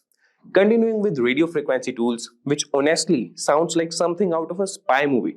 So let's discuss the Hack RF1 and its versatile capabilities. So the Hack RF1 is a versatile software-defined radio SDR platform that can transmit and receive radio signals from 1 MHz to 6 GHz. It looks like a standard electronic device, but can be used for a wide range of hacking activities. Imagine being able to capture and manipulate signals across a broad spectrum. With the Hack RF1, users can capture and analyze various radio signals, jam frequencies, and even spoof signals to manipulate communication systems. This tool is particularly useful for exploring and testing the security of wireless communication systems. While it serves an essential role in legitimate research and development, the Hack RF1 also demonstrates the need for robust security measures to protect against radio frequency-based attacks. So now let's look at a tool that takes advantage of a computer's trust in USB devices. And trust me, this one's sneaky, the USB rubber ducky. So the USB rubber ducky is a device that looks like a regular flash drive but acts like a keyboard, typing commands into any computer it's plugged into. Hackers use it to execute pre-programmed scripts that can steal data, install malware, or take control of the target device. It's like a tiny digital ninja. This tool exploits the trust computers have in USB devices, making it a potent weapon for cyber attacks. It's a reminder to be cautious about plugging in unknown USB devices, as they could be rubber duckies in disguise, ready to unleash harmful commands and compromise your system security. So finally, we have got a real undercover gadget here. Let's uncover the secret capabilities of the LAN turtle. The LAN turtle looks like a typical USB Ethernet adapter, but it's a covert hacking tool used to monitor and infiltrate networks. Don't let its innocent appearance fool you. It provides hackers with several capabilities, such as network scanning, DNS spoofing, and data capture. The LAN turtle can be discreetly plugged into a network, allowing access to gather sensitive information and gain unauthorized access. Its ability to operate undetected makes it particularly dangerous, emphasizing the need for vigilance and robust network security measures to prevent unauthorized devices from connecting to your systems. So there you have it, guys. We have explored some of the most powerful and dangerous hacking gadgets out there. These tools can do a lot of damage if they fall into the wrong hands. That's why it's so important to stay informed and vigilant about cybersecurity. Today, we are diving into a super important topic that affects everyone: phishing attacks. As cyber criminals get more sophisticated, it's important for us to stay one step ahead. So in this video, I'll be walking you through what phishing is, how it works, some famous examples of phishing attacks, different types of phishing, how to protect yourself, and what to do if you ever fall victim. So let's jump right in. What is phishing? To start, let's talk about what a phishing attack really is. In simple terms, phishing is a type of scam where hackers pretend to be legitimate people or companies to steal your personal information, whether it's your passwords, bank details, or even social security number. They typically do this through emails, text messages, or fake websites that seem genuine at first glance. But phishing attacks don't just rely on fake emails. They use a psychological trick known as social engineering. Now, social engineering is all about manipulating people into making poor decisions, like clicking on a malicious link or sharing personal information. Let's take an example. Imagine you work in a company and one day you get an urgent email from someone who looks like your boss. The email says, "I'm in a meeting right now, but I need you to send me the financial reports immediately. Click here to access a secure file." Because it's your boss and the message sounds urgent, you might not think twice and click the link. But that's where the trick is. The link wasn't real, and now the hacker has the access to the company's sensitive data. So social engineering works because it plays on human emotions like fear, urgency, trust, and leads you to make hasty decisions without double checking. So phishing attacks are serious business, and they have caused some of the most damaging data breaches in history. Let's take a look at some of the most famous examples. First, let's talk about the Sony Pictures hack in 2014. This is one of the most well-known phishing incidents. It all started when Sony employees received phishing emails that looked completely legitimate. Some employees clicked on the links in these emails, which gave hackers access to Sony's internal network. And the result? Over 100 terabytes of data were stolen, including unreleased movies, confidential employee information, and thousands of internal emails. The leaked data caused major damage to Sony's reputation and led to lawsuits. It was one of the most costly cyber attacks of its time. Another incredible phishing incident involved both Facebook and Google. Between 2013 and 2015, a single hacker managed to scam these tech giants out of over $100 million. How did he do it? The hacker, Evaldus, pretended to be a hardware supplier that both companies did business with. He sent phishing emails with fake invoices that looked exactly like the real thing. Because the emails were so convincing, the finance departments of the Facebook and Google didn't question them and wired the money directly to the attacker's account. So these famous examples show that phishing can affect anyone, from everyday people to major corporations. So let's talk about how they work step by step when hackers actually try to steal your information. So how does a phishing attack unfold? Let's break it into easy steps. Step 1. Phishing attacks typically start with a carefully crafted message, often in the form of an email or text. This message will look like it's from a legitimate company, like your bank, a popular service like PayPal, or even someone you personally know. Hackers usually use several techniques to make these emails look authentic. One common technique is domain spoofing. This is when hackers create a domain that looks almost identical to the legitimate website, but with subtle differences. For example, instead of paypal.com, they might use paypal1.com or pay-pal.com. Because most people glance at the sender's email address quickly, they don't notice the subtle change. The next step is to get the victim to visit a fake website. When you click on the link in the phishing email, you're often redirected to a website that looks exactly like the real thing. These fake websites are often designed to perfectly mimic the official login pages of services like your bank or email provider. To create these fake websites, hackers often use what's called a phishing kit. Now, phishing kits are pre-built tools that make it easy for attackers to clone real websites. The hacker then hosts the fake website on a malicious server or uses DNS spoofing, where they manipulate the DNS records to redirect users from the legitimate website to their fake version without the victim knowing. Now, once you land on the fake website, the next step is for the hacker to collect your information.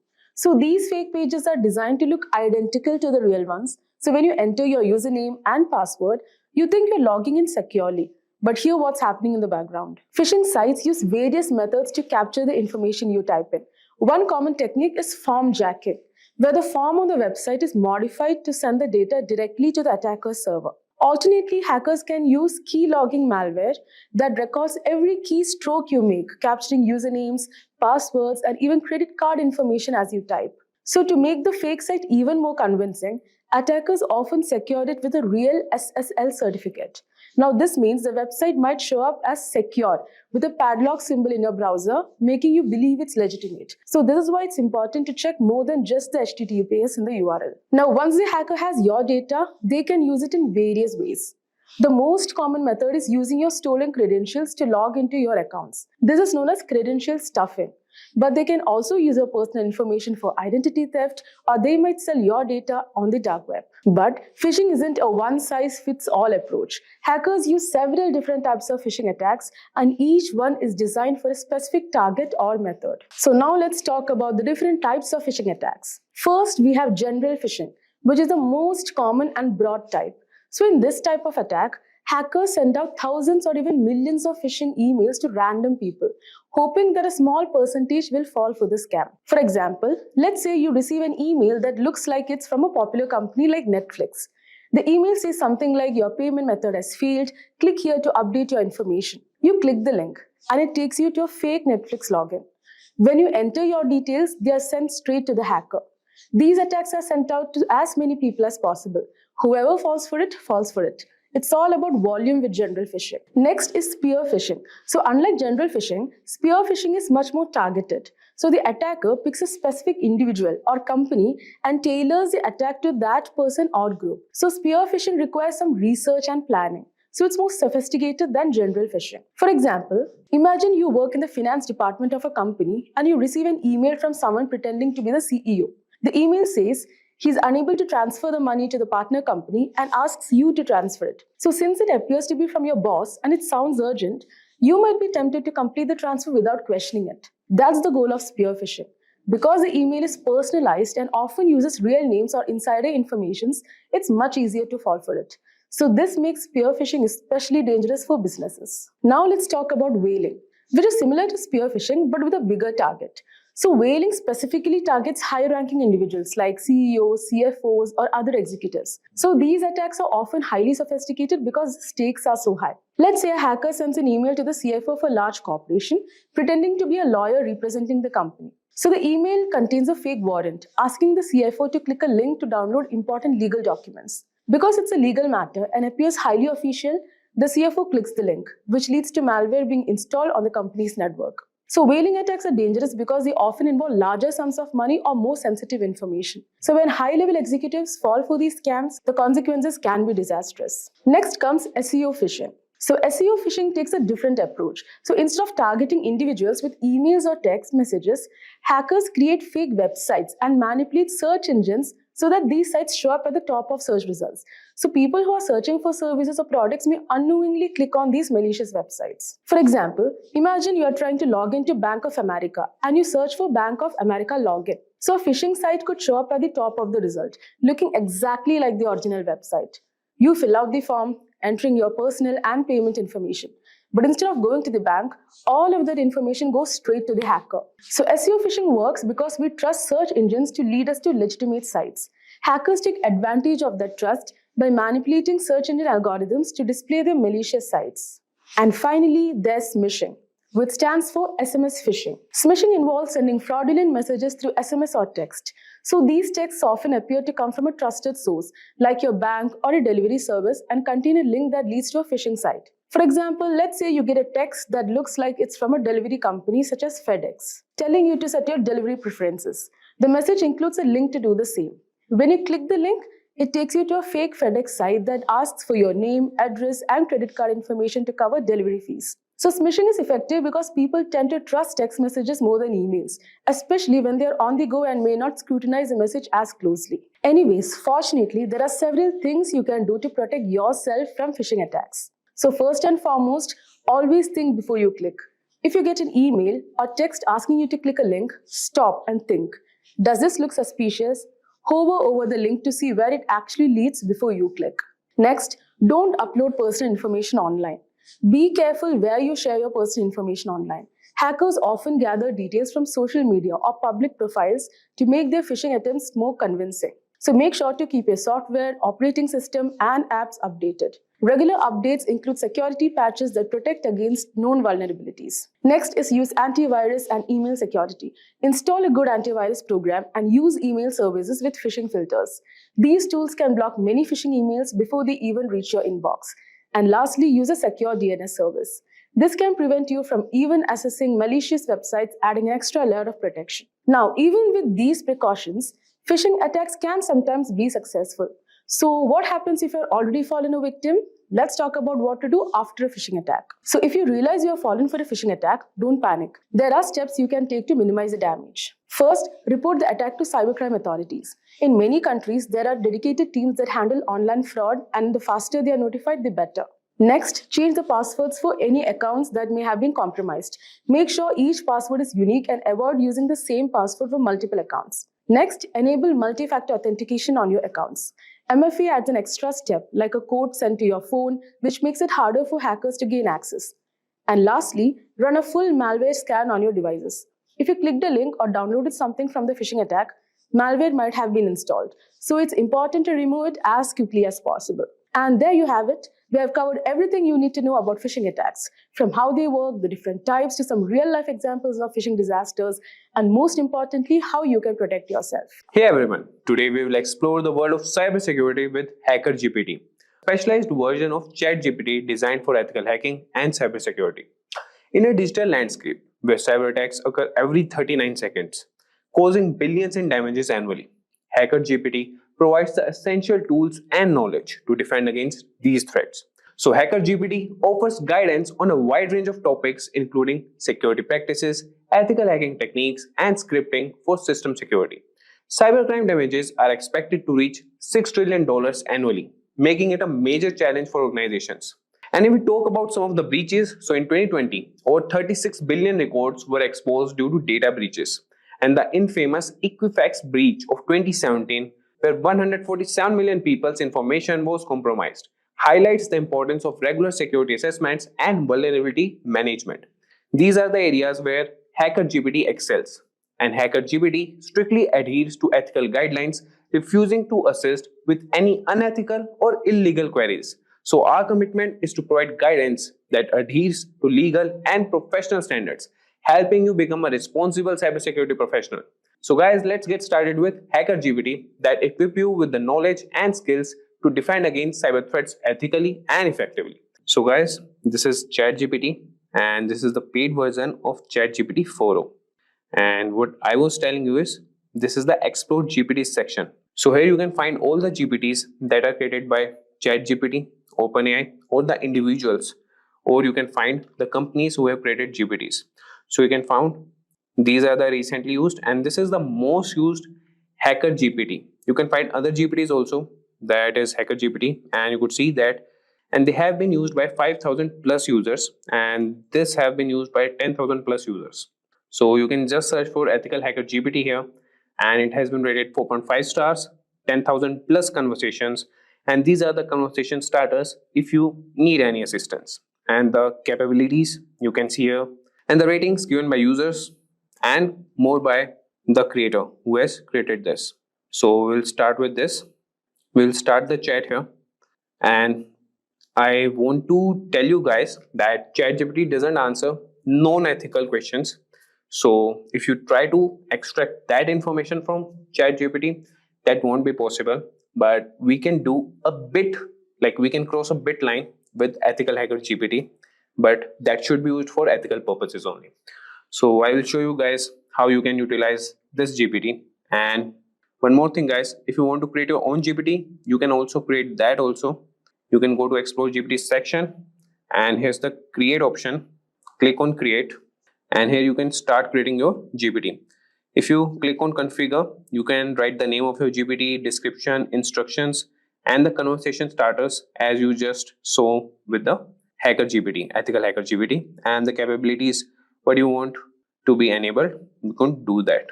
And here in the create section, you could write the prompts here, and it will take that information and use it for more purposes. And here you could attach more files that could help create your GPT. Okay, guys, so here you could see the configuration and the preview of your GPT, and you can finalize that. So moving back, we'll get back to Ethical Hacker GPT and start with our conversation with him. So starting with, the first thing we can do is we can ask him like, how can I perform a basic security assessment on a web application? So if I tell you guys, performing a basic security assessment on a web application is crucial for identifying vulnerabilities and ensuring the application is secure. And this process involves using various tools and techniques to test the application for common security issues. So you could ask him that, how can I perform a basic security assessment on a web application?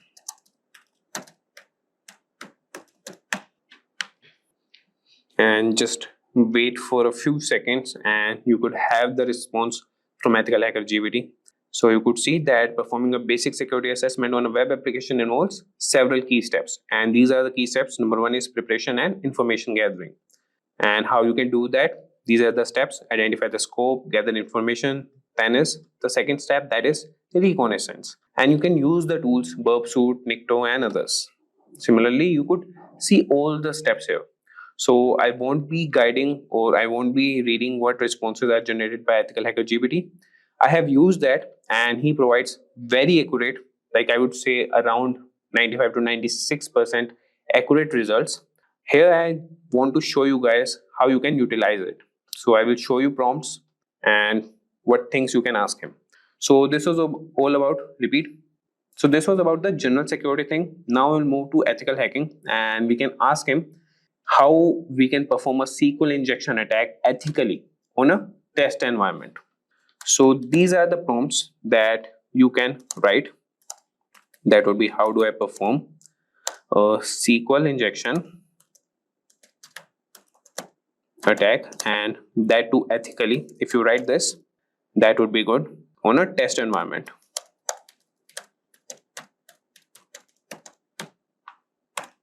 And if I tell you guys, so SQL injection is one of the most common web application vulnerabilities. And understanding how to perform a SQL injection attack ethically on a test environment can help you identify and mitigate this risk in your own applications. And you could see he has responded and he has provided you the steps that you can set up a control test environment first thing, then preparation, and you could use these tools. Then you have the manual SQL injection testing. So these are the methods that you could use, that is or 1 equal to 1 for the database, and automated SQL injection testing. So this is the command for that, and you could verify vulnerability, documentation, reporting. So you could see that this GPT is capable of answering the basic questions as we have discussed the basics question till now. Now we'll move to scripting and automation. So here you could see how he respond to this. So we'll ask him, can you provide a Python script to scan open ports on a network? So let's see what he provides. Provide a Python script, and that too to scan ports on a network. So scanning open ports on a network is a fundamental step in identifying potential vulnerabilities, and a Python script that can automate this process, making it easier to regularly check for open ports and secure them. So this is the Python script. You can use any ID and run on that, and you could see that he is explaining the code also. Yeah, you can ask him like, can you explain the code line by line, and this hacker GPT will do that for you. And how to run the script, that also he has provided you. And similarly, we can also ask him that how we can write a bash script to monitor and log unauthorized login attempts. And if you want, I can also run this prompt. How do I write a bash script, and that too to monitor and log unauthorized access, unauthorized login attempts. So we can monitor and log unauthorized login attempts, and that would be essential for maintaining the security of your system. So as you can see, he has written a bash script, and that can help you automate this process, and this will provide real-time alerts and logs for further analysis. And you could see that he's providing the explanation and how you can run the script, and he's writing the note also. Like, you can write more prompts if you have any doubts in any of the script or any of the responses that hacker GPT has responded, and he will definitely provide you with good responses. So now moving on, now we'll ask this ethical hacker GPT about some specific security tools, and we could ask him about burp suit. And so let's write a prompt. Can you explain how to configure and use burp suit? Or we can write for web application testing. So if I sum you up, so burp suit is a powerful tool for web application security testing, and understanding how to configure and use it effectively can help you identify and address a wide range of security vulnerabilities in your applications. So you could see he has provided the initial steps, that would be downloading and installing burp suit, configuring your browser to use burp suit as a proxy, and then intercept and inspect traffic, and then you can use it for testing purpose, logging and reporting, and tips for effective testing. So this is the response for the security tools.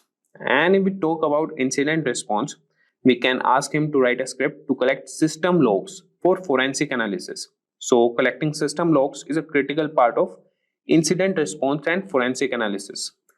And this script can automate processes that can ensure that you have all the necessary data to investigate security incidents effectively.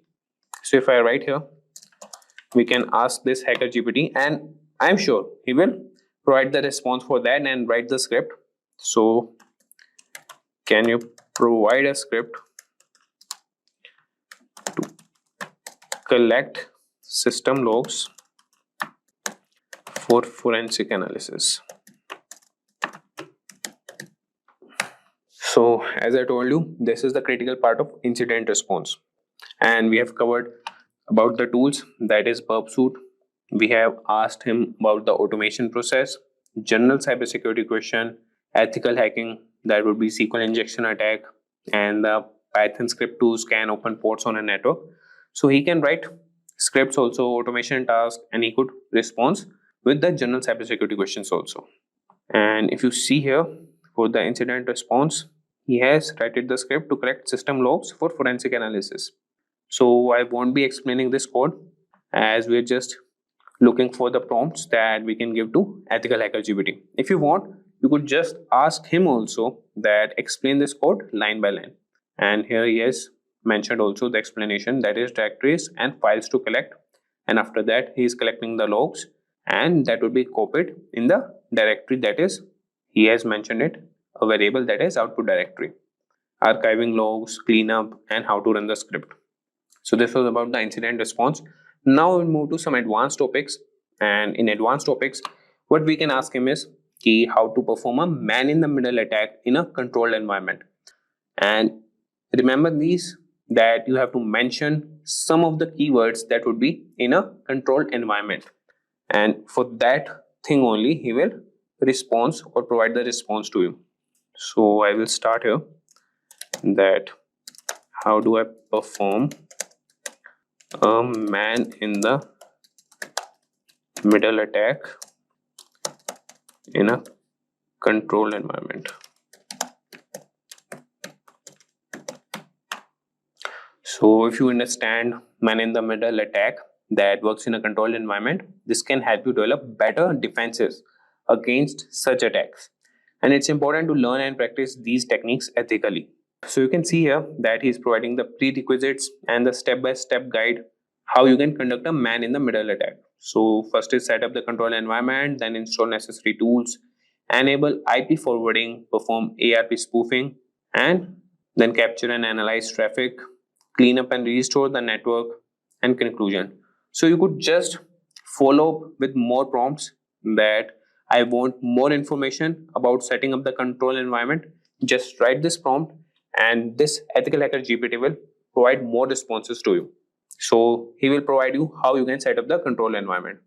So now moving on, we will ask some more prompts, and that could be about the reverse engineering. So we could ask him that, can you explain the processes of reverse engineering a malware sample?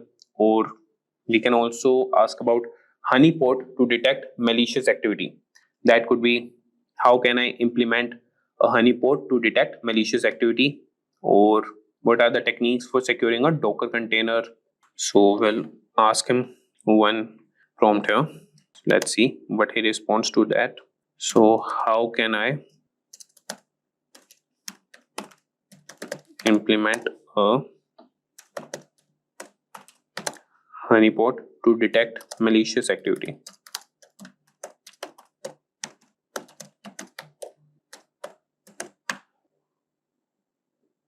So you could see that he has started responding to that. And if I tell you the sum, so a honeypot is a security mechanism set to detect, deflect, or in mechanism to some manner, and it counteract attempts at unauthorized use of information systems. Implementing a honeypot can help you monitor and understand attack patterns. And this is the step-by-step guide to implement a honeypot. You can choose the type of honeypot, prepare your environment, install and configure the honeypot software, and these are all the commands how you can configure it. Then you can monitor and analyze the honeypot and regular maintenance and updates. And this is the simple honeypot using honeyd. You could install that and run these commands.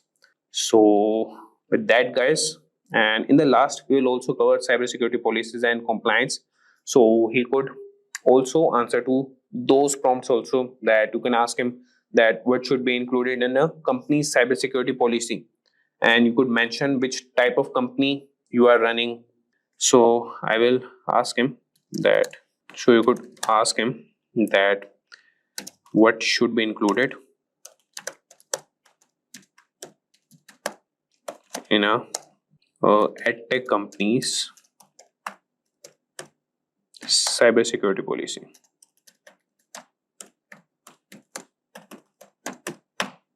So let's see. So you could see here that creating a comprehensive security policy for an edtech company involves adding various aspects, and that would be introduction. First is the purpose for cybersecurity policy, scope, roles and responsibilities, data protection and privacy, network security, application security, user security awareness and training, incident response and management, compliance and legal requirements, physical security, device and endpoint security. So similarly, you could ask him that draft me the company's cybersecurity policy and start with the introduction. So he will provide you all the introduction points, and then you can ask him that draft roles and responsibilities. He will draft that also. So you could like break it into parts and ask the ethical hacker GPT, and he will respond to you, as it has some limitations of some words and some of the responses. So you could ask him in the breaking parts and he will respond to you. Once you dive into the world of cybersecurity, it becomes clear that there are many certifications to choose from. Some of these are relatively easy to obtain, while others are known to be extremely challenging. The difficulty of these exams basically depends on few things, like how much you know, how much time you put into studying, and the hands-on experience you have in the field. Some people breeze through the toughest certification without breaking the sweat, while others might struggle with them. But here's the thing, it's really hard to rank how difficult a certification is, because testing organizations don't always share the pass rates for their exams. Despite this, there is plenty of talk in the industry about which certification is the hardest one. So based on the discussions and insight from cybersecurity experts, we have put together a list of 8 most challenging cybersecurity certifications. So guys, without further ado, let's get started. So guys, the first certification in our list is, in the decreasing order that we have, is AWS Certified Security Specialty. Our list basically begins with the AWS Certified Security. This specialty certification is a must-have for cloud security professionals. This certification focuses on especially security in the Amazon Web Services cloud environment. In this certification, you will learn about AWS security concepts like the shared responsibility model, data protection, and secure internet protocols. You will also cover topics like identity and access management, incident response, and infrastructure security. The exam itself lasts for 170 minutes and consists of 65 multiple choice and multi-response questions. While there are no official prerequisites for this certification, it's recommended that you have at least 5 years of experience in designing and implementing IT security solutions and 2 years of hands-on experience with AWS. Most candidates who attempt these exams usually have the other AWS certification under their belt, such as the AWS Certified Solutions Architect. AWS Associate also works, and also the AWS Certified Solution Architect Professional. These certifications basically provide a strong foundation in the AWS concepts, making the AWS Certified Security Specialty kind of easier to tackle. But still, it's a tough exam, and passing it will make you a valuable asset to any organization that uses AWS. Now, let us move to the next one. The next one we have is CompTIA Advanced Security Professional Practitioner Certification, or CASP+. So guys, this is one which is aimed at cybersecurity professionals who work at more advanced level. The CASP+ focuses on enterprise security, risk management, and security operations. The exam itself consists of maximum of 90 questions, and you have 165 minutes to complete it. It covers basically 4 main areas: security architecture, security operations, security engineering, and cryptography. Also, it covers governance, risk, and compliance. Each area requires you to have a deep understanding of complex topics, making these exams quite comprehensive. The CASP Plus is often compared to the Certified Information Systems Security Professional, or CISSP certification exam, and it is an alternative for certain US Department of Defense roles. If you are aiming for a career in the government cybersecurity, then this could be a certification for you. Now let us move on to our next certification. So guys, our next certification is GIAC Certified Incident Handler Certification, or GCIS certification. This is for those candidates who are focused on incident handling and response. The GIAC Certified Incident Handler is a key certification. With cybersecurity threats becoming more sophisticated, The ability to handle incidents effectively is very critical. This certification teaches you how to respond incidents, investigate computer crimes, and understand common hacks and exploits. The GCIS exams include 106 questions and last for 4 hours. You will need to have scored at least 70% to pass this certification exam. It is a certification that's perfect for people working on the front lines of cybersecurity, such as system administrators, security experts, and security architects. This certification will give you a hands-on experience with tools like Nmap, Metasploit, and Netcat, which are basically used to carry out some of the most common hacks. So if you are a part of first response team in the cybersecurity, then this certification will be extremely useful for you. Now, let us move to our next certification. That is CISM, or Certified Information Security Manager certification. So guys, the Certified Information Security Manager certification is highly valued for those aiming to move into leadership roles within the cybersecurity. It is specifically focusing on the management side, making it ideal for professionals who want to lead and govern an organization's information security program. Rather than diving deep into the technical aspects, CISM is all about managing the overall security infrastructure, accessing risk, and also implementing policies that ensure security at the organizational level.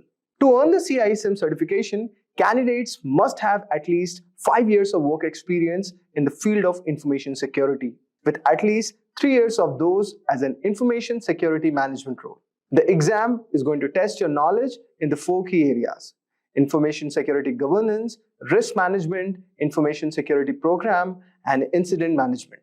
This ensures that you are well versed in both designing security systems and managing them within a real-world business environment. The exam consists of 150 multiple choice questions, and the candidates are given 4 hours to complete it. The scoring system is based on a scale of 200 to 800, and you will need to achieve at least 450 to pass this exam. This means that not only do you need to be well prepared, but you will also need to manage your time efficiently to complete all the questions within the allocated time. Although guys, the CISM focuses more on the management side than the technical cybersecurity, the experience required to even sit for these exams makes it one of the most challenging certification exams to earn. You will need to demonstrate your ability to assess risk, develop comprehensive security strategies, and manage a security program in a business context. For those aiming for higher level of management role, this is a must-have certification that you should go for. Now, let us move to our next certification. That is Certified Information Security Professional Certification. The CISSP certification is often considered the gold standard in the field of information security. It is one of the most respected and recognized certifications worldwide, both in the private sector and within the government institutions.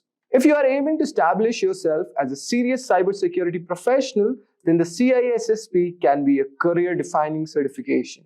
The CISSP is designed for experienced professionals who create and manage security policies and procedures. It's not an entry-level certification, but it also requires a high degree of expertise and experience. To even qualify for the exam, you need to have at least 5 years of relevant work experience in the field of information security. If you have a 4-year degree in a related field, you can reduce the work experience requirement to 4 years. But this still leaves a substantial barrier to entry. The exam itself is not easy feat. Okay, so it uses basically computerized adaptive testing format and can range from 100 to 150 questions, which you must complete in 3 hours. The questions are drawn from 8 different domains, covering a wide range of topics from security and risk management to security operations. To pass this exam, you need to score at least 700 out of 1000 points. So guys, passing the exam is just the first step. After earning your CISSP, you need to maintain it by completing 120 hours of continuing professional education in CPE every 3 years and paying an annual fee of $135. This commitment to ongoing education ensures that the CISSP holders stay current in a rapidly evolving field. The difficulty of this certification lies not only in the challenging exam itself, but also in the preparation. Many candidates spend up a year studying for this exam, and those who don't meet the experience requirements can still take the exam. but they will be classified as an ISC2 associate until they gain the requisite experience. Once you have earned the CISSP, you will be well positioned for advanced role in cybersecurity. So whether you are aiming to be a security manager, auditor, or consultant. Now let us move to our next security certification. So our next certification is CCIE Security or Cisco Certified Inter-Network Expert Security Certification. This is known for its incredibly challenging process. It's widely recognized as one of the most prestigious certifications in the field for the network security professionals, and the number of individuals who hold this certification globally is quite small, around 4,000 as of now. The certification commands respect because of the depth of the knowledge required and the difficulty of the exam. The CCIE Security Certification requires candidate to pass 2 exams. First, a written qualification exam implementing operating Cisco Security Core Technologies or SCOR 35701. And the second is an 8-hour lab exam. The lab portion of the exam is where many candidates struggle, and it's designed to test your ability to secure real-world networks in a hands-on environment. You will need to configure and troubleshoot a series of complex networks using Cisco Core Security Technologies. The lab exam is grueling, lasting an entire workday and testing not only your technical knowledge but also your ability to work under pressure. It's designed to simulate the real-life scenarios where quick thinking and problem solving are very essential. So guys, passing this exam is a massive achievement, and the CCIE Security Certification is highly sought after by employers. Due to the difficulty of both written and lab exams, the CCIE Security Certification is generally aimed at high experienced professionals who have extensive knowledge of Cisco technologies. So guys, for those who are looking to specialize in network security and are prepared for rigorous challenge, the CCIE Security Certification career can be a very defining achievement for your next role. Now, let us move to our next certification, which is Offensive Security Certified Professional Certification or OSCP. For those interested in penetration testing, Offensive Security Certified Professional Certification is one of the most respected and challenging certifications available. The OSCP is unique because it focuses on practical, hands-on skill rather than just theory. During the exam, candidates must hack into a series of virtual machines to demonstrate their ability to exploit vulnerabilities and securing systems. The exam itself lasts 23 hours and 45 minutes with an additional 15 minutes of proctoring. Candidates are given access to a virtual environment where they must identify vulnerabilities, exploit them, and then provide detailed reports on how they did it. To pass this, you need to score at least 70 points out of 100. So guys, before taking this exam, candidate must complete the Penetration Testing Kali Linux or PEN 200 course, which teaches them the necessary skills for the OSCP exam. This course is intensive, covering topics such as buffer overflows, web application attacks, and privilege escalations. It is designed to prepare candidates for real-world penetration testing scenarios, which makes the OSCP one of the most hands-on certifications available. So guys, let us move to our next certification, which is GIAC Security Expert Certification. At the top of our list is the GIAC Security Expert Certification, which is often described as most difficult certification to earn in cybersecurity. As early of the 2024, fewer than 300 professionals worldwide held the GCAC certification, which speaks to the difficulty and the prestige.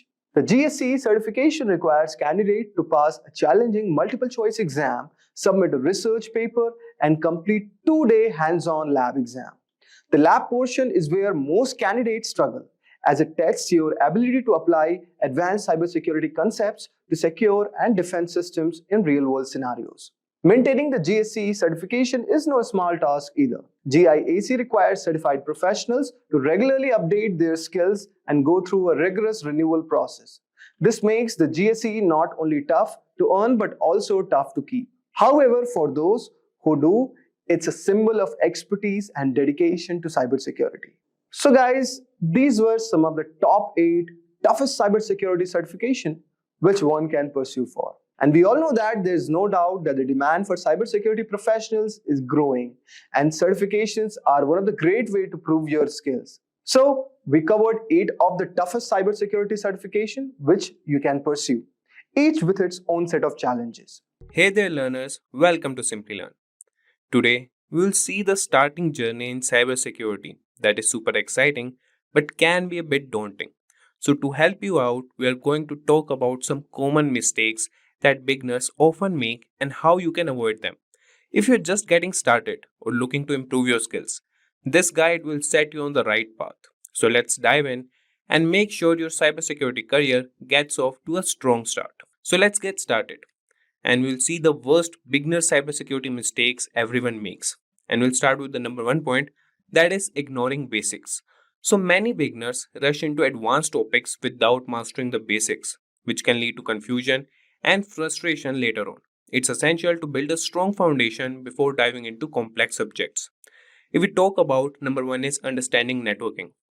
Networking is the backbone of cybersecurity. Learn how data travels across networks, different types of networks like LAN and WAN, and basic networking protocols. Knowing how network protocol functions help you understand how attacks occur and how to defend against them. Then comes mastering operating systems. So operating systems are another critical area, whether it's Windows, Linux or Mac OS. You need to know how different OS work and learn about file systems, user management, and basic command line skills. So this knowledge is crucial for tasks like malware analysis and system hardening. Then comes the basic coding skills. So coding is an invaluable skill in cybersecurity.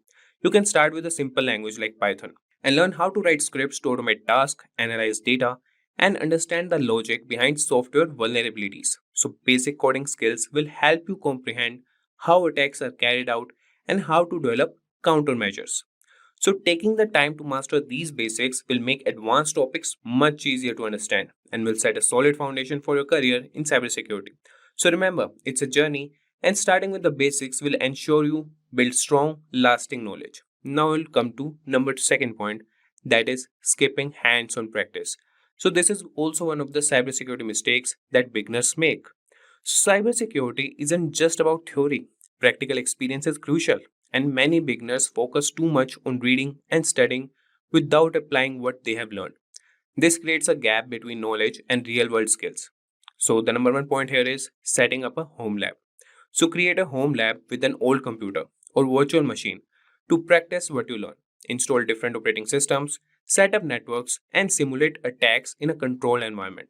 Then comes real world scenarios. So use your home lab to practice real world scenarios like configuring firewalls and detecting intrusions. Platforms like Hack the Box and Try Hack Me offer cybersecurity challenges that mimic real life networks and systems. Then comes building confidence. So hands on practice builds confidence. So solving real problems and seeing the results of your actions make you more comfortable with cybersecurity tools and techniques. And this confidence is crucial when making quick, informed decisions in this field. So gaining practical experience bridges the gap between theory and practice, making you a more effective and confident cybersecurity professional. So now we'll see the third mistake that cybersecurity beginners make. That is lack of documentation. So documenting your work is a crucial yet often overlooked aspect of cybersecurity. Many beginners focus solely on learning new skills and solving problems without keeping track of their progress. However, good documentation practices can significantly enhance your learning experience. And by keeping detailed notes on what you learn, the tools you use, and the methods you apply, you create a valuable resource for future reference. And this habit helps you review and reinforce your knowledge, making it easier to remember complex concepts. Additionally, well documented work allows you to share your insights and solutions with others, whether through blogs, presentations, or team collaborations. It also helps in troubleshooting, as you can quickly revisit your steps to identify where something might have gone wrong. So, in the professional world, documentation is essential for maintaining clear and efficient communication within a team. And by starting this practice early, you will develop a habit that will benefit you throughout your career. And now we'll move to the fourth cybersecurity mistake for beginners, that is waiting too long to start applying for jobs. So, a common mistake many beginners make is waiting until they feel perfectly qualified before applying for cybersecurity jobs. This approach can be counterproductive. The truth is, you might never feel completely ready. and waiting too long can cause you to miss out on an valuable opportunity. So start applying for jobs early in your learning journey. The process of applying and interviewing is a learning experience in itself. It helps you understand what employers are looking for, and it can highlight areas where you need to improve. So early job applications also provide you with real world feedback and networking opportunities. Remember, many entry level positions are designed for people who are still learning and growing in this field. So employers often value enthusiasm, willingness to learn, and problem solving skills as much as they do technical knowledge. So, by starting early, you can gain experience and build confidence, even if you are not yet perfectly qualified. And then comes the next mistake, that is trying to qualify for all jobs. So, in the vast field of cybersecurity, trying to qualify for every job out, there is a common but misguided approach. Cybersecurity encompasses a wide range of specialties, from network security and ethical hacking to incident response and security analysis. Instead of spreading yourself thin trying to learn everything, focus on a key few areas and become proficient in them. Specializing in special fields make you more valuable to potential employers. It's better to be an expert in one or two areas than to have superficial knowledge in many. So by focusing on specific skills, you can develop a better understanding and expertise that sets you apart from others. So this focused approach also makes it easier to stay updated with the latest trends and advancements in your chosen areas. Remember, depth of knowledge often outweighs breadth when it comes to career advancement and job satisfaction. So, this was all about trying to qualify for all jobs. Now, we'll see the biggest mistake, that is IT foundation fallacy. So, many aspiring cybersecurity professionals believe they need a deep IT background to start their career. This is same as the number one point, but this is a misconception. While having a solid foundation in IT can be beneficial, it's not a prerequisite for success in cybersecurity. What you need are the specific skills and practical experience. Focus on learning about networks, operating system, and security tools. Engage in hands-on practice through labs and simulations to build real-world skills.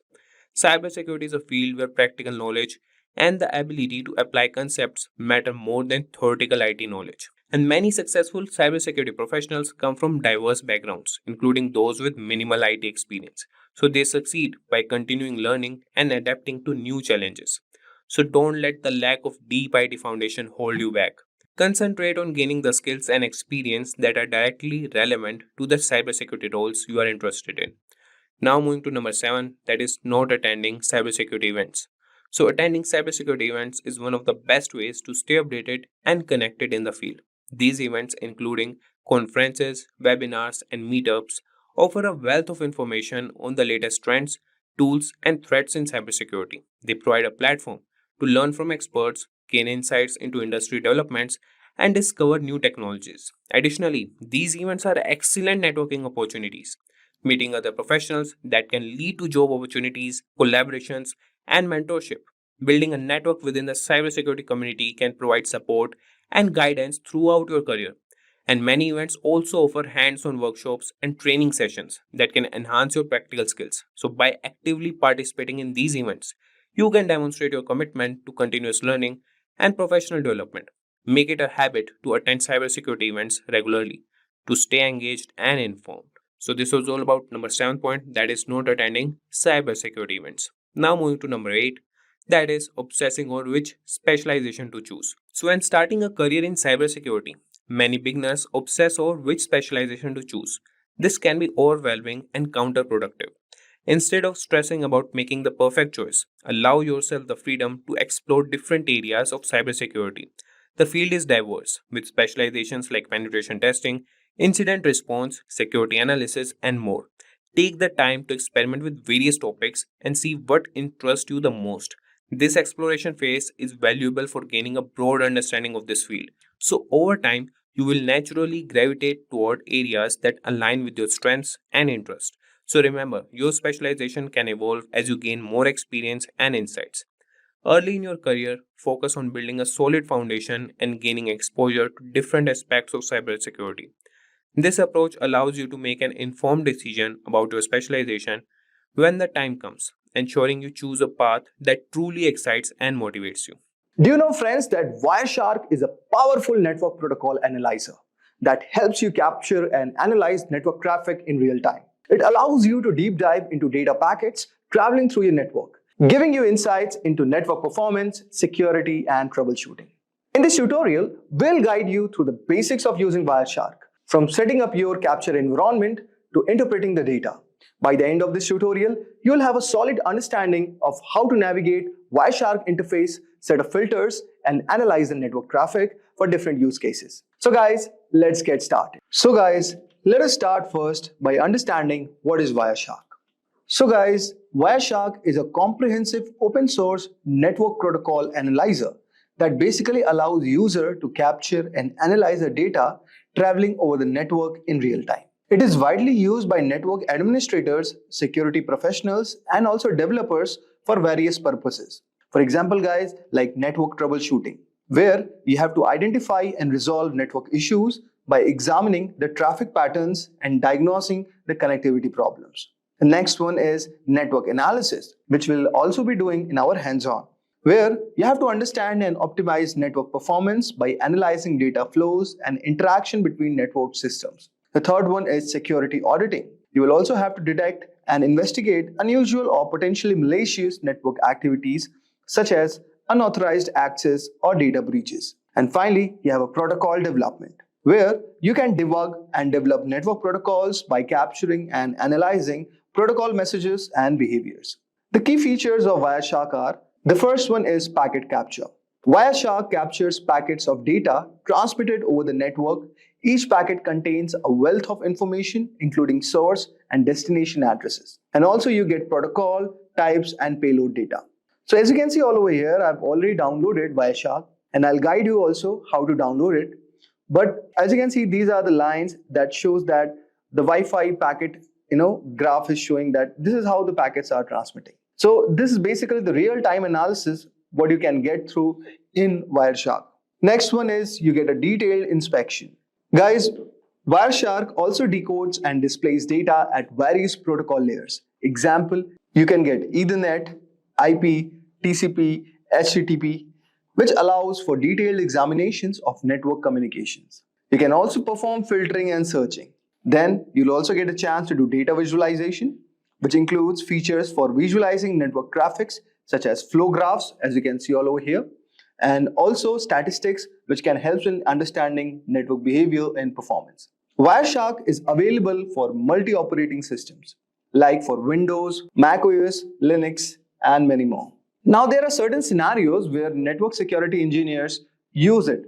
Suppose for network performance monitoring, where you track and analyze the performance of network applications and services. You also get an incident response. You investigate and respond to network security incidents by analyzing captured traffic. And you also do the protocol analysis, where you examine and troubleshoot network protocols and ensure proper implementation. Now, let us start with the Wireshark. So first, let us download the Wireshark. And before we download it, I expect that you would have got some brief idea regarding what is Wireshark. Now, what you have to do, guys, you have to go at this link, wireshark.org.download.html. So since I'm using Windows, so I have clicked on Windows x64 installer. Just right click on this. So as you can see, it will start downloading. So guys, since I've already downloaded it, I may not have to do it again. And the steps are very simple. Just you have to click yes, and it's going to download all the required dependencies, and your installer will be ready. And after clicking all the OKs, you are going to get something like this. So this is your entry of the Wireshark network analyzer.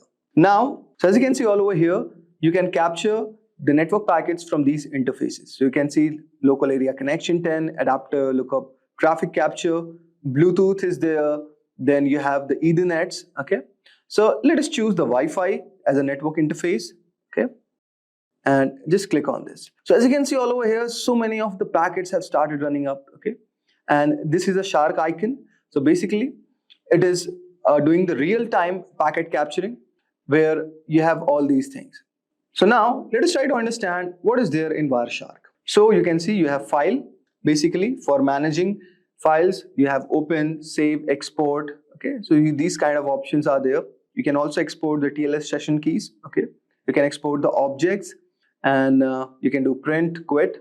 Then here in the edit, so edit, you can modify the preferences, settings, and profiles. if you talk about view, you can adjust the layout all over here, or Wireshark. If you talk about go, you can navigate through the packets all over here. Then here is a capture. You can start or stop all over here. You can restart it. Then next is analyze. So as you can see all over here, you have display filters, display filter macros, display filter expressions, and many more. Okay. Similarly, you have statistics, okay, which helps in viewing network statistics and data summaries. Here you have telephony for using these kind of protocols. Okay. Then you have wireless. Okay. Then you have tools all over here, firewall, ACL rules, MAC address. Okay. And there you have the help icon. So this is a very basic overview of this application. Now, let us do some basic exercises first. So let us try to capture a traffic first. Okay. So since I've already selected our network interface as Wi-Fi, and let us restart it. So you can just go on capture and just start the restart. Okay. So this has started. Now go to your browser and just type, say, HTTP. Okay. And say bin.org is the file. So guys, this is a basic website that we have requested on our browser. And let us go to our Wireshark and stop this for a moment. So as you can see all over here, this icon shows applying a display filter. Now go all over here and type the filter, say HTTP. Okay. And you can say our filtering would be done. So as you can see, here you have the source, you have the destination, here you have the time, here you have the number, here you have the length of the packets, okay, and this is the info. Okay. So now let us do the general analysis of the Wireshark output. So as you can see all over here, the first one is HTTP request and responses. So as you can see, this is our source. Okay, we are sending a request to the destination address with 44.219.81.240. The protocol is HTTP and the length of the packet is 480, and it is basically a GET request. Okay, so get HTTP/1.1. Now there is a reply from this destination all over here, and to the destination at our source. The protocol is still HTTP. Now the length of the packet is increased, is 887. And what we are getting, guys, all over here, that the status is 200 and it says okay. Now, as you can see, what we are getting basically an HTML file all over here. Okay.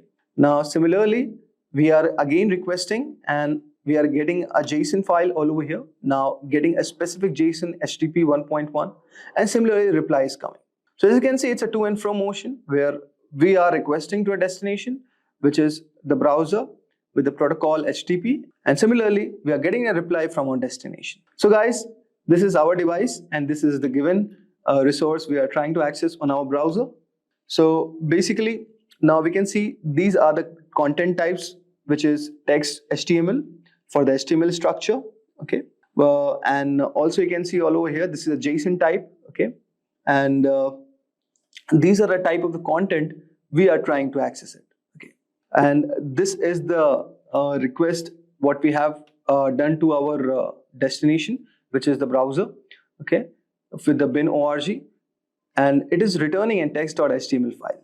I hope so guys, you would have got a brief idea like how you can do the general analysis of the Wireshark output. Now let us try to do one more example which will make our concepts more clear. Now guys, I will show you one more use case of this, that you can diagnose the network issues with ping and trace command. Okay, so with the help of Wireshark, this can also be done, guys. So what you need next is you can open a terminal, okay, and just right click all over here. And now in this, what we are going to do, guys, we are going to generate an ICMP traffic. So with the help of ping command. Okay, so now what we do, we type ping, say google.com.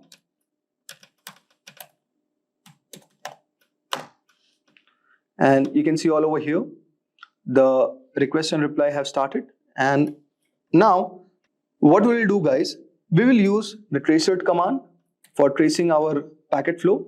So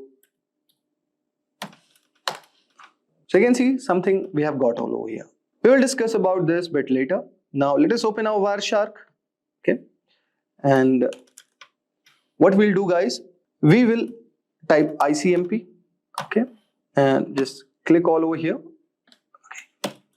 So guys, go to the filter and type ICMP, okay, and just click all over here. But before that, you have to stop this. And now let us try. So you can see all over here that here the destination is showing unreachable, but here we are getting the reply. Okay. Now let us try to examine this protocol. Okay. So what all over here, let us try to understand first what we did in the terminal. Okay. So guys, when we are typing the command ping google.com, this command is basically testing the reachability of google.com by sending the Internet Control Message Protocol or ICMP echo request packets and waiting for the replies, which is echo response. Now guys, let us break down the ping results. So first 3 replies, we are going to see that each reply shows the IP address of 142.250.193.110, which is one of the Google servers. And you can see the round trip time latency for the packets. For the first time, it is showing around 76 milliseconds. For second round trip time, it is showing around 88. Then third is 99, and fourth one is 30 milliseconds. Now you can see there is something called time to live also, and in this case the time to live for each packet is around 55 milliseconds. Okay, so basically this field indicates how many hops or routers the packet can pass through before being discarded. Okay, now you can also see the request timeout. So the fourth packet is a request timeout, meaning no reply was received within this set time. And you can also see the ping statistics. So you can say here sent 4 packets, received 4 packets, and there is no loss. Okay, so this is one thing. And also approximate round trip in milliseconds, you can see minimum is 30 milliseconds and maximum is 99 milliseconds. Average is calculated 73 milliseconds. So this is statistics what we got. Now you can see all over here we have the traceroute command. Okay, so here no arguments are provided first. So let us try to understand. The D means do not resolve IP address to host names. Okay, where H means maximum number of hops of routers to search, and W means timeout in milliseconds for each reply. So suppose if I see traceroute google.com, so guys, this will show all the hops that the packet has to travel through reach the Google server, which will help to diagnose where the delays or issues might occur on the path. Now, you can see all over here, there are a lot of options are given. So similarly, you can read this.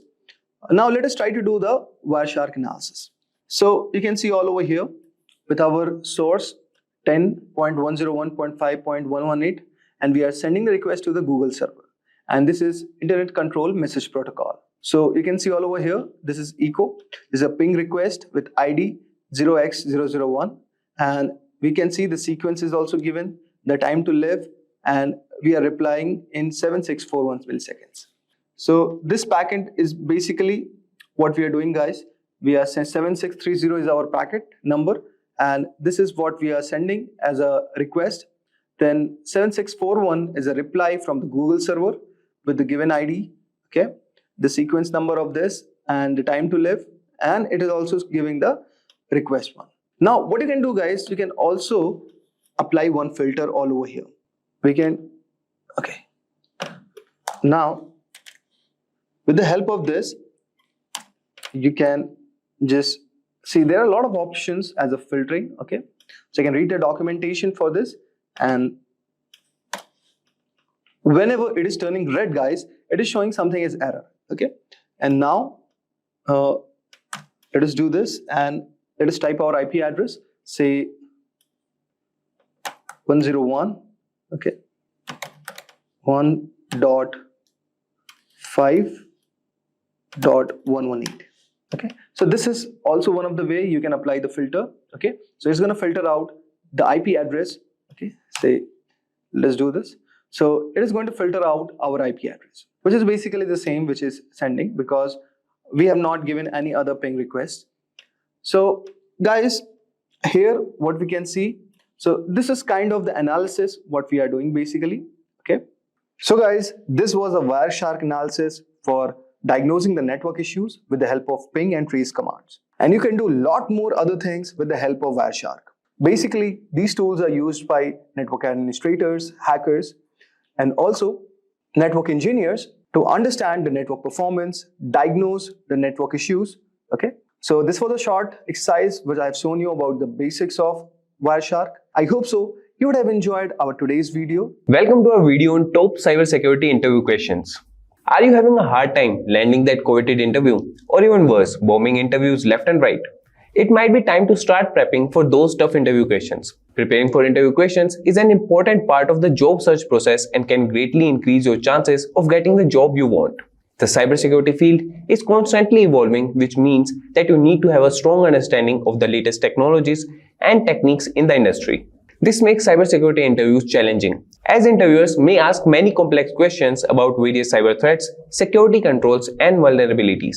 By spending time preparing for these questions, you will have the knowledge and skills required to tackle them with ease. And if these are the types of videos you would like to watch, then hit the subscribe button, like, and press the bell icon to never miss any update from Simplilearn. So without any further ado, let's get started with the top most important cybersecurity interview questions. So we'll start with the first question. That is, what is CRF? Or you can say the interviewer asks, can you explain what CSRF in the context of cybersecurity? And we can answer that certainly. CSRF stands for cross-site request forgery. It is a type victim is authenticated. The attack takes advantage of the trust a website has in the authenticated user's browser. Now we'll see how it works. So, security vulnerability that occurs when an attacker tricks a victim into performing an unwanted action on a website or web application, in which the attacker creates a malicious website or injects malicious code into a legitimate website that the victim visits. And when the victim visits the attacker's website or the compromised legitimate website, the malicious code can execute without the victim's knowledge. The malicious code sends a request to the targeted website or application on behalf of the victim. This request may include sensitive actions like changing the victim's password, making financial transactions, or modifying personal information. Since the request originates from the victim's browser, the targeted website or application considers it legitimate and processes the request. The victim's account is compromised, and the attacker gains unauthorized access or performs unwanted actions. To protect against CSRF attacks, web developers can implement several countermeasures, including using anti-CSRF tokens.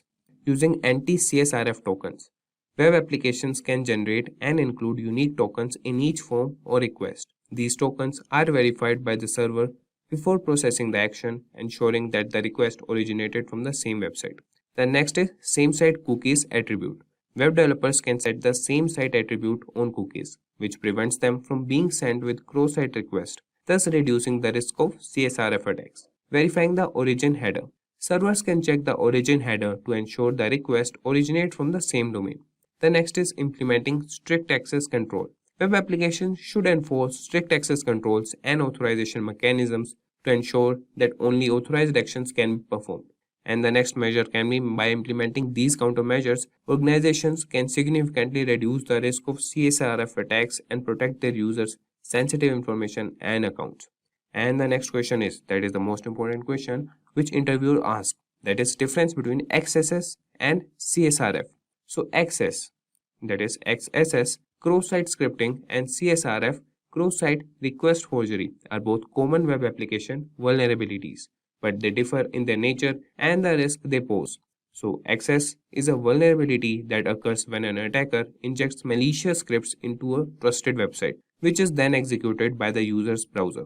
This can happen when the website does not properly validate or sanitize user input. The injected scripts can be used to steal sensitive information such as login credentials or session cookies, and can also be used to modify the content of the website or redirect users to malicious websites. CSRF, on the other hand, is a type of attack where an attacker tricks a user's browser into making unintended or unauthorized requests to a website. This attack relies on the fact that many websites use cookies or other mechanisms for session management, and these cookies are automatically sent with every request made to the website.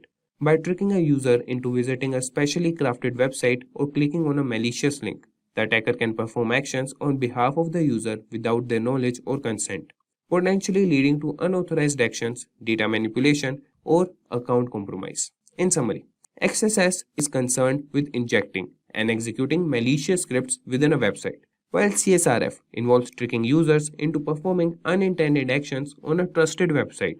Both vulnerabilities can have serious consequences, and it is important for web developers to understand and mitigate these risks through proper input validation, output encoding, and security mechanisms such as CSRF tokens and secure session management. Now moving to next question. Is XSS client-side attack or server-side attack? So XSS, that is cross-site scripting, attack can occur on the client side, which means it targets vulnerabilities in the user's web browser or the client application. This type of attack takes advantage of security weaknesses in the client-side code, allowing an attacker to inject malicious scripts into a trusted website or web application. Once the script is executed by the user's browser, it can lead to unauthorized actions, data theft, or other malicious activities. And it's important to note that while XSS attacks primarily target the client side, they can have significant consequences on the server side as well. The injected script may interact with the server or exploit vulnerabilities in the server-side code to perform actions on behalf of the attacker. Therefore, XSS attacks can have an impact on both the client and server components of a web application security. And the next question is, what is IOC?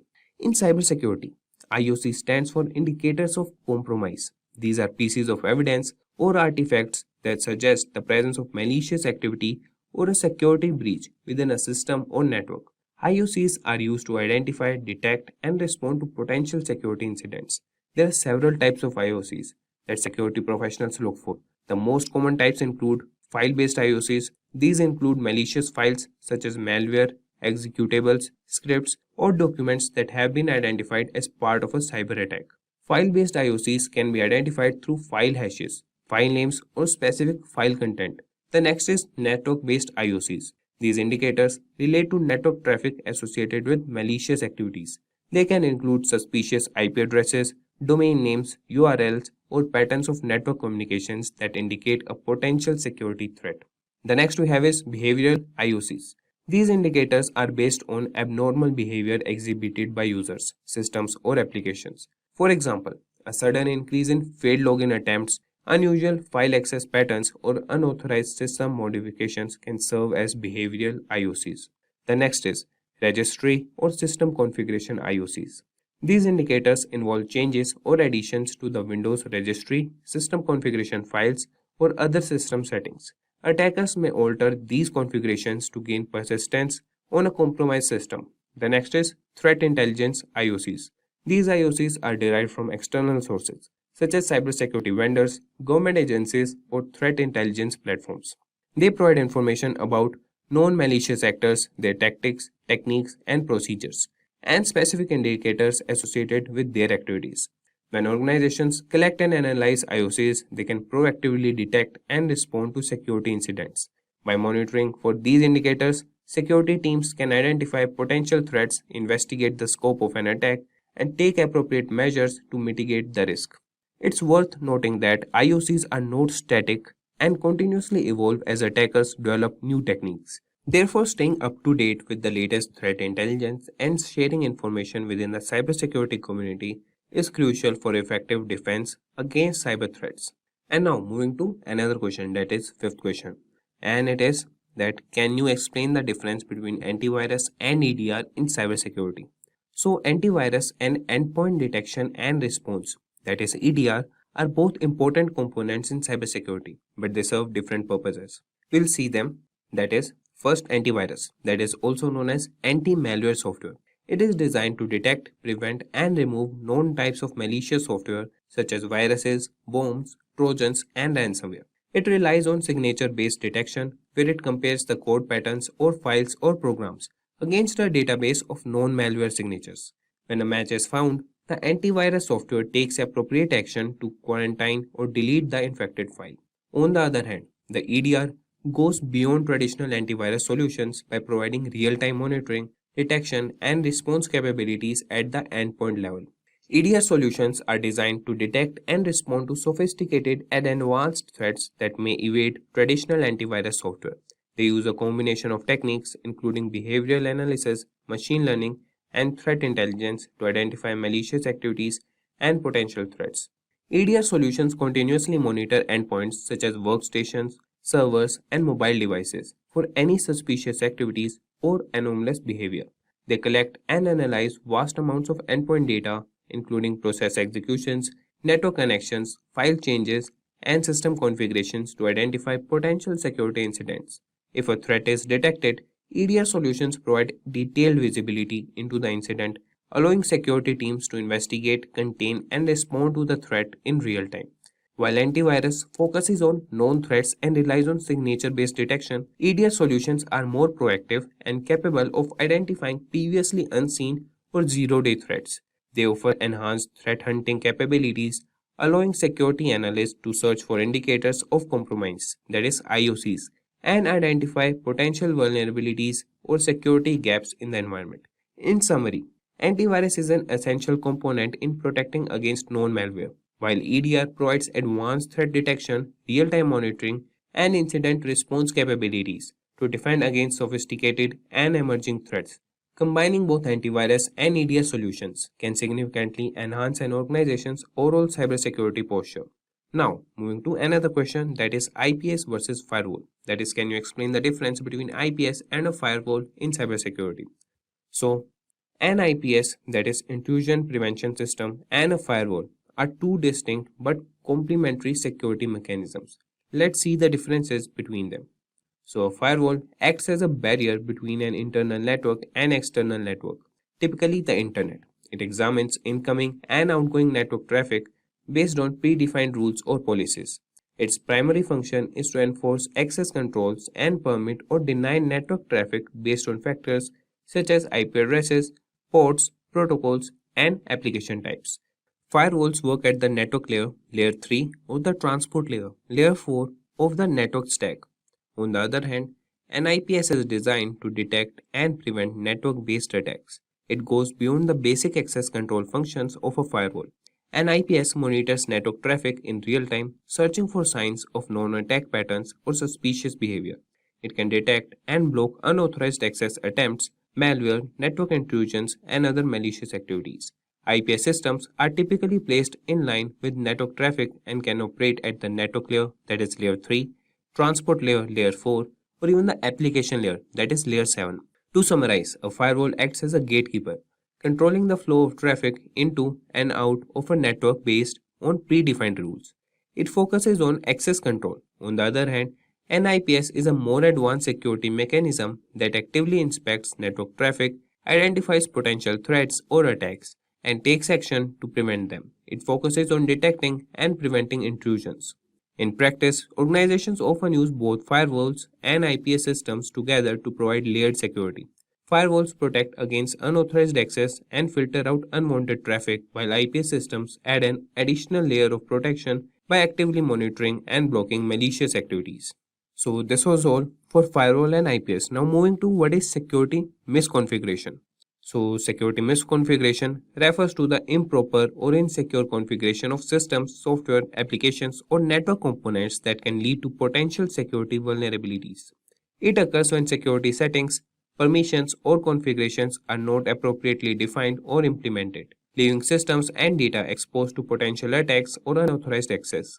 Security misconfiguration can take various forms, such as using default or weak passwords, leaving unnecessary services or ports open, not applying necessary security patches or updates, misconfiguring access controls, or failing to implement secure communication protocols. These misconfigurations can provide attackers with entry points into a system, allowing them to exploit vulnerabilities, gain unauthorized access, or carry out malicious activities.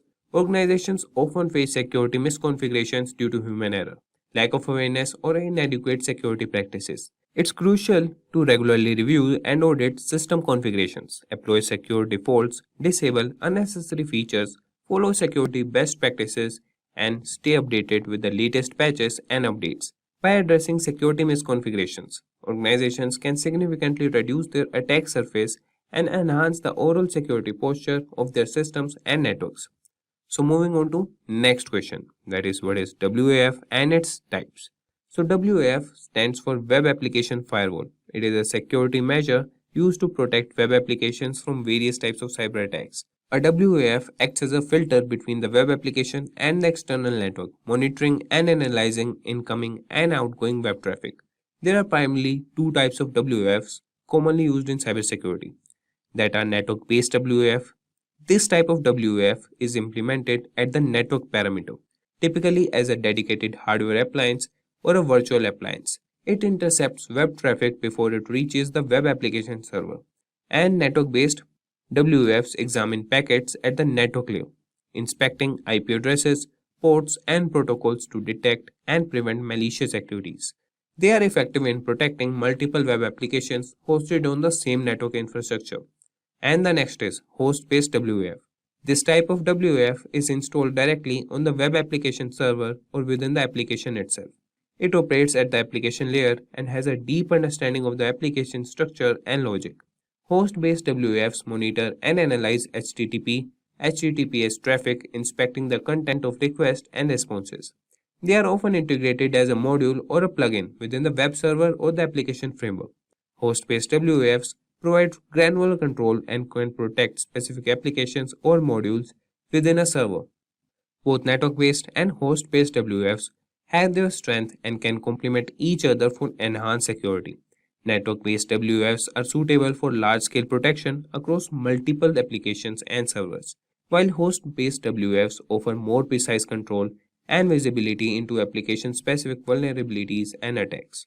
It's important to note that while WAFs are valuable in safeguarding web applications, they should be used in conjunction with other security measures like regular application patching, secure coding practices, and vulnerability assessments to ensure comprehensive protection against evolving cyber threats.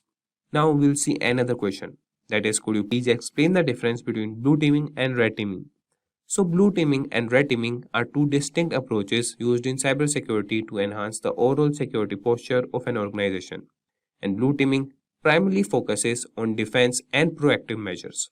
Blue teams are responsible for protecting the organization's assets, systems, and data from potential threats and attacks. They typically include cybersecurity professionals within the organizations who work to identify vulnerabilities, monitor networks, and implement security controls.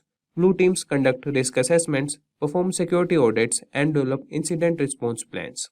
They also monitor security systems, analyze logs, and use various tools to detect and mitigate threats. Essentially, blue teams act as defenders, ensuring that the organization's defenses are strong and resilient.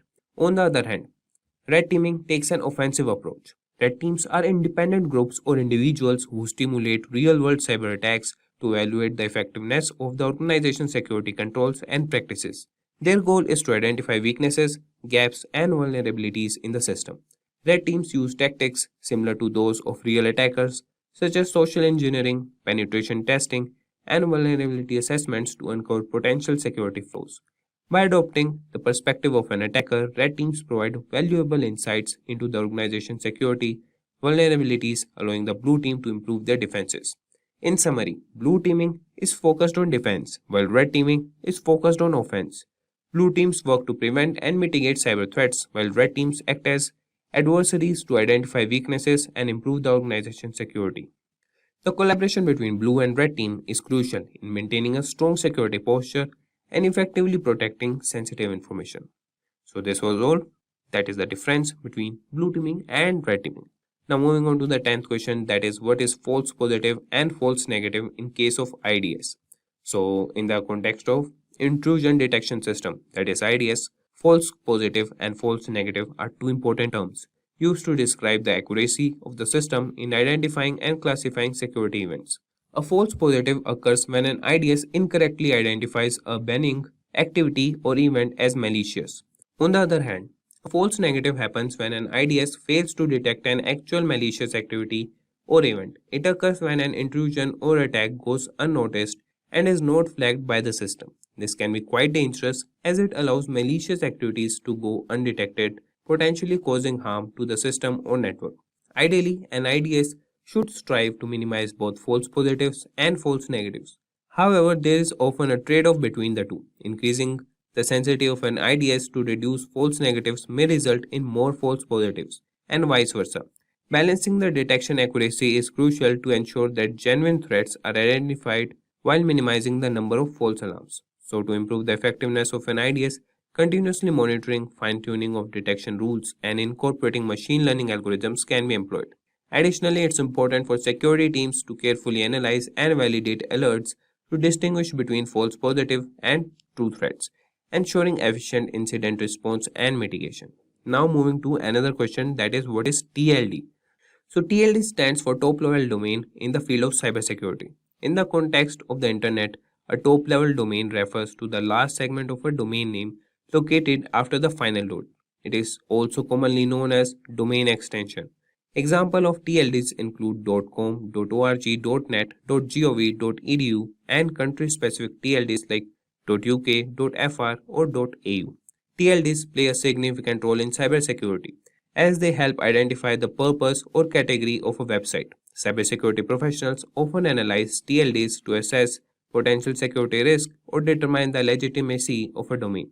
Malicious actors may exploit certain TLDs, such as those associated with phishing, malware distribution, or fraudulent activities. Security measures like blacklisting or filtering can be implemented based on TLDs to protect users from accessing potentially harmful websites. Overall, understanding TLDs is essential in the cybersecurity field as it aids in identifying and evaluating potential threats, enhancing website security, and safeguarding users' online experiences. So, this was all about TLD. So the next question is, can you explain what name servers are in the context of cybersecurity? So in the realm of cybersecurity, name servers play a crucial role in functioning of the internet. A name server, also known as a DNS server, domain name system, is responsible for translating human-readable domain names such as www.example.com into IP addresses such as numerical representations that computers use to communicate with each other. In simple terms, when a user types a domain name into a web browser, the name server is responsible for resolving that domain name to the corresponding IP address of the server hosting the website. This process is essential for establishing connections and enabling communication between devices on the internet. From a cybersecurity perspective, name servers are vital because they act as authoritative sources for domain names resolution. However, they can also be targeted by malicious actors in various attacks such as DNS spoofing or DNS hijacking, which aims to manipulate the translation process. So, to mitigate this risk, organizations employ various security measures such as implementing DNSSEC, domain name system security extensions, to ensure the integrity and authenticity of DNS data. DNS firewalls and intrusion detection systems can also be utilized to detect and prevent malicious activities targeting name servers. Overall, name servers serve as critical infrastructure component for the internet, and safeguarding their integrity is essential in maintaining a secure online environment. So the next question is, what is canonical name in the context of cybersecurity?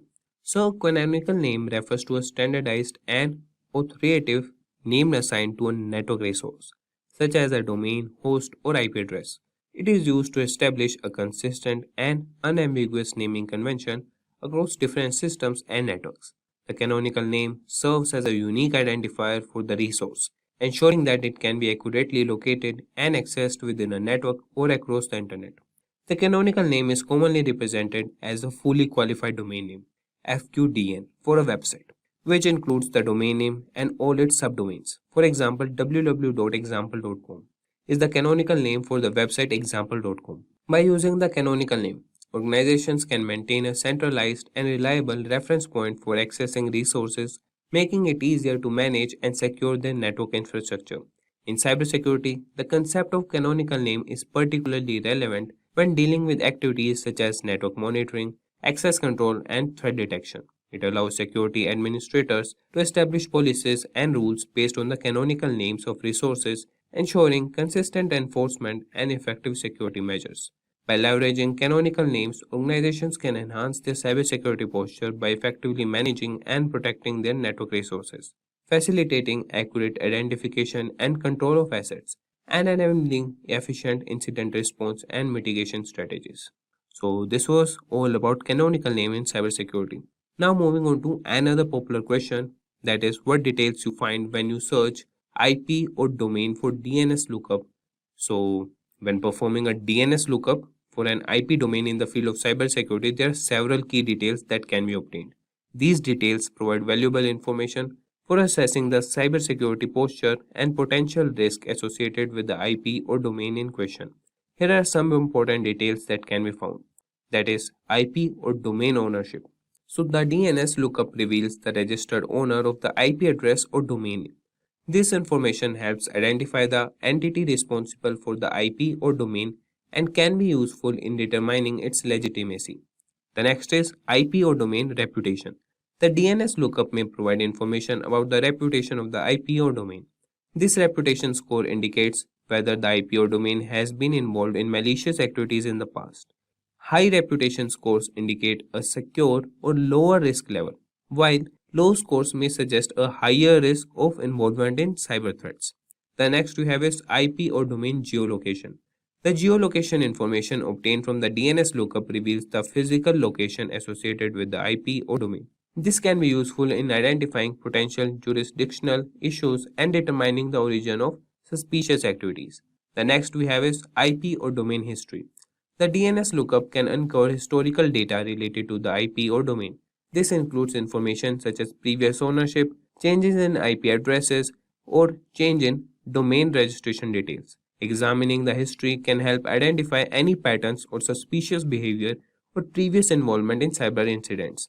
The next is DNS records. The DNS lookup provides information about the DNS records associated with the IP or domain. This includes details such as the IP addresses associated with the domain, mail server information, subdomains, and other records like TXT records used for various purposes, such as SPF, Sender Policy Framework, or DMARC, Domain-Based Message Authentication, Reporting, and Conformance configurations. The next is IP or domain blacklisting. The DNS lookup can reveal whether the IP or domain is listed on any known blacklist. Blacklisting occurs when an IP or domain is identified as being associated with malicious activities, spamming, or other undesirable behavior. Such listing can indicate a higher risk level. So, by analyzing these details obtained from a DNS lookup, cybersecurity professionals can assess the potential security risk associated with an IP or domain and take appropriate measures to protect the systems and networks. And now moving to next question, that is, what is DHCP? That is, can you explain what DHCP is and its role in cybersecurity? So DHCP stands for Dynamic Host Configuration Protocol. It is a network protocol commonly used in computer networks to automatically assign IP addresses and network configuration settings to devices within a network. DHCP plays a crucial role in cybersecurity as it helps in managing and securing network resources effectively.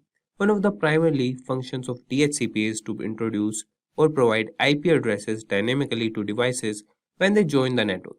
By assigning IP addresses dynamically, DHCP prevents the need for manual configuration, making it easier to manage a large number of devices in a network. This automated process helps ensure that devices are correctly connected and can communicate with other devices and network services. In the context of cybersecurity, DHCP helps in enhancing network security by enabling features such as IP addresses management and network access control. Here's how, that is IP address management. DHCP allows network administrators to centrally manage IP addresses. By controlling IP address assignments, administrators can prevent unauthorized devices from connecting to the network. This helps in mitigating the risk of unauthorized access and potential security breaches. The second is network access control. DHCP can be used to enforce network access control policies. For example, an organization can configure DHCP to assign different IP addresses that ranges or provide specific network settings based on user roles or device types. This allows for granular control over network access, ensuring that only authorized devices can connect to specific network segments or services.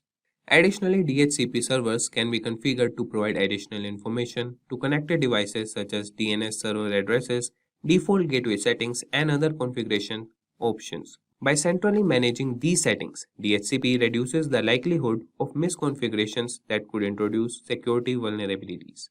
Moving to next question, that is, what is CVE?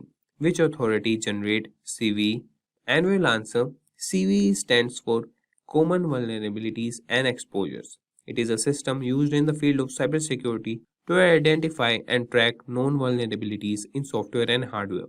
The purpose of CVE is to provide a standardized way of referencing and discussing security vulnerabilities across different organizations, vendors, and researchers. The authority responsible for generating CVEs is the MITRE Corporation. That is, MITRE is a non-profit organization that operates the CVE program under contract with the National Cybersecurity FFRDC, that is Federally Funded Research and Development Center. They maintain the official CVE list, assign unique identifiers to vulnerabilities, and facilitate the sharing of vulnerability information among cybersecurity professionals and organizations. By assigning a CVE identifier to a specifically vulnerability, MITRE enables cybersecurity researchers, vendors, and organizations to refer to vulnerabilities consistently, allowing for effective communication and collaboration in addressing and mitigating the identified security issues.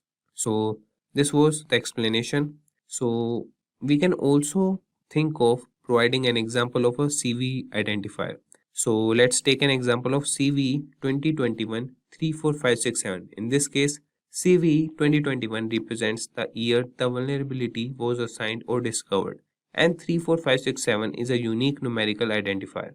By referring to this CVE identifier, security professionals can easily search for information related to the specific vulnerability and access details such as its description, severity, affected software versions, and recommended remediation steps. Now moving to another question, that is, what is a loopback address? So a loopback address refers to a specific network address that allows a device to send and receive data to itself. It is commonly represented by the IP address, that is 127.0.0.1 in IPv4 or ::1 in IPv6. The loopback address is often used for testing and troubleshooting purposes, as it enables a device to simulate network communication without actually sending data or a physical network.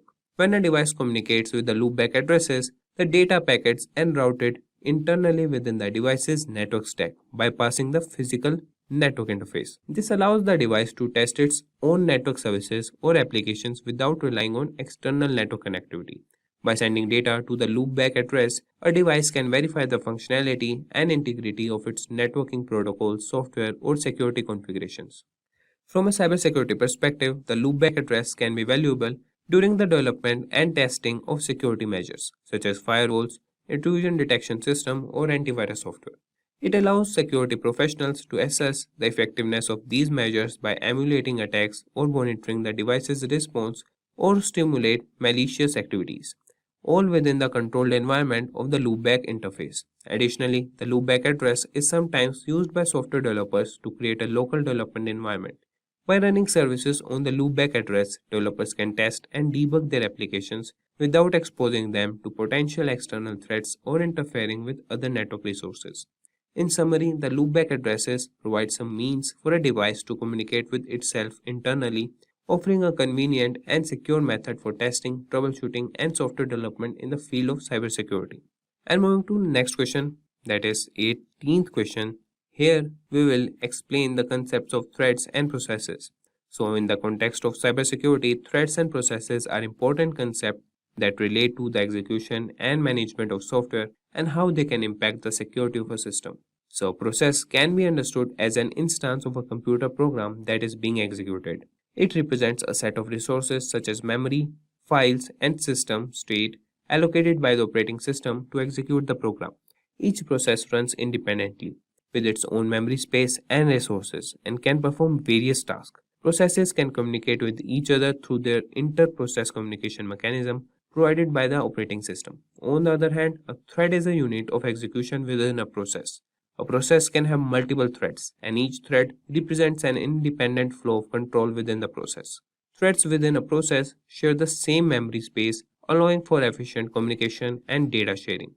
By utilizing threads, a program can execute multiple tasks concurrently, improving performance and responsiveness. From a cybersecurity perspective, understanding threats and processes is crucial. Malicious actors can exploit vulnerabilities in processes or threats to compromise security system. For example, a vulnerability in a process might allow an attacker to execute arbitrary code, gain unauthorized access to sensitive data, or manipulate system resources. Similarly, if a thread is compromised, it could be used to execute malicious code, bypass security mechanisms, or launch attacks on other threads or processes.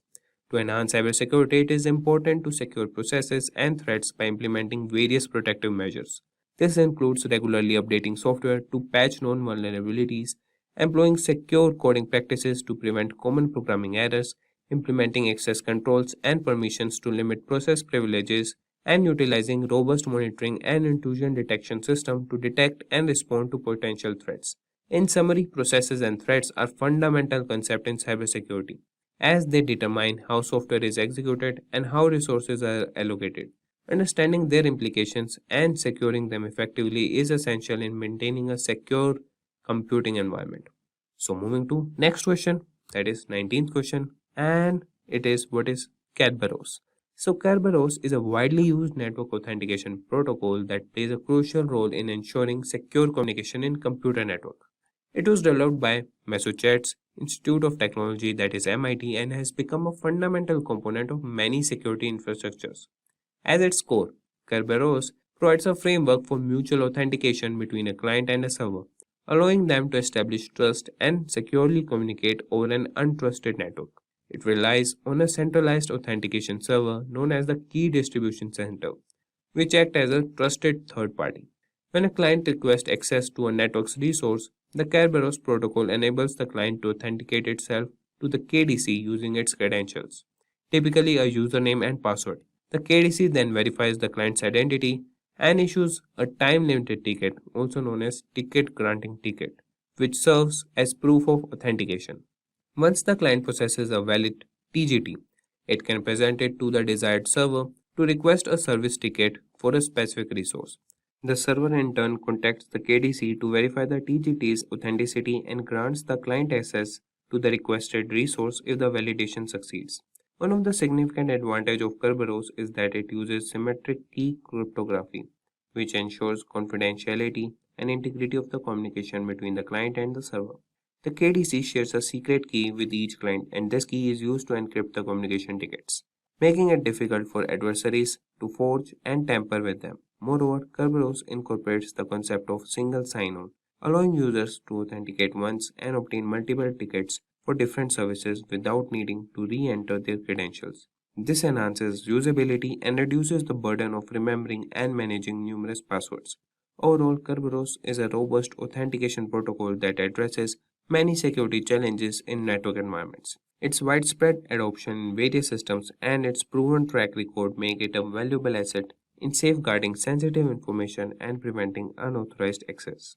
Now, moving to the next question, that is, can you explain the significance of 018 and 012 in Kerberos authentication? So, in Kerberos authentication, the value 0x18 and 0x12 represent specific message types within the Kerberos protocol.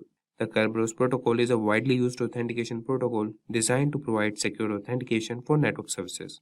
In Kerberos, each message exchanged between the client and the key distribution center has a special message or a specific message type associated with it. These message types are represented by hexadecimal values. So 0x18 corresponds to the message type KRB_AS_REQ, which stands for Kerberos Authentication Service Request. This message is sent by the client to request a ticket granting ticket from the KDC. The TGT is then used to request service tickets for specific services. 0x12 represents the message type, that is KRBTGSREQ, which stands for Kerberos Ticket Granting Service Request. This message is sent by the client to the KDC to request a service ticket for a particular service. The client includes the TGT obtained from the KRB_AS_REQ message and specifies the desired service. These message types are essential in the Kerberos authentication process as they allow the client and the KDC to exchange the necessary information for authentication and authorization. The Kerberos protocol uses the message types to ensure secure communication and prevent unauthorized access to network services. Overall, the values 0x18 and 0x12 in Kerberos authentication represent specific message types within the Kerberos protocol, enabling the secure exchange of authentication and authorization information between the client and the KDC. And the next question we have is, define unicasting, multicasting, and broadcasting. So unicast, multicast, and broadcast are the three methods by which we transmit data over a network. So unicast, it sends the information from a single user to a single receiver. We use this for point-to-point communications. And multicast, here data is sent from one or more sources to multiple destinations. Then we have broadcast, that is known as one-to-all, that is the communication is between a single user and several receivers. And the next question is, explain SSL encryption. Secure Sockets Layer SSL is the standard followed in the security and knowledge industry to develop encrypted connections between the browser as well as the web server. This standard ensures that data privacy is maintained and that online transactions are protected from external attacks. The following steps have to be followed to establish an SSL connection. The browser will connect to the web server, which is secured by SSL. The browser will send a copy of the SSL certificate. The browser verifies if the SSL certificate is trustworthy. If trustworthy, the browser will send a message to the server requesting to establish an encrypted connection. The web server acknowledges and starts to build an SSL encrypted connection. The encrypted SSL communication begins between the browser and the web server. And now we have the 23rd question, that is, what steps will you take to secure a server? So the Secure Socket Layer SSL is a protocol where data encrypting and decrypting will protect it from being intercepted by authorized users. The simple ways to secure the server are as follows. Ensure that the password for root and administrative users is secured. New users can be included in the system now. They will manage the system as per the policies established. Remote access is removed from default administrator accounts. The following steps have to be followed to configure firewall rules for remote access. Now we have the 24th question, that is, what is data protection in transit versus data protection at rest? So when data is protected in transit, the data goes only from the server to the client. The effectiveness of data protection, repeat, the effectiveness of data protection is critical for ensuring that there is no loss of data. Data protection at rest.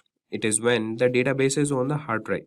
The data at rest is sometimes less vulnerable than the data in transit. So this was all about it. And the next question is, what is the difference between VPN and VLAN? So VPN, the group workstations are within the same locations and in the same broadcast. The main logically segregated networks and have no physical connection. Whereas VLAN, this is related to remote access to the company network.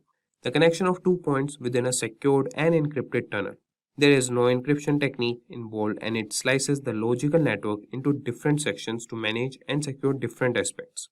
And this was all for this tutorial or the interview questions. Hope you guys found it informative and helpful. So that's a wrap on a full course. If you have any doubts or questions, you can ask them in the comment section below. Our team of experts will reply you as soon as possible. Thank you and keep learning with Simplilearn. Hi there, if you like this video, subscribe to the Simplilearn YouTube channel and click here to watch similar videos. To nerd up and get certified, click here.